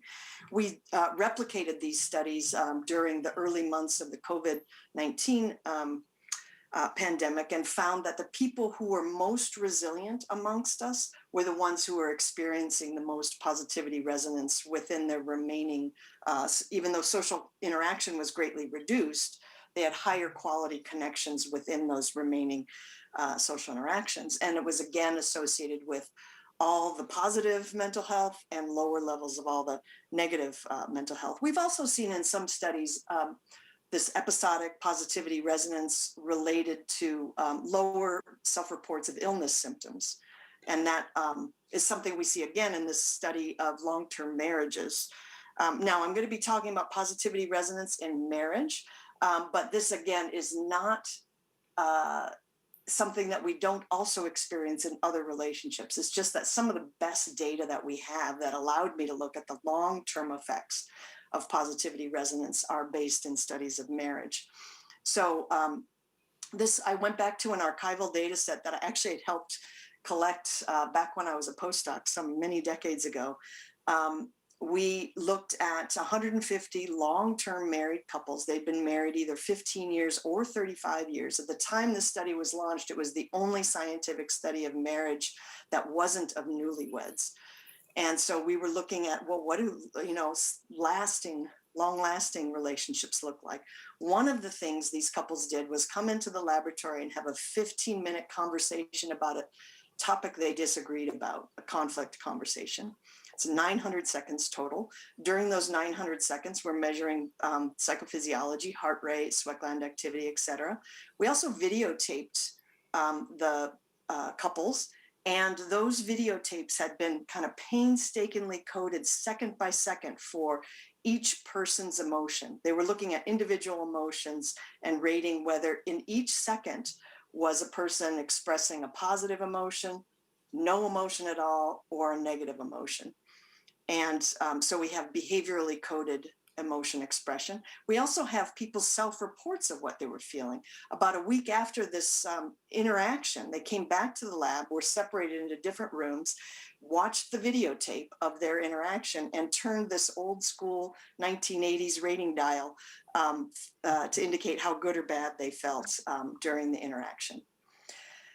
So we're measuring taking all of these measures and looking at a dyad level phenomena. So shared positive affect, both people had reported that second was positive. Shared positive emotion from the behavioral record, both individuals were coded by objective observers as expressing positive emotions. We developed a new coding system that looked at caring behaviors, kindness, leaning in, smiling, that were in synchrony with one another. We also looked at the synchrony in people's heart rates.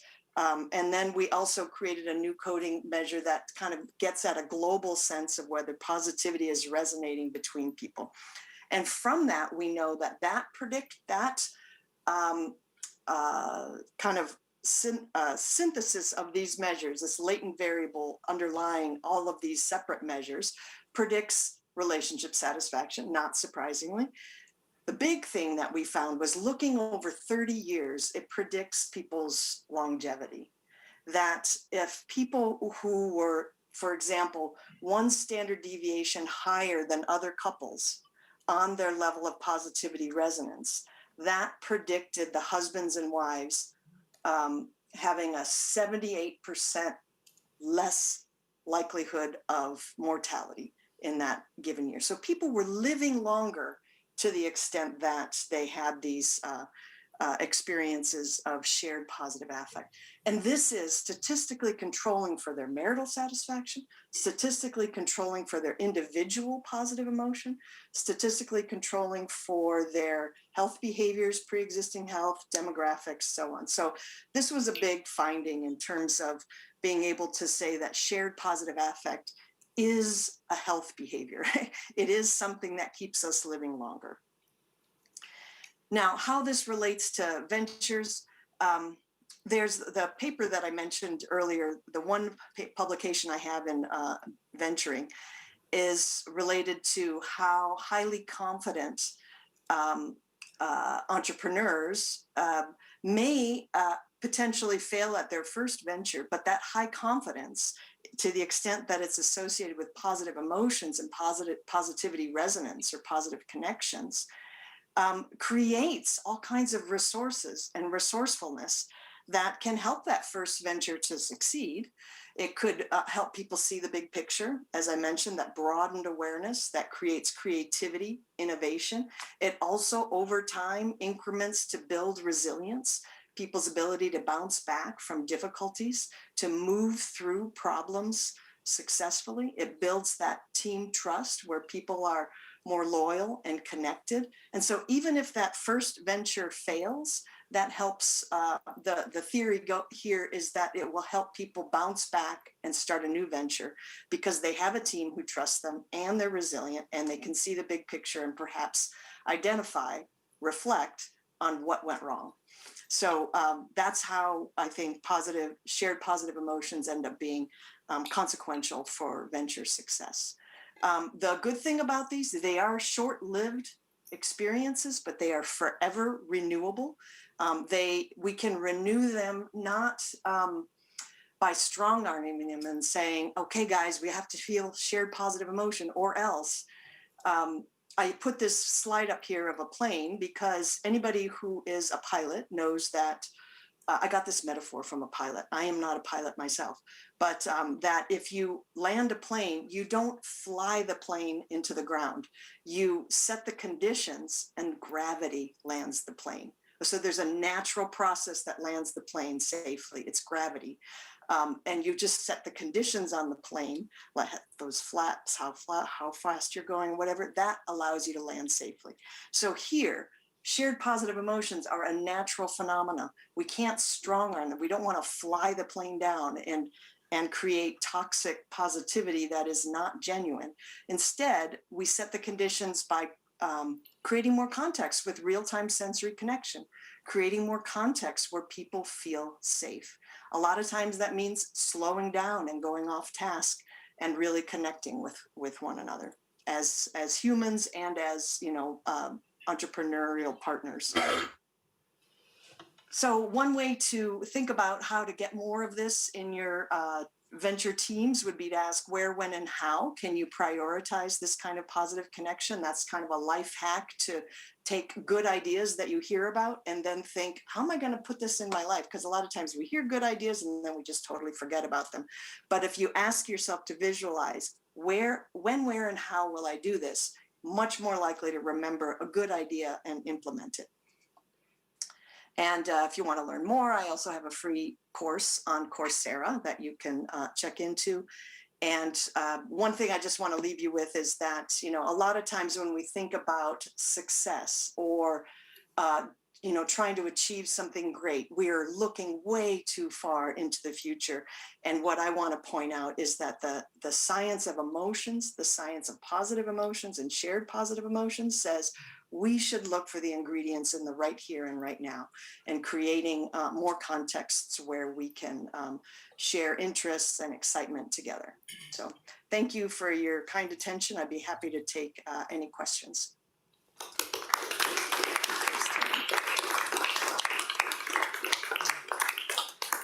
Thank you so much for this inspiring talk and leading us through the decades of your research, which is very impressive. And are there any questions from the audience?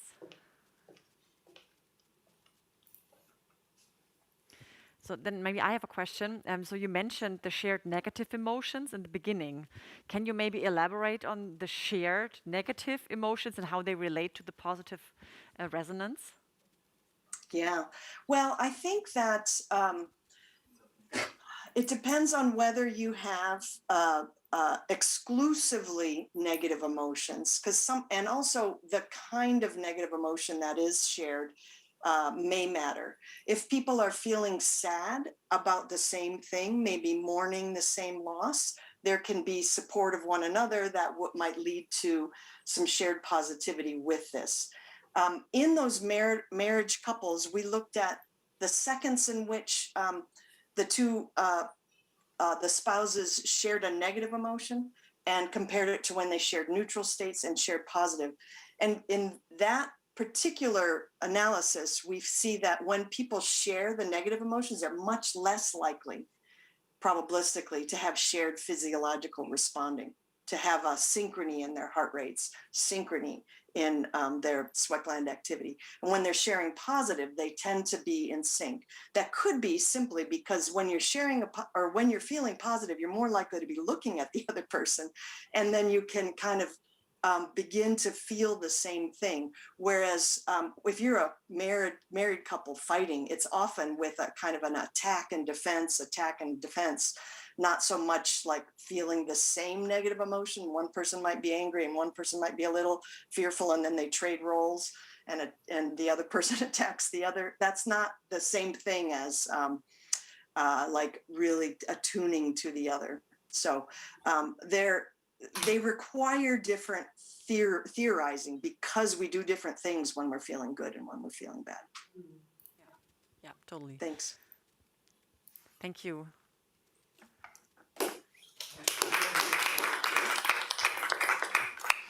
Barbara, thanks a lot for the interesting presentation.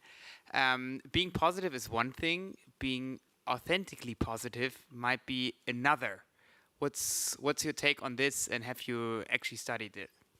Yes, it's super important to think about the authenticity piece, which is why I talk about setting the conditions for positivity. We can set those conditions within ourselves as well. I mean, there are a lot of things we can do as we start our days to make it more likely that we can experience positivity resonance with others. People who are meditate more, are more mindful, are more likely to kind of be in the moment and therefore experience positive connection with others. People who, I mean, you have to keep in mind, emotions last for seconds, maybe minutes. People who put on positivity as a uniform, you need to be suspicious. Now, the good thing is we all are natural sincerity detectors, especially if we can be face-to-face with people.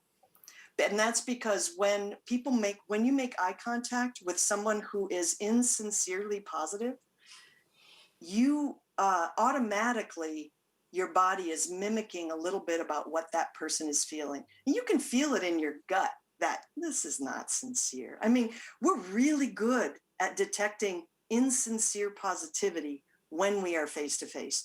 When we are not face-to-face, we're not so good at it. So that's another reason why we should really favor the face-to-face. And if we think we're fooling others with our inauthentic positivity, you just have to realize people are really good insincerity detectors.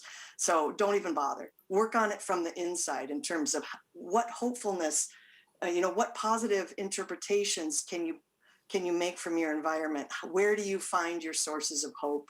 Where do you find your sources of joy?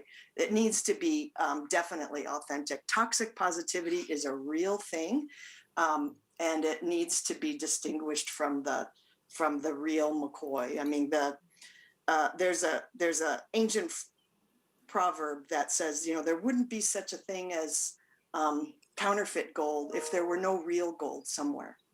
So the fact that you see all this toxic positivity tells you there's probably some value in the real positivity. So don't throw it all out. So anyway, great question. Thank you. I also have a question. There might be tool sets like reframing, particularly reframing. Have you studied to which extent this might help people increase your positivity? Yeah, definitely. Some of our early work on resilience, we did some experimental work where we took people who scored low on a personality trait measure of resilience and then asked them to reframe in a way that we know high resilient people do, which is instead of seeing this as a threat, think of it as a challenge to be overcome, or a mountain to climb or an obstacle that you can overcome. So instead of seeing something as a threat, seeing it as a challenge, which is a reframe. And we find that when people who are low on resilience, on a trait measure of resilience, reframe in that way, they experience more positive emotions and quicker cardiovascular recovery from something that produces anxiety, which is exactly what people who score high on trait resilience do naturally. They approach difficult situations and see both the positive and the negative. And it's that positive that allows them to have quicker cardiovascular rebound. So great question. Reframing is a really useful tool. Start with the cognition, start with behavior. Don't start with trying to force a feeling. Doesn't work. People won't buy it. Okay, thank you so much. Even though you're virtual, I feel the positivity. And I hope we can see you sometime face-to-face in Munich. All right. Well, thank you for the invitation and enjoy the rest of your day. Thank you very much. You too.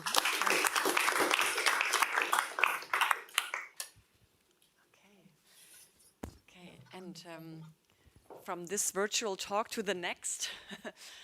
So Paul is still in line, is already in the line, I guess. Yes. So it's my great honor to welcome Paul Gompers virtually, unfortunately. Hello, Paul. Guten Tag, wie geht's? Sehr gut. Und Ihnen? Ja, ich habe in Deutschland 1986 gewohnt und für Bayer Leverkusen geläutet. Ich bin ein Langstreckler und es freut mich, heute meine Forschung über Diversität zu teilen. And that's about as far as I'll go with the German. So. That's very impressive still. Thank you so much. So, of course, we would have liked to welcome you in person, but we appreciate it very much that you are here virtually today, despite testing positive for COVID beginning of this week. So Paul is hopefully talking about gender and diversity in the venture capital ecosystem. Paul is the Eugene Holman Professor of Business Administration at the Harvard Business School and has an appointment in both finance and entrepreneurial management areas. Paul is a truly interdisciplinary scholar with a bachelor degree in biology, a master degree in economics, and a PhD in business economics. His impressive research, which is published in the most prestigious academic journals and nearly 50,000 citations in Google Scholar, focuses on entrepreneurial finance, venture capital, and private equity, and also incorporates research on personal factors such as diversity of founders or friendship. In one of his recent studies, together with Ilya, who is also here today, they surveyed 900 venture capitalists, making this survey of VCs the most comprehensive to date. Among other insights, they found that VCs deem the founding management team to be the most critical. Paul has also developed numerous educational case studies and other teaching material about entrepreneurial finance and related topics. So Paul, we're so happy to have you here. The microphone is yours. Thank you. It is a pleasure. I wish I could have been there. It seems like avoiding COVID for 2.5 years wasn't quite enough. But anyway, I do hope to join you at some point. As I mentioned in my opening remarks, I spent some time as a professional long distance runner on a number of US teams, but I remember fondly the year that I spent in Germany running for the Bayer Leverkusen track and field team. And so have fond memories of traipsing around Germany and competing. But I do want to spend some time talking this morning about a research agenda that's sort of been core to what I've been doing over the last sort of 7-8 years. And there's a cluster of papers that I've written that have looked at this issue of how diversity affects both choices and outcomes in venture capital investing and in startups. And it's something that I think really was motivated by data that I've been looking at for quite some time. And so, one of the things that I've looked at really over my 30-year career is collecting data on the venture capital industry and startups. And I have data going back to about 1990, looking at every single investment by every single US venture capitalist. And within this data, as mentioned, we've collected all of the underlying demographics, gender, ethnicity, school, and work history. And one of the sort of interesting sort of questions, which is just to sort of introspect about, if we think back to 1990, what fraction of partners in venture capital firms were women? Well, that was 7%. Now, what about in the 2000s? So we go 10 years later, and we know that women have made a lot of progress. I'm going to put some data up in a second, which will show just in other high-paid professions within the US, how women and other ethnic minorities have sort of progressed in terms of representation. But over the course of the 2000s, only 8% of the new hires, and so what we're looking at here is the people who become partners in the decade of the 2000s, there were only 8% of them that were women. What about in the 2010s? Okay, we've had the hashtag #MeToo. Maybe the 2010s were different. Well, it's 9%. So you can sort of see that there's very little progress. In the 2020s, the question is, as we think about the next decade, if we go and we make progress at this rate, it's going to take 400 years before women represent half of the industry. So clearly, there are major impediments going on, and we really need to think about both what are those impediments to diversity, but as well as what are the costs in terms of performance. So this question about whether or not can diversity actually help us do better. And I'll try to answer both of those questions. So what I want to do today in sort of the short time we have together is, first of all, define the problem, like what is the issue? Second, talk a little bit about the factors that sort of, the frictions, the things that keep the venture capital and the entrepreneurial world from being diverse. Then I'm going to move on to some research which looks at the performance implication. Are there downsides to being so homogenous, to lacking that diversity? Again, along the way, please think about questions. If you have questions, blurt them out. Having taught at Harvard Business School for quite some time, it's really difficult for me to lecture because all I do when I teach is I get to ask the questions. So please feel free to ask me questions along the way. So this just looks and compares within the US, women's representations as founders of venture-backed companies and venture capitalists. So that's the bottom red and blue lines. You can sort of see that in 5-year buckets, there's really been very little, if any, progress that women have made in terms of being a part of the venture capital industry and the startup world in the US over the last 30 years. But if we look at other areas like physicians or lawyers or the fraction of bachelor's degrees which are granted to women, those fractions have exploded. So today, roughly half of new doctors and half of new lawyers in the US are women. More than half of all degrees granted at institutions of higher learning are women. And so the real question is, what is this sort of disconnect? We see a similar thing if we look at Black African Americans, less than 1% of venture-backed entrepreneurs and less than 1% of venture capitalists are Black. Yet we see in terms of lawyers and physicians and the like, the representations of African Americans has exploded. We see the same thing in terms of Hispanics, the relative to their fractions in lots of other industries. They're very, very underrepresented in venture capital and startups. There's also variation across industries. It's probably not surprising. And this is one of the things that I think is really important to introspect a little bit on. And so if we look at where women are sort of represented more, it's in areas like consumer goods and consumer services. And so we can think that perhaps, and we'll see in a second, that if there are barriers for these types of entrepreneurs to get funding, we may be seeing too little innovation in certain sectors. And so again, we know that people generally tend to be motivated and start companies in areas that are sort of motivated by their own experiences. And if women represent a very small part of this innovation sector, then innovations which address women's needs are going to be much less likely to be funded.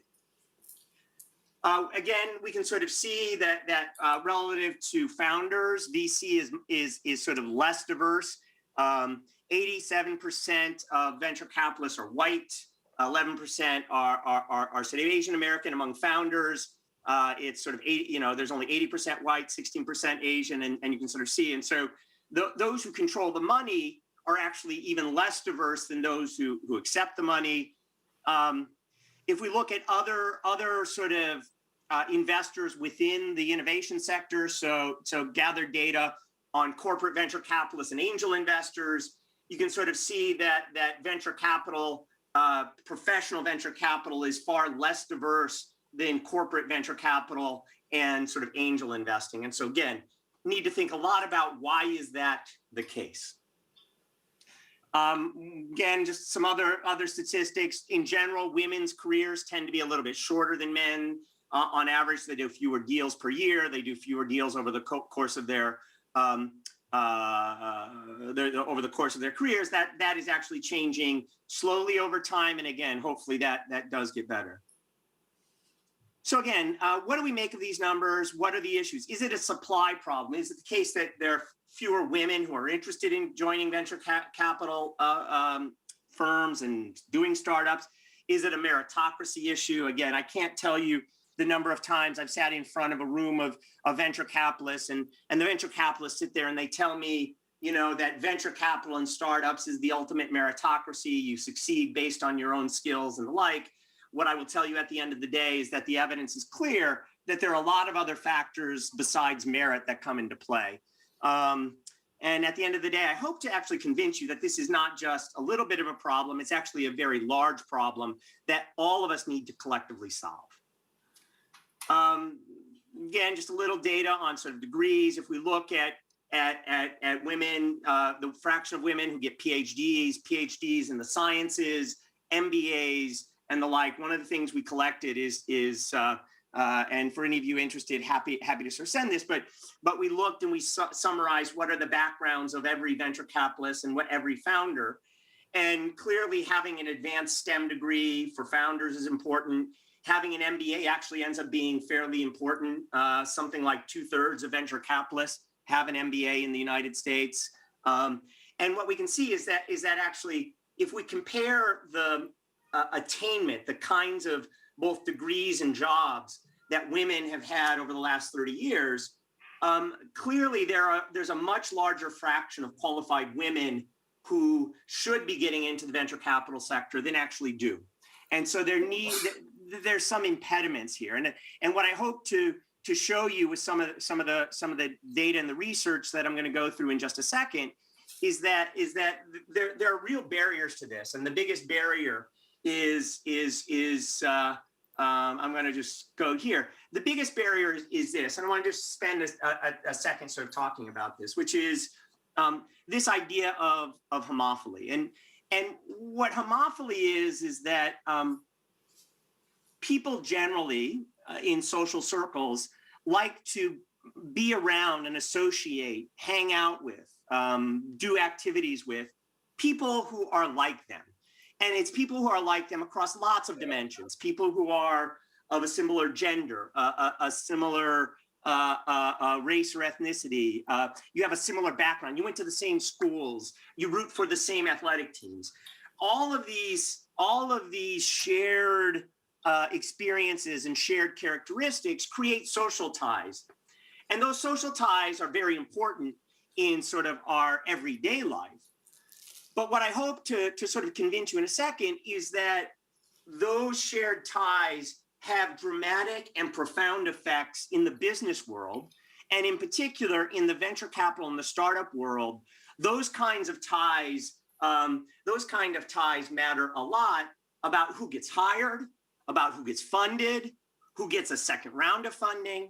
And we all have these sort of implicit biases. The way I sort of think about this is that homophily is just general concept that many of us, I mean, I think most of us probably think, we're fairly talented, we're educated, we've had successful careers.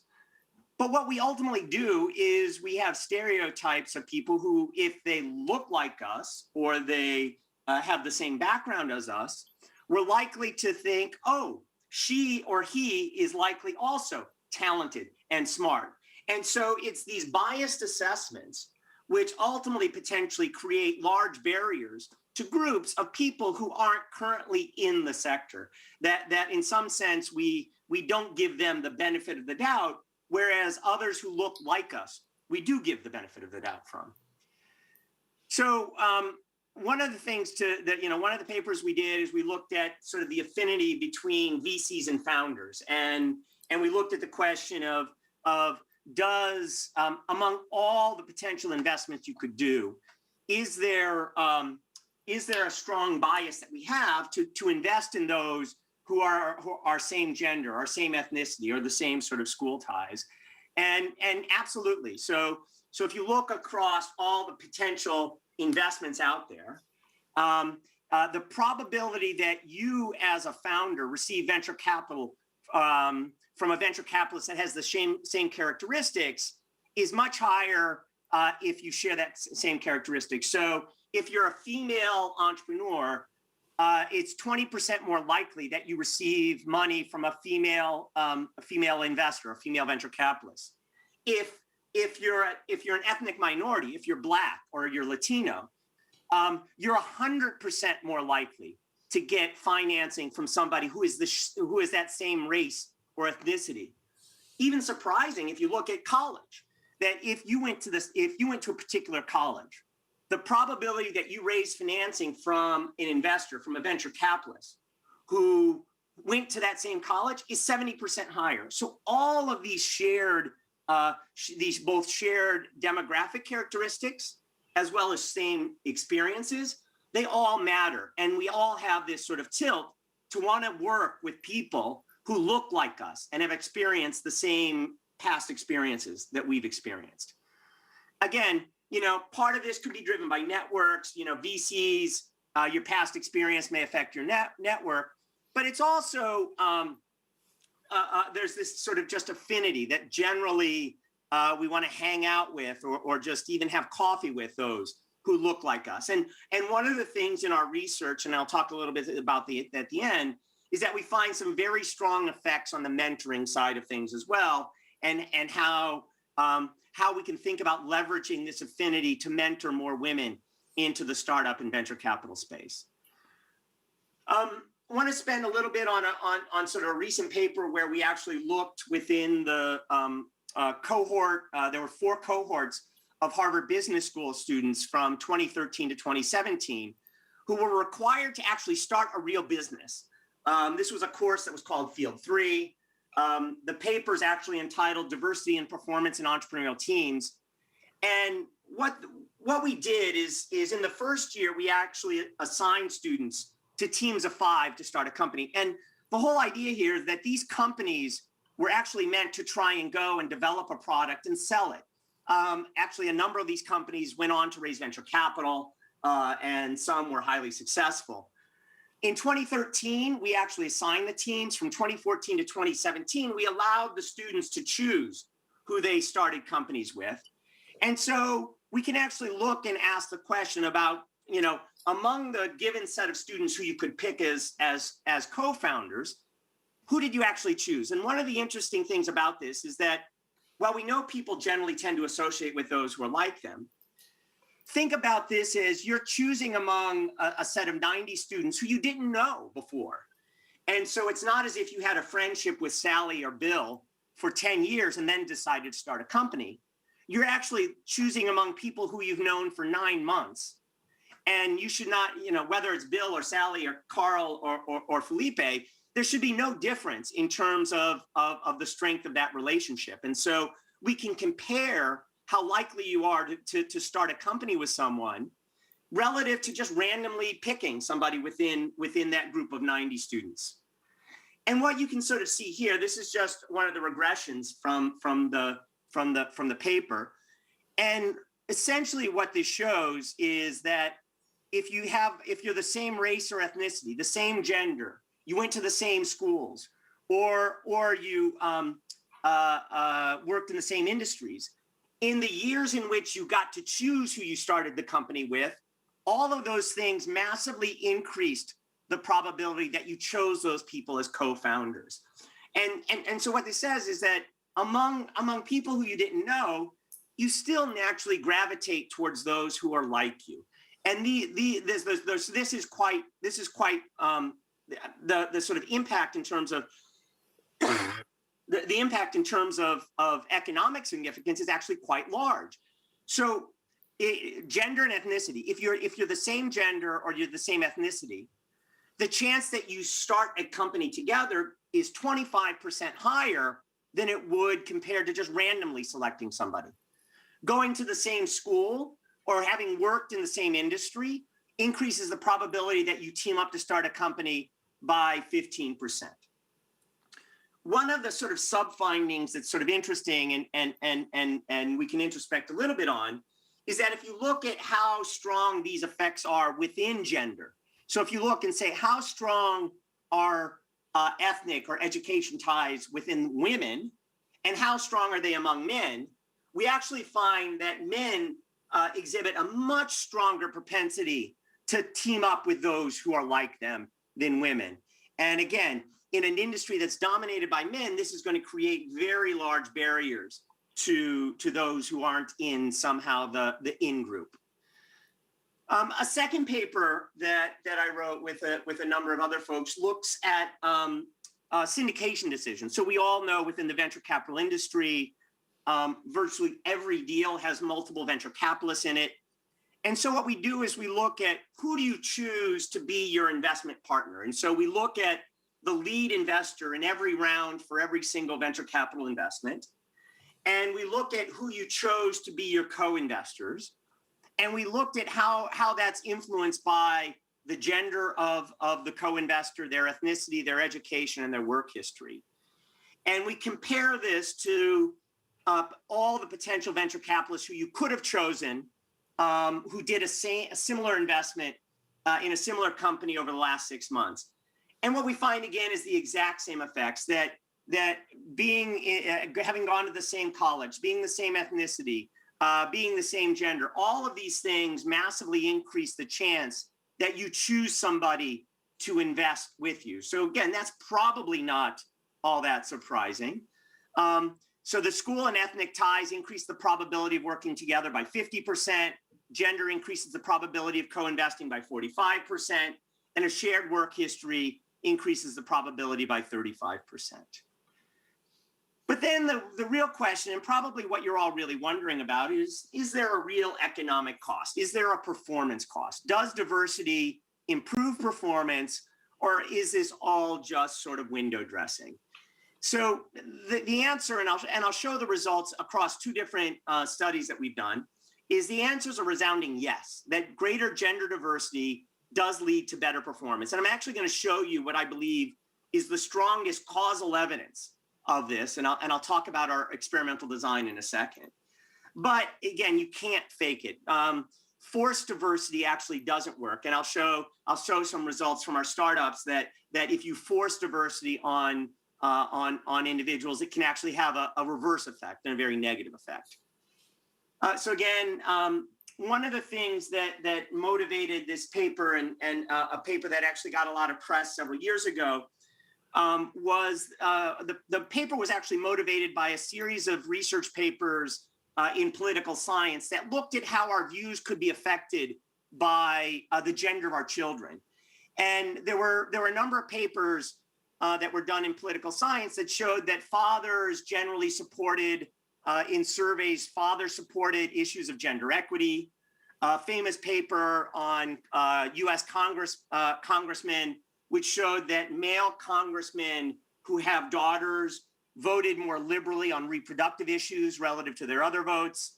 And then there's there are several papers within corporate finance, one of which showed that CEOs who have daughters generally tended to enact corporate policies to promote diversity if they had daughters. So what we were very interested in is to understand whether or not there was a daughter's effect in venture capitalists. And so what we needed to do was to collect data on the children of venture capitalists. And so what we did is we went to reunion books for a bunch of schools where lots of venture capitalists graduated. We were able to get from these reunion books data on the children of over 800 partners. We then sent out a survey asking about the gender of their children. We got another 450 responses. And so our sample is actually relatively large, again, over 1,200 VCs across more than 900 venture capital firms, and we'll talk about that in a second. But this is sort of the first piece of the punchline, which is if you separate firms into, is this a firm where the partners have more daughters, equal daughters and sons, or more sons? This is sort of the sort of basic result, that firms that have more daughters hire more women. And this number is quite large. And so if a firm has more sons than daughters, if the partners have more sons than daughters, about 8.7% of the new hires are women. If the firm's partners have more daughters, it's nearly 12%. So it's about a 50% boost in the hiring of women just by the partners having more daughters. And so the way to sort of think about this and the thought experiment, and we do this sort of statistically, and I don't need to go into all the details, but the thought experiment is that if you take one son and if you were to make that son a daughter, it would increase the probability of hiring women by 5%. So hiring women would go from 10% to 15%. And this effect is dominated by senior partners. There's really actually no effect. If you look at the gender of junior partners' children, there's no effect on hiring women. It's also larger for teenage daughters. So all of these things just make sense that, again, I'm a father of 3 daughters, and I do understand the effects that that having daughters gives me in terms of an impression on how they face certain barriers in the workforce, and that certainly may affect my actions. Then the question is, does that affect performance? And so think about one more daughter, you hire more women. The question is, does that improve performance? Now, the interesting thing about this, and the reason this is so exciting, is that generally speaking, we don't control the gender of our children. Because we don't control the gender of our children, this is like a random controlled trial. So literally, if you use the gender of your children to predict hiring women, and then you can look at the hiring of women and its effect on performance, that's actually estimating it causally. So it's something called instrumental variables. I won't go into the detail, but what I want to convince you of is that the effects I'm going to show you in a second are causal, that the improved performance we see is caused by hiring women. It's just not a correlation. So what we end up finding is, back to that thought experiment, take a son, make that son a daughter, probability of hiring a woman goes from 10 to 15%. The rate of deal success goes from 25% to 30%, and the net fund IRR goes from 14 to 18%. This is roughly like going over our time period from the median to the top quartile. So this is huge. This effect of literally just hiring a single woman makes you go from a median fund to a top quartile fund. Again, why? Again, this is one thing that we're really exploring now. Why is it improved performance? Maybe you have access to greater talent. There's an untapped pool of investors. Maybe you broaden your deal flow. And maybe it's just better collective intelligence, that people of different backgrounds think differently, and therefore they bring different insights to the table. This is the result from that co-investment paper. So one of the things we find in that paper as well is that if you co-invest with people who are like you, those that you co-invest with people who are more similar to you are worse investments. So this shows the downside of investing with those who are like you. So both of these papers show very strong results about how lack of diversity is bad. Having greater diversity really does help drive performance. Again, if you want to sort of interpret some of these results, if you have a co-investor of the same ethnicity or the same school, it reduces performance by about 25%. Gross returns go from about 22 to 17. Having the same past employment history reduces performance by about 20%, from 22 to 19% in terms of gross returns. And again, these effects are sort of additive. In terms of the final sort of thing I want to sort of just highlight is that there's a cautionary tale about forced diversity. And I want to go back to this sort of startup team experiment that we talked about earlier.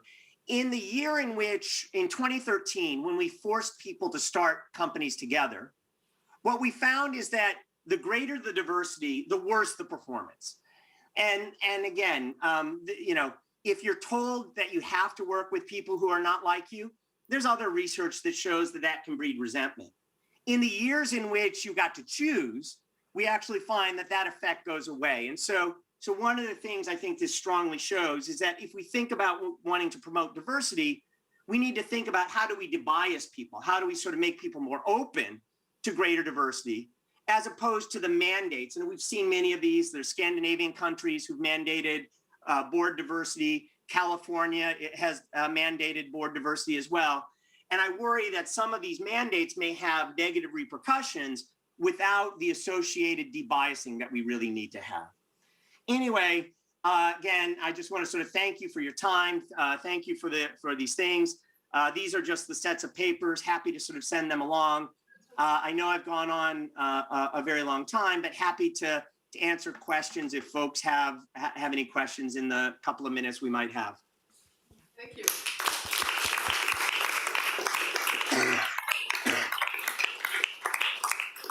Thank you so much for talking about this important topic. And I have several questions, but I will leave the floor to the audience if there are any. So just ask, how do VCs react when they're presented with this research?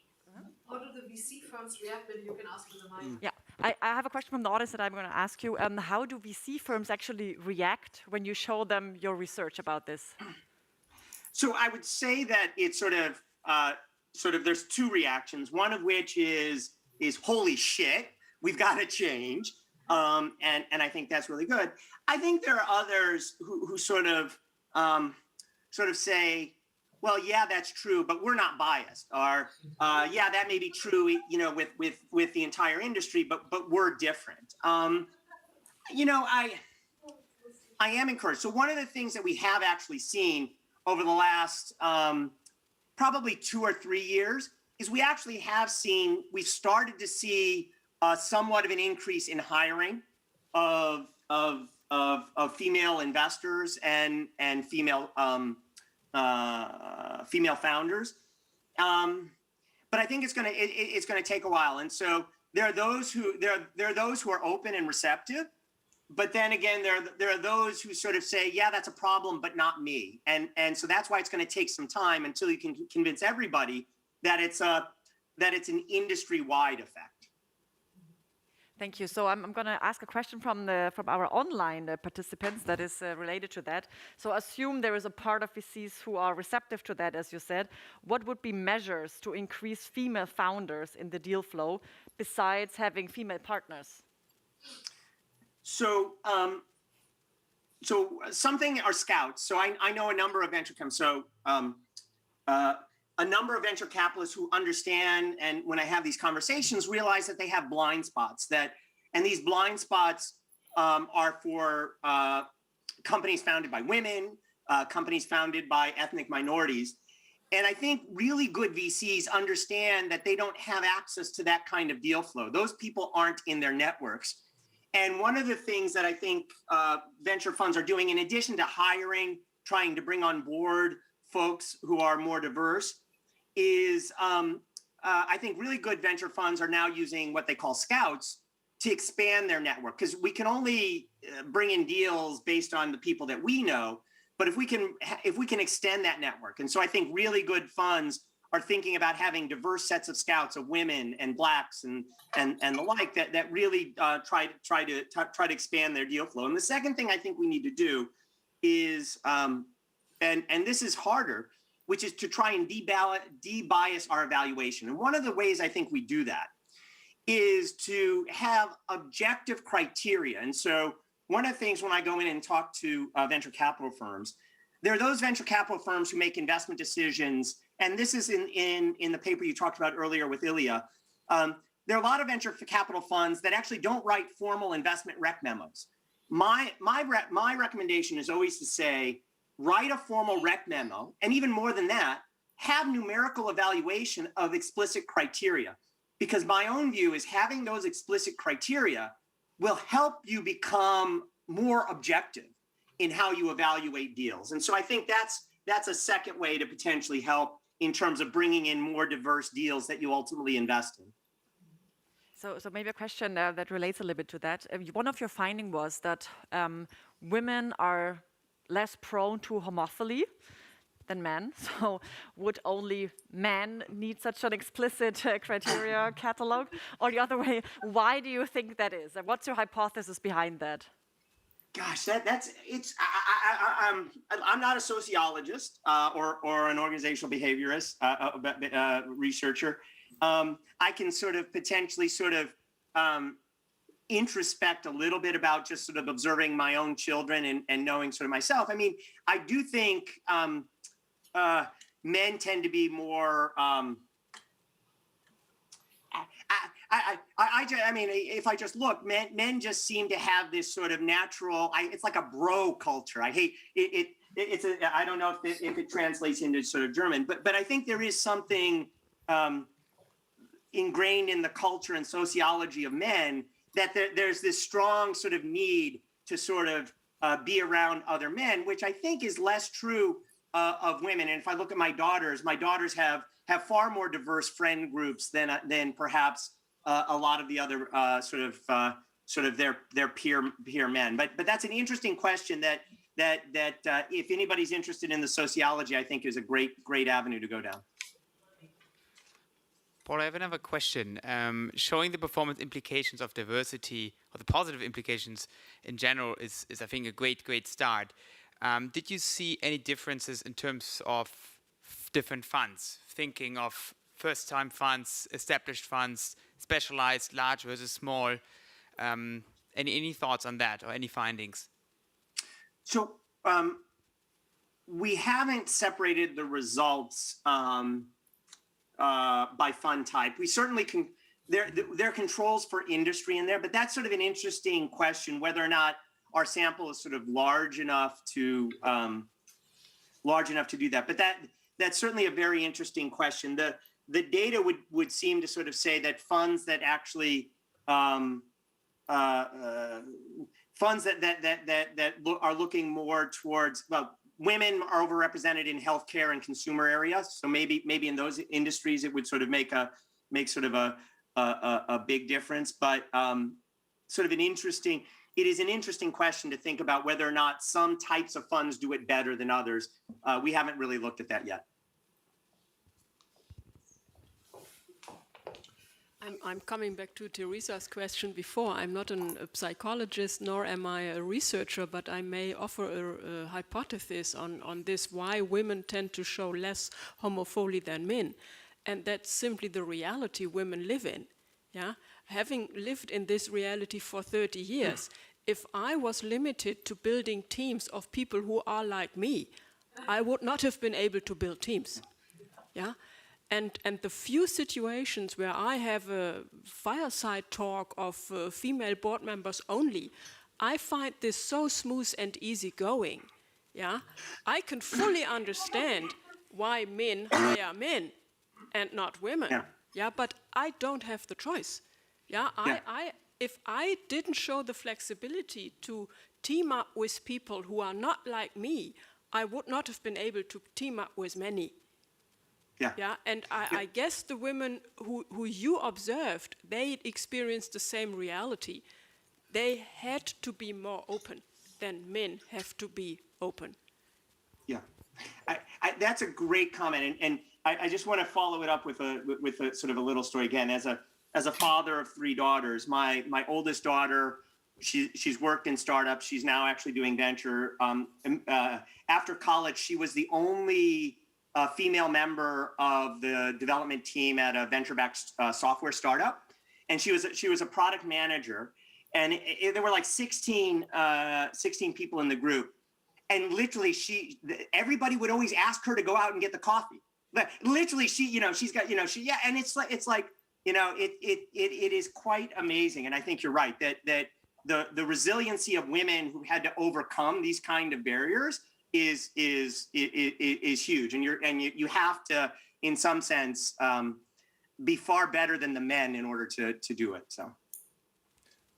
I have also one more question. So did you also consider personality types? So I could imagine that would also be really interesting, maybe using the tool to determine personality types from social media and linking it to your data, or did you already look into this? So no, that's a great idea, actually. And we may be able to do some of it. Very recently, I'm working with a company, and we've been given access to all of the underlying data from LinkedIn, and so we may be able to link in some of this stuff, some of these things. Again, one of the interesting things is this idea that we do know there is an economics research on culture, and culture does matter, and how you measure culture in objective ways, I think, sort of interesting. Personality types is, I think, another very interesting thing. One of the things that we're trying to get the data on, which is a little bit harder, is whether or not you had a working mother. Did your mother work as well? But again, I think if we all just think about our own experiences, our own attitudes towards gender and diversity and all these things are influenced by a whole set of things along the way. I think personality type is determined by those things as well. And my wife keeps telling me that I'm not an economist, I'm a psychologist, but I'm trying to do these things sort of somewhat objectively. But I think that's a great comment, and to the extent that we can sort of pull some of this stuff from LinkedIn, I think that would be great. Cool, thanks. Okay, thank you so much, Paul. I hope we can continue the discussion sometime in Munich, and we will convince you that Bayern Munich is actually the better club, but no. Please don't make me laugh. Sorry. Anyway, no, thank you guys. Thank you very much. I'm very sorry. Yeah, I'm sorry I couldn't be there next time in person. Of course. Thank you so much for taking the call virtually. Thank you. Thanks.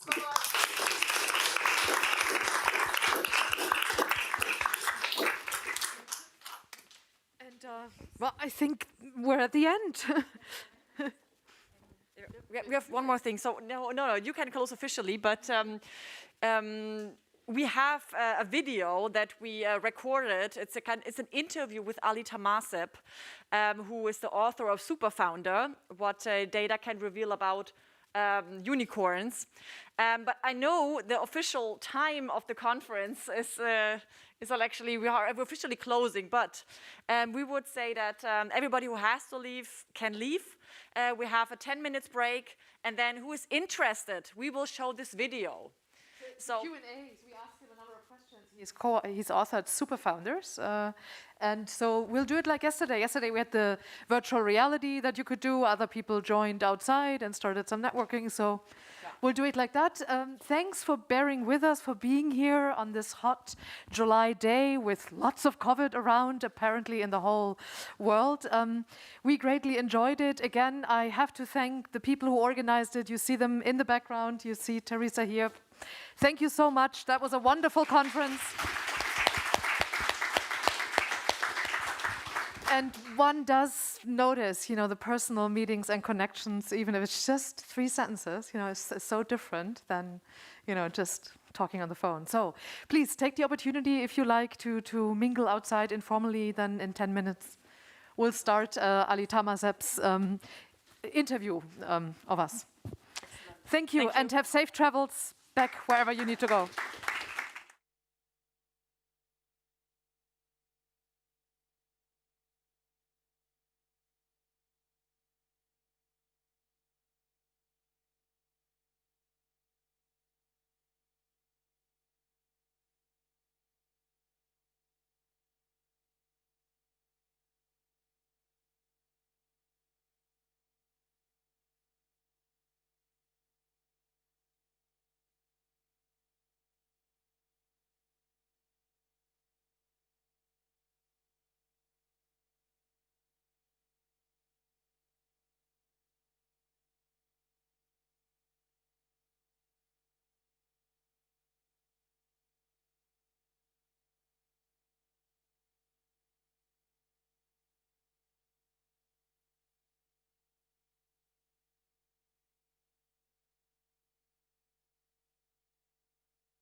I'm very happy to welcome you, Ali, to the German Venture Conference. Hi.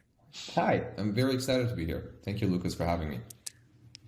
Can you tell us a bit about yourself, Ali? What do you do and why do you do what you do?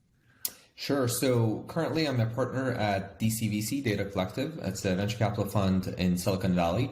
I've been here for about 5 years now. Before that, I was an entrepreneur. I'd started 2 companies before kind of joining the dark side. And for a while, I was like an academic. I was publishing papers and doing a ton of studies. And, I was doing machine learning research on biomedical signals. But afterwards, I became an entrepreneur and started companies and, eventually found my way into the dark side of venture capital. And I've been investing. I have about 25 portfolio companies with an overall value of over $10, $12 billion, which employ about 4,000 people. Wow, awesome. And at some point, you then decided to write a book about the success of ventures. How did you come up with that idea, and why did you decide to not keep your insights to yourself? And maybe also tell us briefly what the book is about for the ones who have not read it yet. For sure. So this is a project that started about 6-7 years ago. And this is, after I've had my startups, saw my own fair share of success and failure. And I basically had this question: what is actually different between these companies that raise some venture capital funding and go on and become these massive billion-dollar startups, Facebooks of the world, Microsofts of the world, versus all the other companies which raise some venture capital funding? They still are able to raise money, but they never get to become that big of an outcome. Many of them fail, many of them remain smaller successes. Is there anything that's different between them? And I looked into the kind of the studies that have been done, the academic literature or anything that's out there, and there wasn't much. There's some studies, obviously, there's some data sets with the names of these companies, the names of the founders, the amounts of fundings, the valuations, but nobody had done like a study on how many competitors they had when they started, where the idea came from, everything about the background of the founders, what type of companies they had, worked in before, what type of projects they had started before, to, how they went after the fundraising. So all these, granular questions about these founders and these companies, this data didn't exist. And for some things that existed, there were very academic studies that kind of didn't define, I would say, startups the same way that people in the industry define startups. They may count like a laundromat as a startup, which is, it's a small business and it's a company, but it's not something that like a venture capitalist would look at. So I set on to record this data, to capture this data, and it's very hard to find. So that's why it took me 4 years just to collect this data. It's over 30,000 data points on a ton of companies, a ton of unicorns, and also it had a control group, it had a sample, it had basically the unicorns, and also it had the control group companies that had raised venture capital funding. And a lot of the results were shocking. It showed that there's a lot of stereotypes, there's a lot of wrong misconceptions in the industry, a lot of things that have been talked about, a lot of books that have been written about things that are purely statistically wrong. And that's kind of what prompted me to turn this into a book. So to make it kind of more colorful and more readable, I went out and I interviewed founders of a ton of companies, from founders of Zoom to PayPal to GitHub to Cloudflare, many of these, very fantastic entrepreneurs. I collected their stories, and the book is, 100 stories, 20 interviews, and 30,000 data points, and, distilled in about 16 chapters. That's how I ended up writing this book, and it came out last May, so about 1 year. It's been, one of the best-selling books of the space. Great. So sometimes you even use pretty simple demographic variables like the age of the founders, but still it's not trivial to find them. Like they're not on Crunchbase and etc. Can you go a little bit more into detail on what was your journey on getting this really big data of the startups? Yes. So, a lot of this, you are not able to automate this. This is one of those things that don't scale. And this is why I had to, I spent all my weekends, all my evenings for 4 years, just going one by one. In some of these examples, I had to email these founders to collect the data. I had to go and read interviews. I had to use a bunch of different, from their LinkedIn, Crunchbase, PitchBook, all the way to, talking to these founders to collect this data points kind of one by one. Very small parts of this project was automated, or even today you can automate it. We are not there yet with NLP and AI to be able to distill this information. So this was a very manual project, from the age of the entrepreneurs to things that they had done before. And, a lot of this came to show that there's a lot of stereotypes and misconceptions. For example, this age concept, there's this media bias to show young entrepreneurs that are successful. And, when you go on TechCrunch, there's a ton of articles. Look at this 19-year-old dropout. Look at this 21-year-old college student who started this company or who raised this much capital funding. Nobody would write, look at this 42-year-old, entrepreneur who started this company. They would just talk about the company, not about the age of the founder. And a lot of movies that get, built about successful founders, they focus on the age, they focus on the naivete. And, it creates, interesting stories. And, that's the story of some part of these founders. But when you look at the data, it seems like that's the minority of the cases. Those are the interesting stories. And that's why the media has created a bias in the eyes of the investors, in the eyes of the entrepreneurs themselves. That basically my data showed age on itself is not a contributing factor. So when I can compare the control group and basically the samples, there's no advantage or disadvantage to a low or high age. You could be 17 and you could have done a bunch of interesting stuff and you can still go on and be successful. You could be 65 and, similarly go on and become a successful founder or not be a successful founder. Mm-hmm. Interesting. What else did you find that is not correlated with success, despite maybe media or even investors thinking that it might be or is? Yeah. So one other stereotype that people talk about is basically needing to have co-founders. Like every accelerator program, anything that you look at, in the early stages, the advice is, go and find a co-founder. We'll fund you after you find this co-founder, or there's co-founder matching programs. There's a lot of things about, matching you with someone. On the other hand, there's also, if you come and say, hey, we are 7 co-founders starting this company, there will be some negative connotation around this, like 7 people, 7 co-founders. I'd never heard of that. And just because these are rare cases doesn't mean they're less likely to happen and less likely to be successful. So when I looked at the data, when I compared the control group and the sample group, it turns out number of co-founders, again, does not contribute to success, does not contribute to failure. You can be a solo founder and you're as likely to succeed as 2 co-founders, as 3 co-founders, or 4 or 5. So number of co-founders did not contribute to success. One other factor was education level. So whether you have, a PhD or a postdoc or a master's or a bachelor's, that by itself did not contribute to success. On average, these entrepreneurs were obviously more educated than the general population. But, once you're at the point that you're good enough, that you're raising venture capital funding and you can build this, there's no advantage or even disadvantage to any of these cases when you compare them. So it all depends on what you have done during that time that you were studying.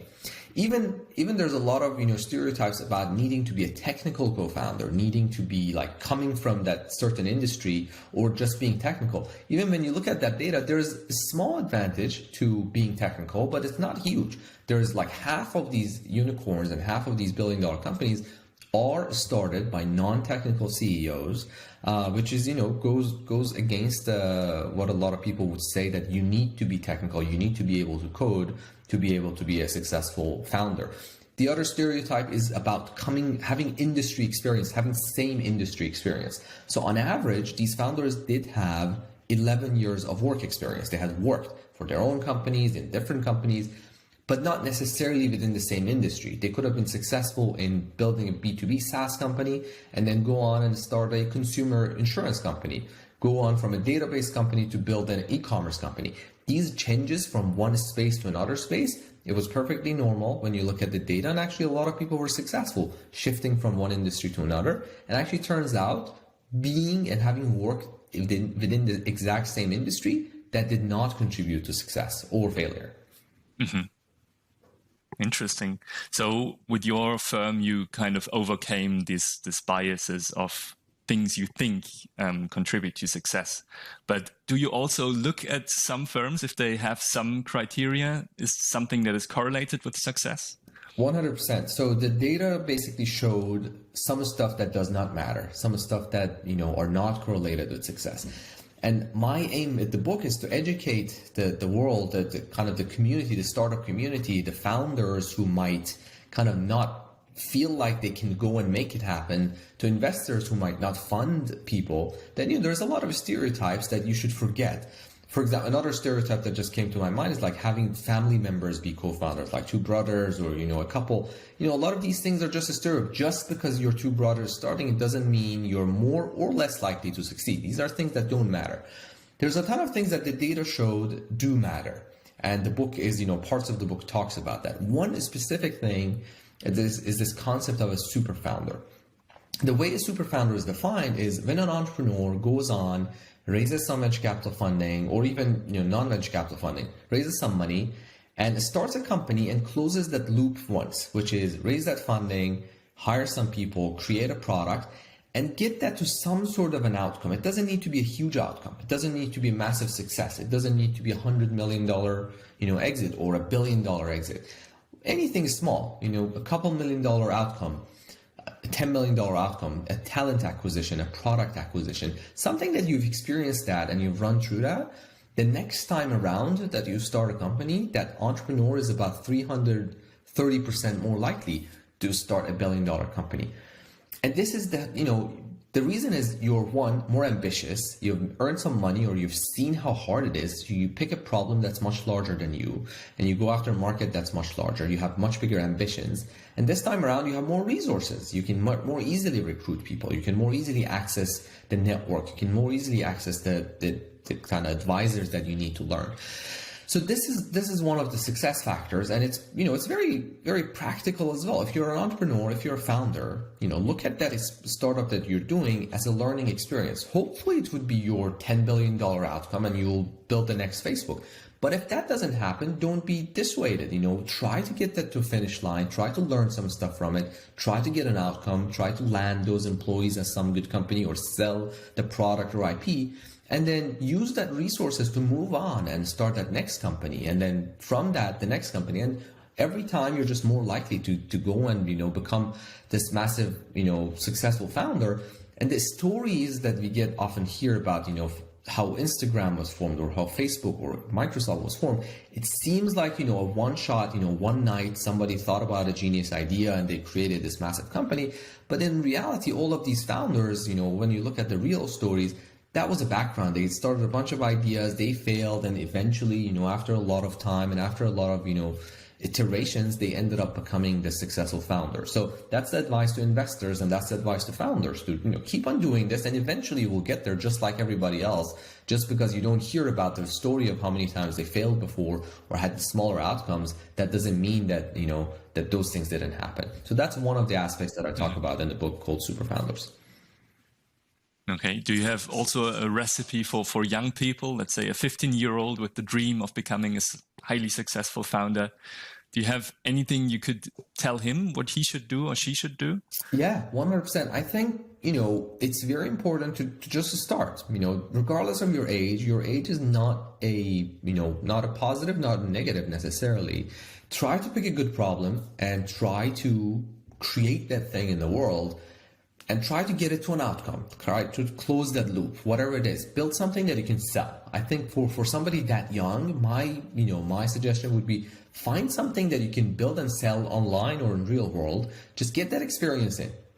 If you can make some money online, that's a great experience. One example of this that I have is founder of this company called Calm.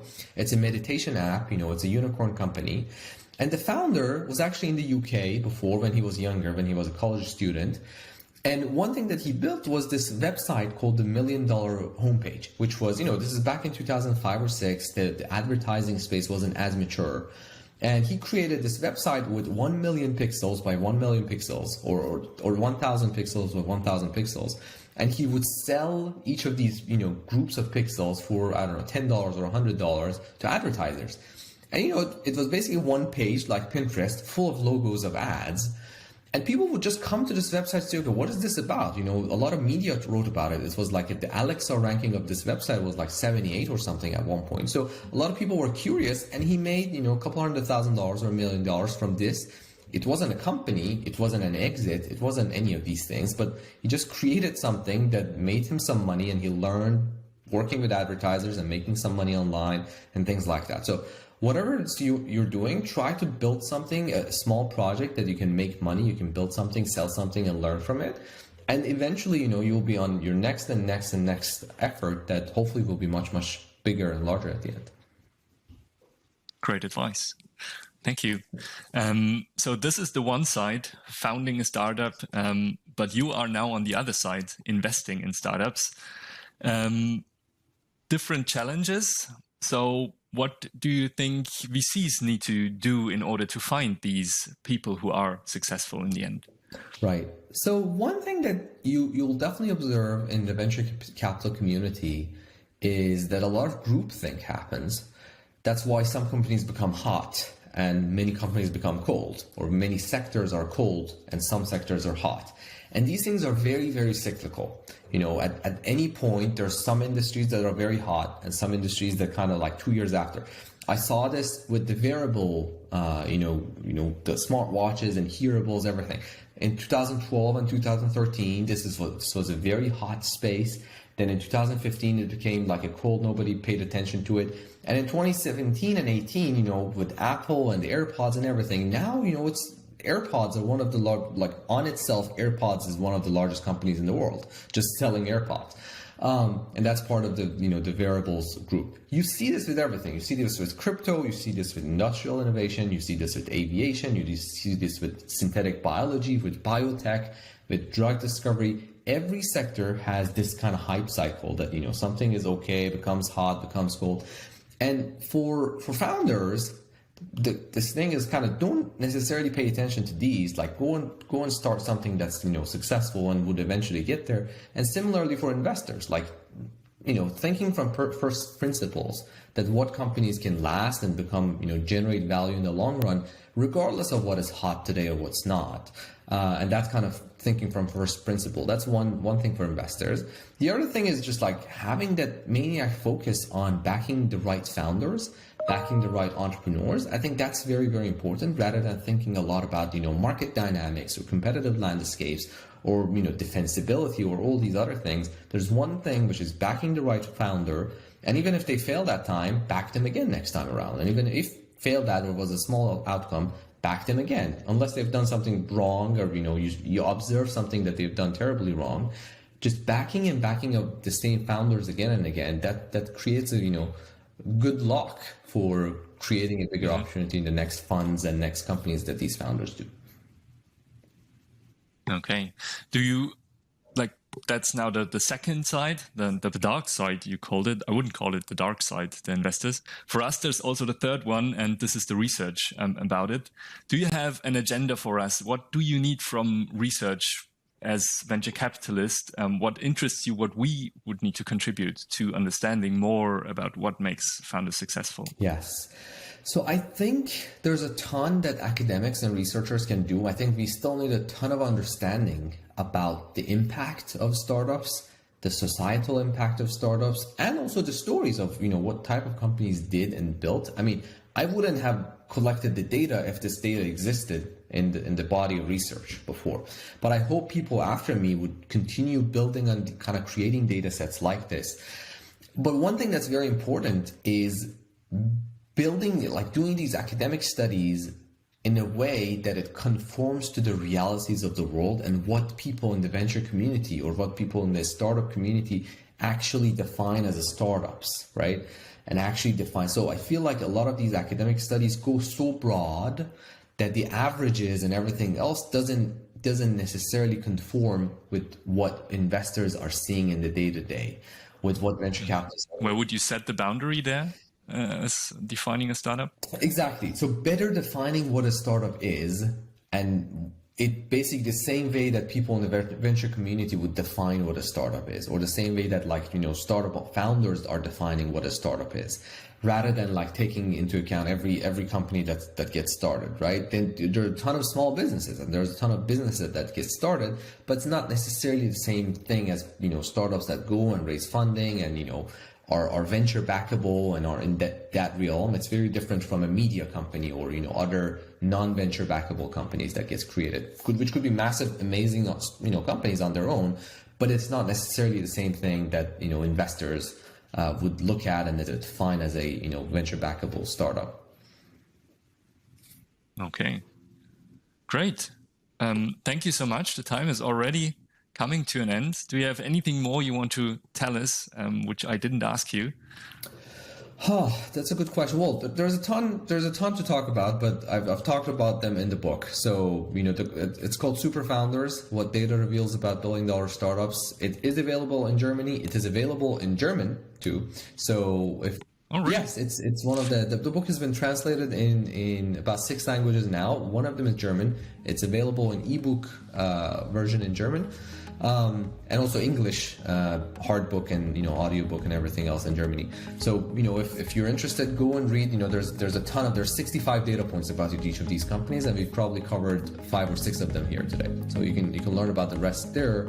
And if you have any questions, Ali Tamasep on Twitter or LinkedIn, feel free to reach out.